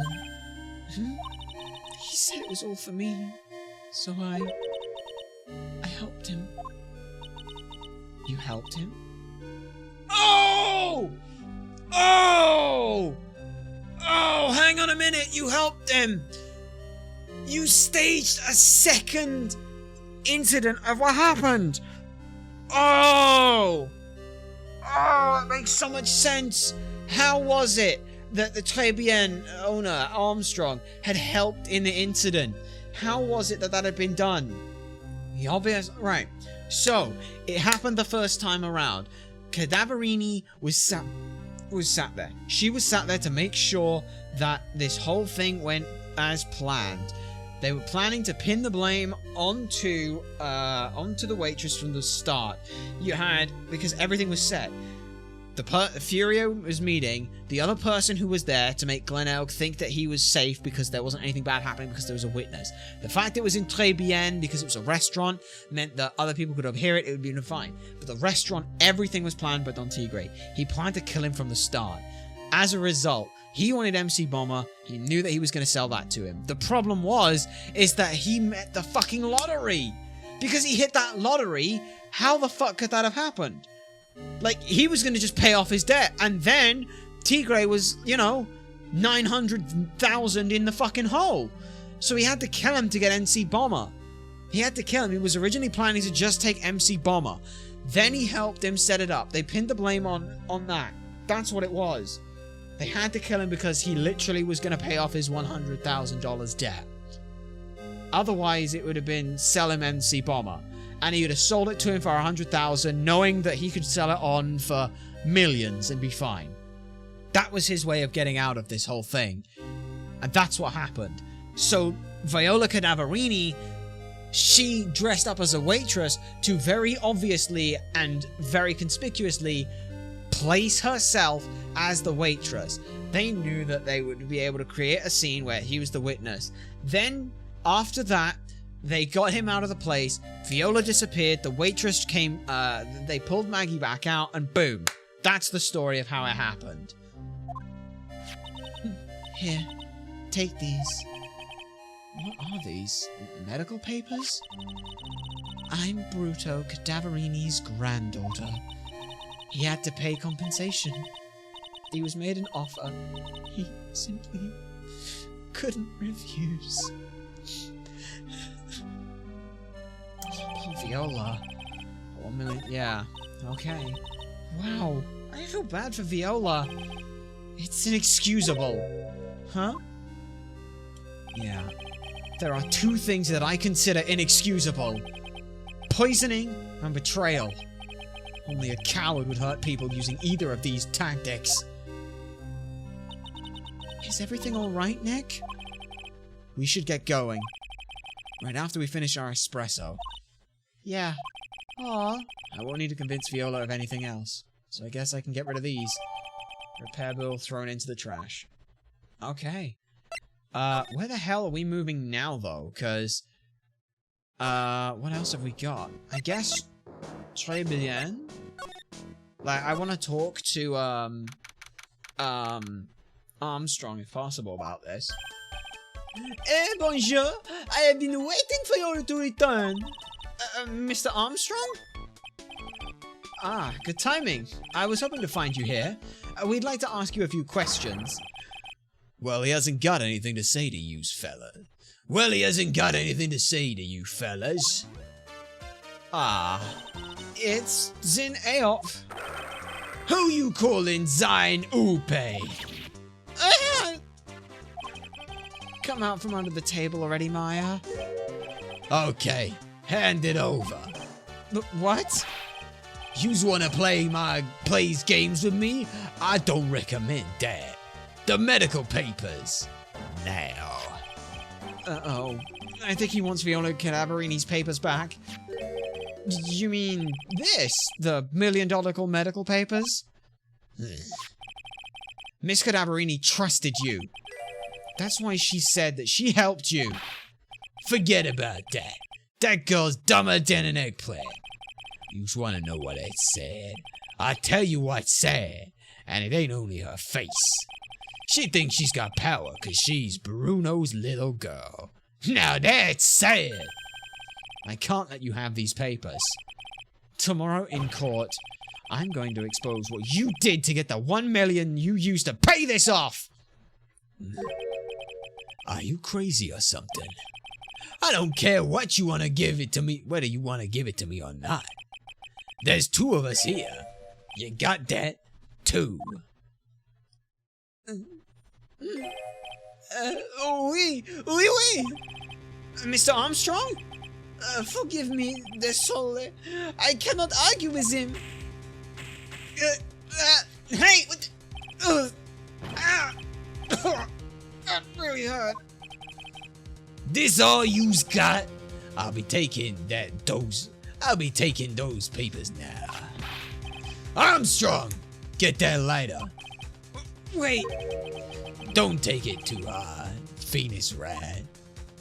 That was so stupid. I shouldn't have let my guard down. Those medical papers were vital evidence. This is the second time Phoenix has been almost killed by a, Yeah. Hold it, pal. You're gonna say it. The second time he's also been killed by someone in the mob. Detective Gumshoe? Detective? You think you's gonna stop me, copper? Beat it! Whoa! Hey, come on, Gumshoe, keep it together. You guys, get out of here. Leave this guy to me. But, go on, pal, and take this. If you get hurt, who's gonna look after Maggie, huh? All right. Thanks, Gumshoe. Wait, Nick! Don't leave me behind! I'll get even with that guy tomorrow. In court. Tender Lender is going down. Oh, well. Looks like quite the place for us to go ahead and, end things off there. We will save our progress, yes, to make sure that we definitely save things. Okay, yep, we definitely saved things. That's good. Definitely made sure everyone saw it. It's definitely there. We have definitely saved things. And so now, with that all said and done, we're going to go ahead and end things off. Next time we come back, we will likely be going ahead and having a peek at just the finish of this, and then whatever the rest of the game has for us. But that is for next time, because for now we are going to go ahead and end things off here. Thank you very much to everyone who has found, followed, or just stuck around on the stream. We hope you'll stick around for the raid of our own. Links down below where you can find and follow all of us. But until next time, we've been Ultrasonic Blur, and we'll see you next time.